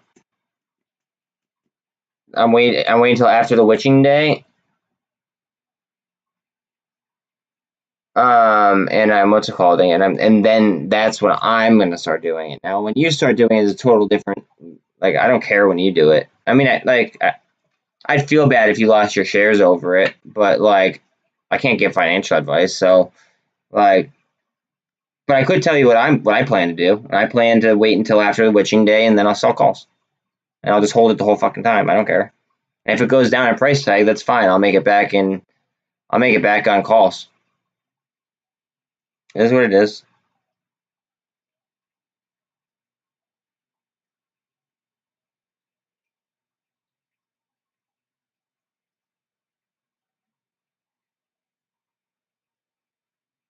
They could also be dragging it down to buy a bunch of options to then exercise later on in order to cover.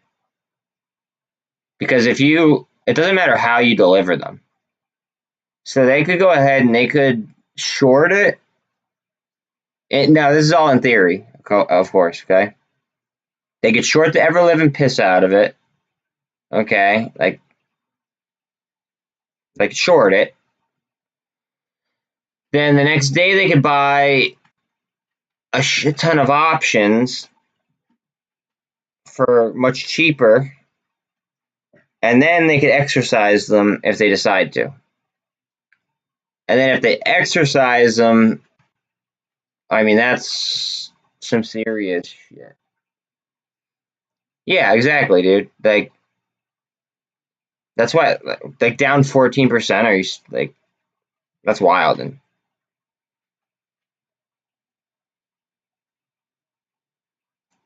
it's down, like, just as much as it was up today. So basically, today was a flat day, if you think about it like that. Like, that's sketch. I want to see this fucker go. We need to get through that 200. We need to get through the 200. Come on.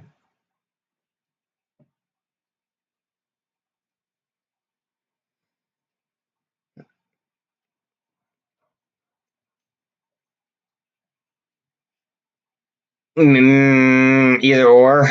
Could be either or. You don't get to decide.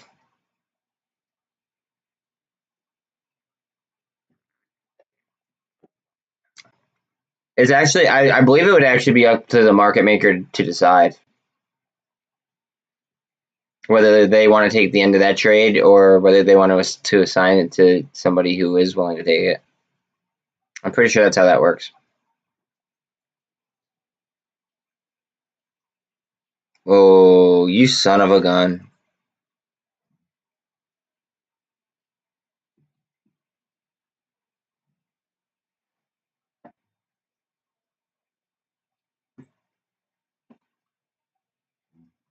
We need to push. What's up, Polly? What's up? Come here. Get over here. That's a good girl. Yes, you are. We just switch here on the PSAR. Look at that curl up. Come on. We are so these EMAs are so tight. All right, push now. Push, push, push, push, push, push.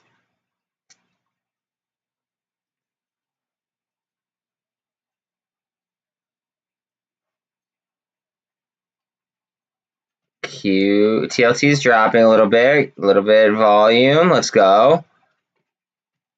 Come on, come on, come on, come on, come on, come on, come on.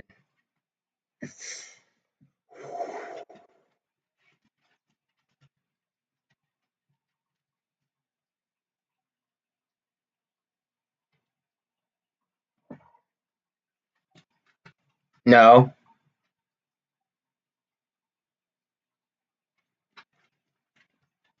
I don't think it's safe, but that's my personal opinion.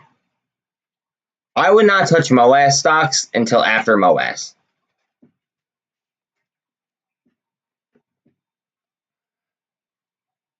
As far as selling calls go, I would not do that until after MOASS. That's my own personal opinion.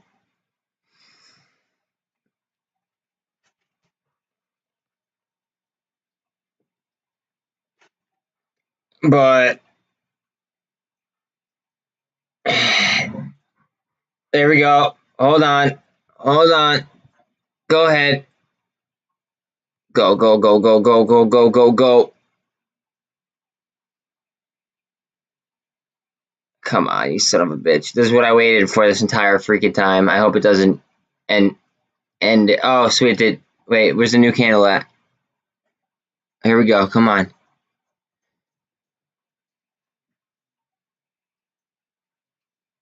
Up, up, up, up. Run it, run it, run it.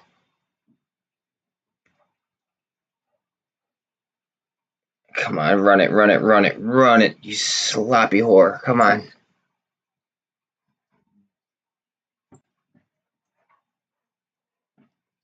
Come on.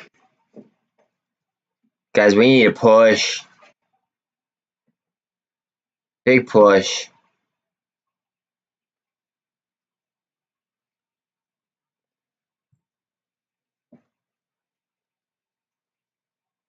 The problem is AMC could gamma at any time.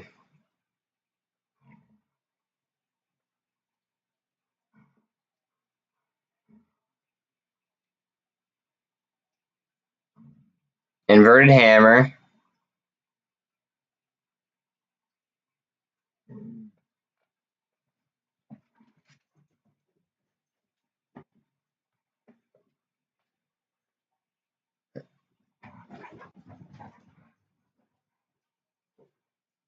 You should be able to collateralize your shares straight up.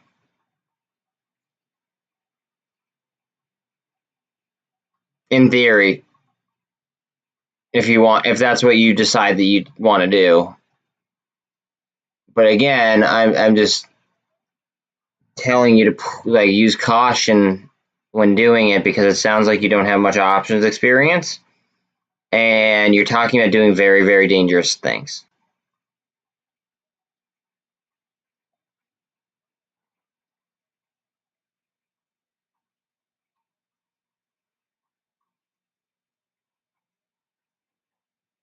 Come on, let's go. Get out of here.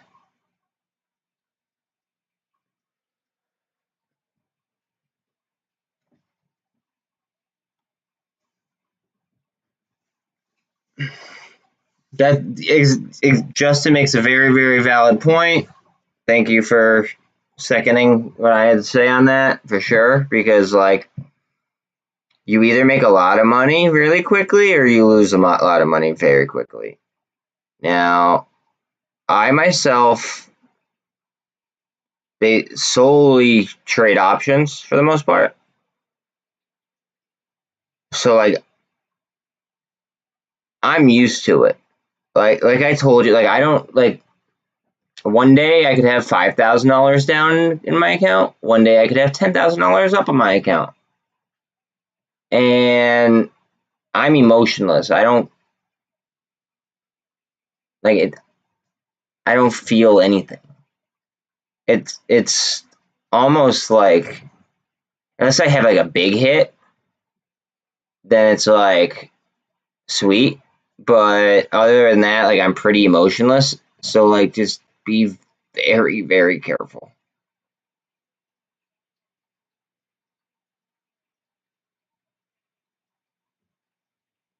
That would be balls.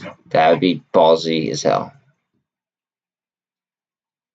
I'm not selling a damn thing until after, like I said, until after triple witching day.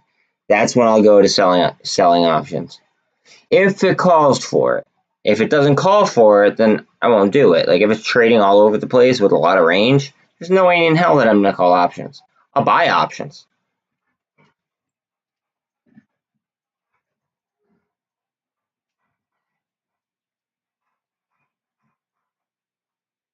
What the hell is going on here? That pissed me off.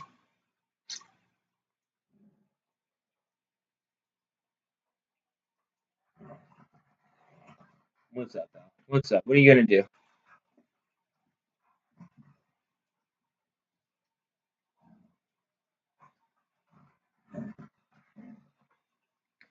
What are we doing here?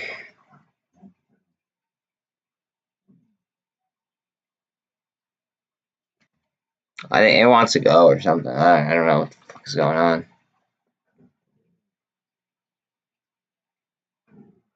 Let me see what my dog wants real quick. I'll be right back.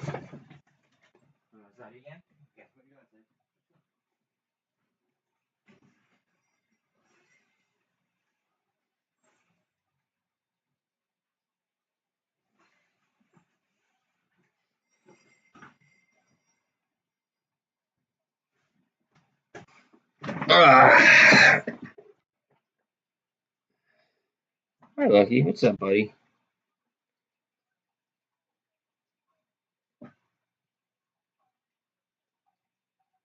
Okay, we lost 29,000 on Bitcoin.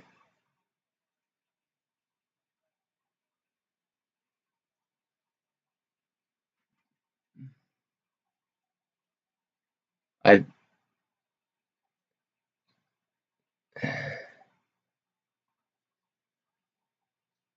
see. I feel like every single time I do it, I never let them expire. So I don't know. I always close my position.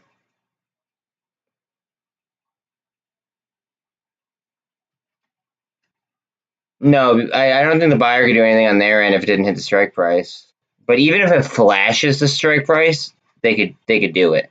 Like remember how on BBIG today it flashed like the order book, it jumped. At that point in time, they could technically exercise. So just like that's like just use extreme caution if you're going to start screwing with options, especially like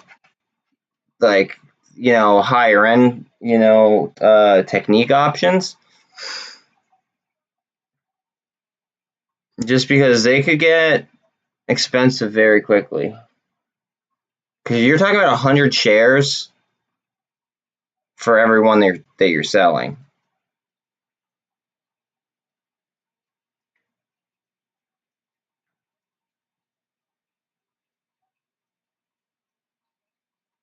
And like something like BBIG is showing so much range. Like we're talking like 40 cents in a day for a $3 stock.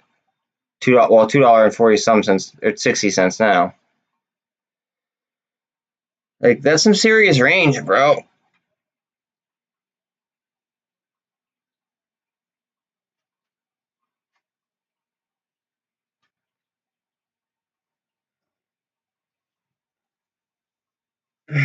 I don't know because I always close it before.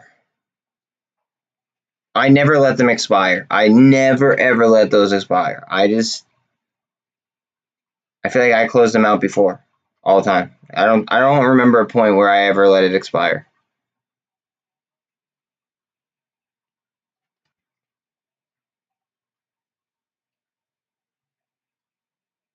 Like that's something that I would get on the phone with them to confirm. I definitely don't want to give you false information ever. So I would definitely talk to them about that. I feel like I've closed my positions though every single time.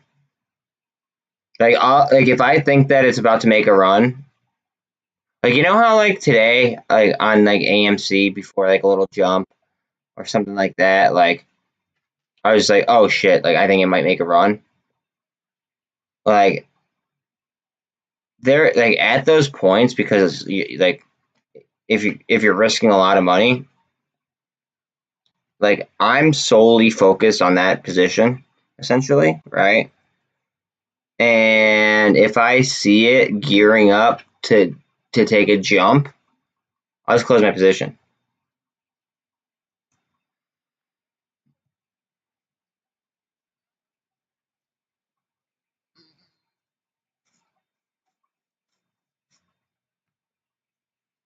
Do I know why? In my opinion,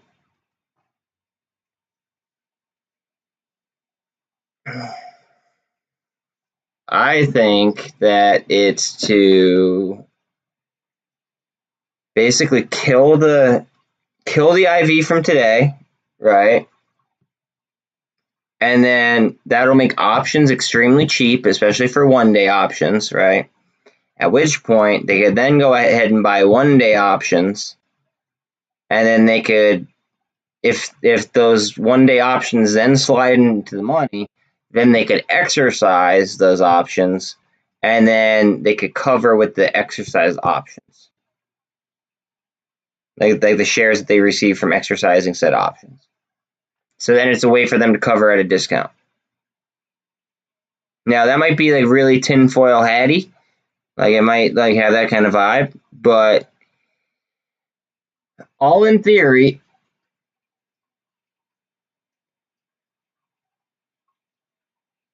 How do you know that? Did they post it on Twitter or something?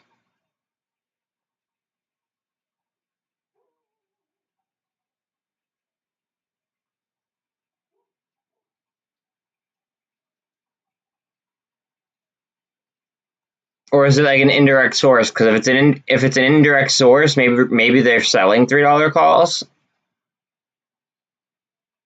which is a possibility, and they're trying to get. Oh, wasn't the reason for? Yeah, but that was last quarter, right? Like what quarter was that for? Was that for Q1? Because we're in Q2.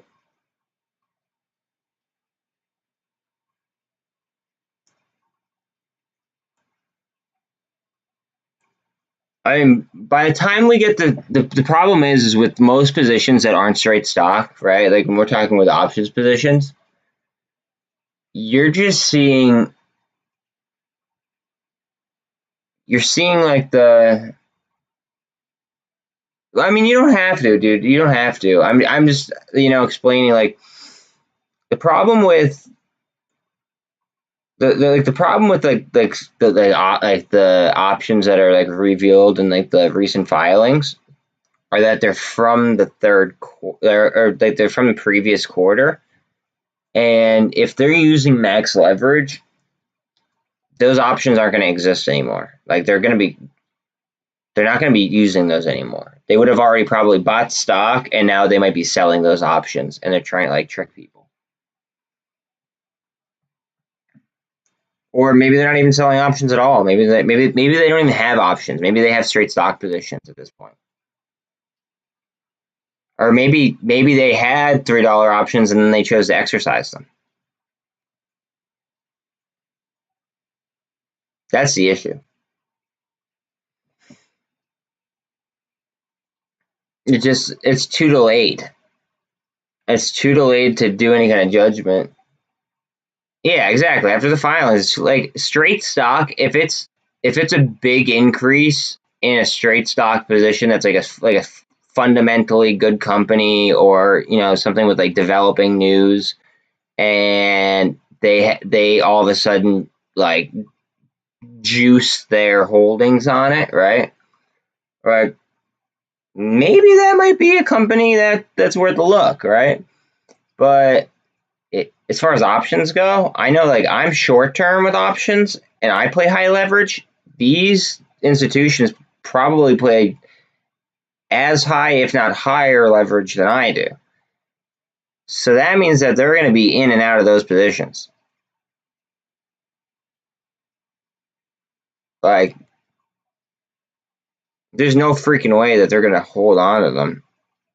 Look at how like range bound the SPY is right now. It's pissing me the fuck off. I just wanted to break the 200 and hold it. I said 630 and like then that happened. No, sorry, then that happened. And then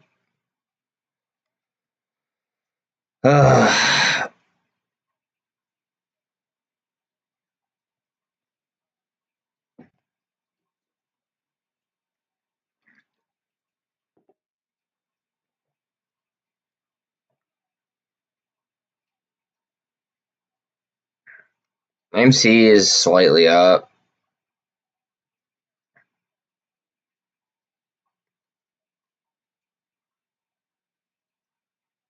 Okay, I just ticked higher a little bit, and then the new candle opened. Interesting.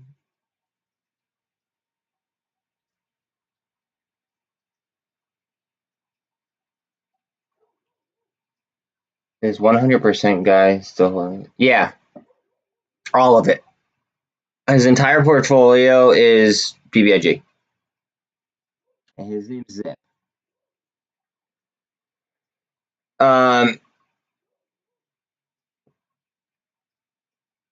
I think he's nuts. I would never 100% invest everything in one company. He's a cool guy, though. But I would never put all of my holdings into one company, ever. Ever.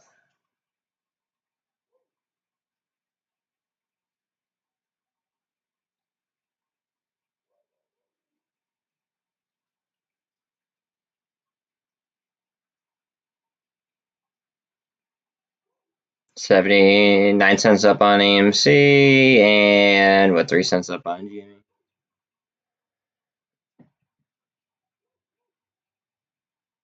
Well, the market maker would technically pick up for you.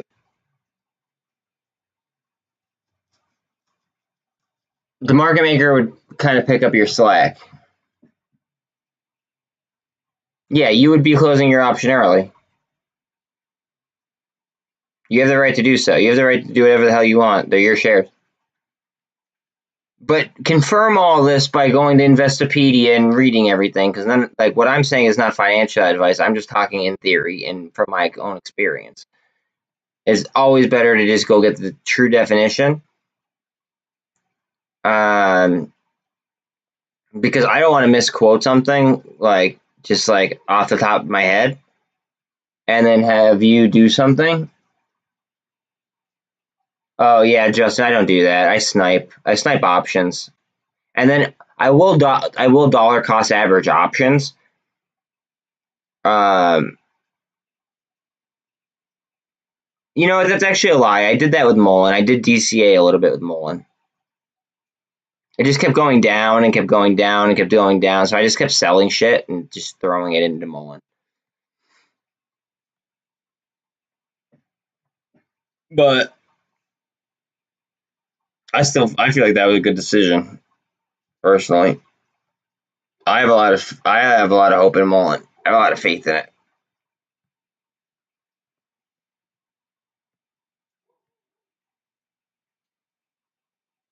Just because, I mean, like, even they're valued at like $300 million, like their market cap. They have 2 facilities, and even if they were to, let's say that they just didn't even make cars, right? Let's just say they did batteries only.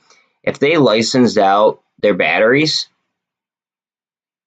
I feel like they'd be worth the market cap that they're at now, in essence. So that's why I have a lot of hope for MULN.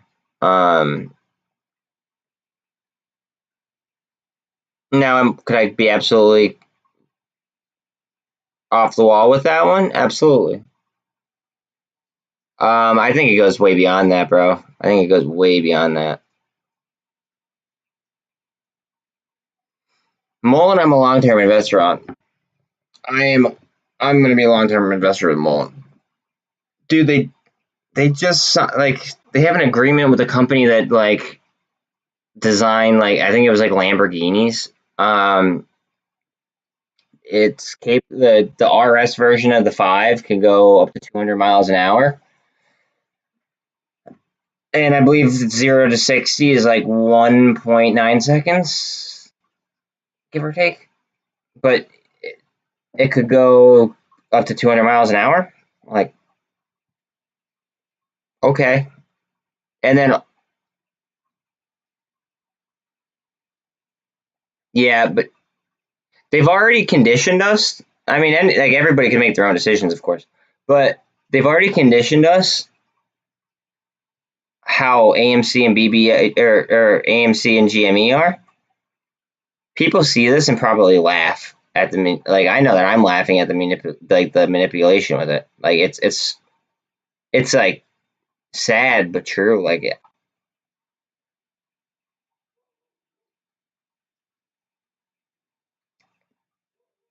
I've just accepted it already. Um, I'll probably buy like a YOLO. Like first thing in the morning, I might sell something. I might sell one of my hedges and then buy if it's still low. I might buy like a 1 day like what price is that at now? The 262. If it's still above the 2.5s, I'll probably buy a 3. If it goes below the 2.5s, I'll probably buy a 2.5. I don't know for sure, you know what I mean? But it just seems like that's what they're trying to get everyone to do. Or they're trying to get Asia away from it. Asia and Europe, they're trying to get them away from it. That way nobody touches it until the US session opens. At least that's my belief.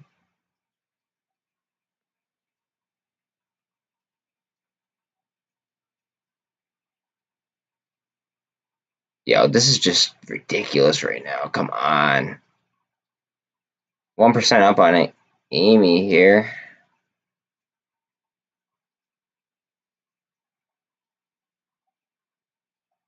Oh, MULN just took a little shot down.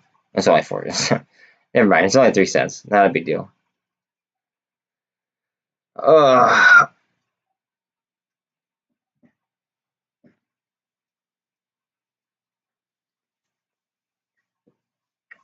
That's all I do, dude. It's like I'm surprised that there's not like more FUD articles out. Like you guys should have saw my chat when I think Matt might have, but you should have saw my chat when MULN was like getting a bunch of attention. Like I was just getting killed in bots, yo. Like just bots. Like it was just like literally like every other message was, can you tell me about the MULN offering? Can you tell me about the MULN offering? It's like there was no offering. The last thing was in September, and those are warrants that could be exercised at like $8.80 some cents. Why the hell are we talking about it when the stock is trading at $1? Like there's just so much misinformation out there.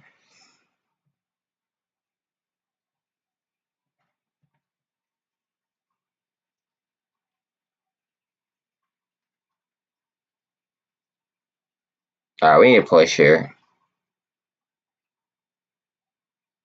Give me a push.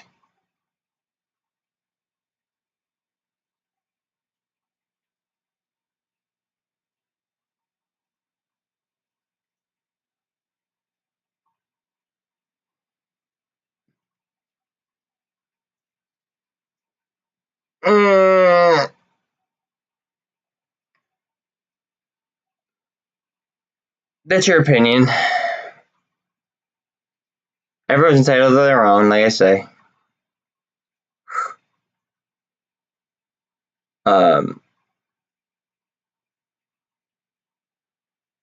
Like I like for that sector, I like MULN more, and then for And then for like other things, I like IDX.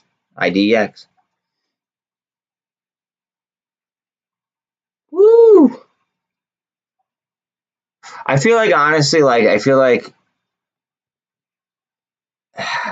means I didn't get any today because I already had 94. I agree, and that's why I just have straight. I have some calls on it too, but I have a lot. I mostly straight shares. That's fine. Buy us out.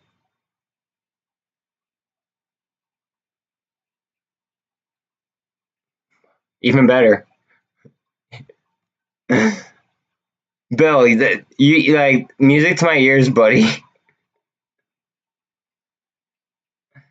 Um, yeah, 6 more subs to a milestone. I think I had 94 this morning, so that means I didn't get any today. But I feel like I am getting more views, and once I hit that 100 mark, hopefully like the algo helps me out a little bit more. Oh, dude, you're the man. I appreciate that. That's like some heavy shit. I appreciate you.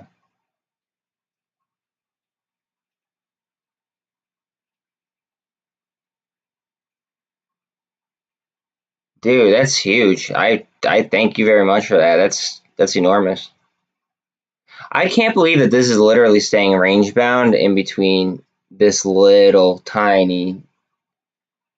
But dude, like yeah, whenever I appreciate whenever you can. Like real talk. 1.5% up on AMC.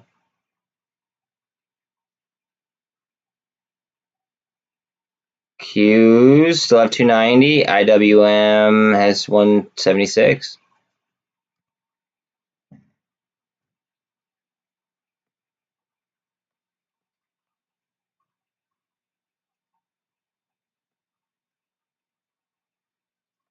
Gold Cross.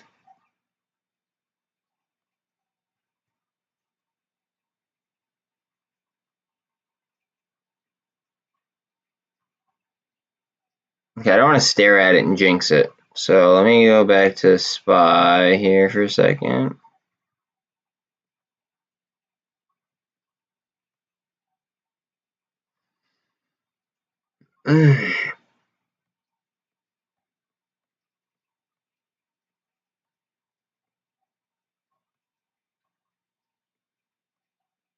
Just like look how tight that is. Like fuck. And all the EMAs are right there. Like they're where they are where they're like supposed to be.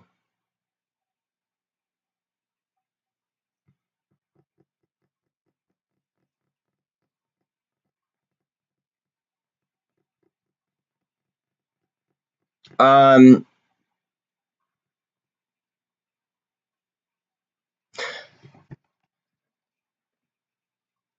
I can't give you advice, but I can say that buying a call, like a naked call or a naked put, especially as your first option trade, would be a lot less risky than selling a covered call. Um, especially before MOASS, if it were to happen.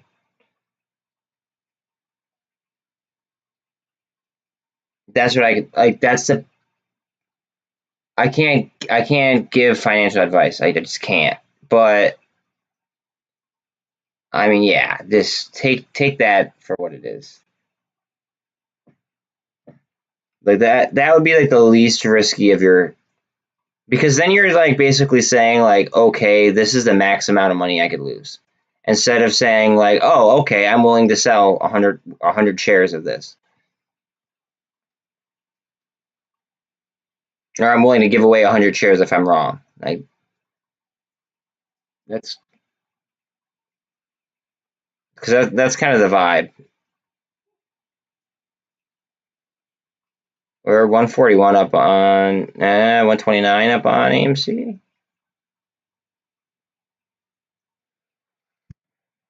149. I don't even want to look at it right this second. I want to see what the SPY does. Unless it starts ripping, and then if it starts ripping, then I'll look.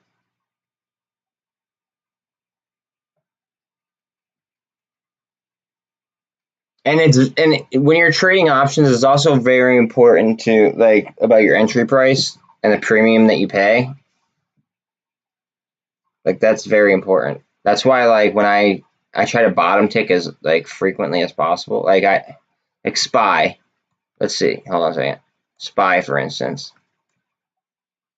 When SPY was right here. No, it was in here. Sorry. When SPY was in right here, I bought a call. Because it looked like it was going to be cheaper because it was closer to the end of the day, right? And it was headed down, so the premium I paid was cheaper than if it was headed up. Like, or say that like you were waiting to buy a put, right? You got these candles. If you bought the put in these candles, it would probably be cheaper. Well, I know it would be cheaper than if you bought them in these candles. It just has to all do with volatility. It has to do with like you have to learn your Greeks is what you have to do. Like option Greeks are everything.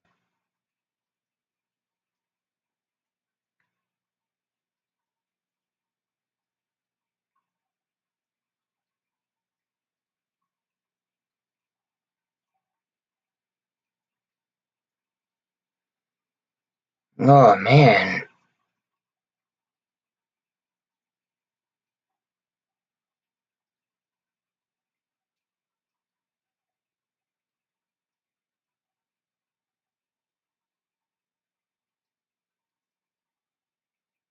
All right. I think I'm gonna call it. Let me look at this. I gotta eat something. I'm hungry as hell. Let's see. If you haven't already, please like and sub. It would do me a huge favor. I would definitely appreciate that if you are just chilling in here. We are gonna crush it tomorrow. It looks like. I have a lot of I'm bringing some good vibes tomorrow. I'm feeling it. Yeah, I hope you guys are hedged up because it could kind of go either way. We might be able to hit. Well, when I say we, I might be able to hit both ways, which would be absolutely incredible. Just by the way, after hours looks. So your boys gonna be amped as fuck. But yeah. You guys have a good one. Justin, it was a pleasure hanging out with you because I believe it was your first time here in my on my channel. And yeah, nonetheless, I will catch y'all tomorrow. You guys have a good night. And let's get ready to make some fucking money. I'll catch you later.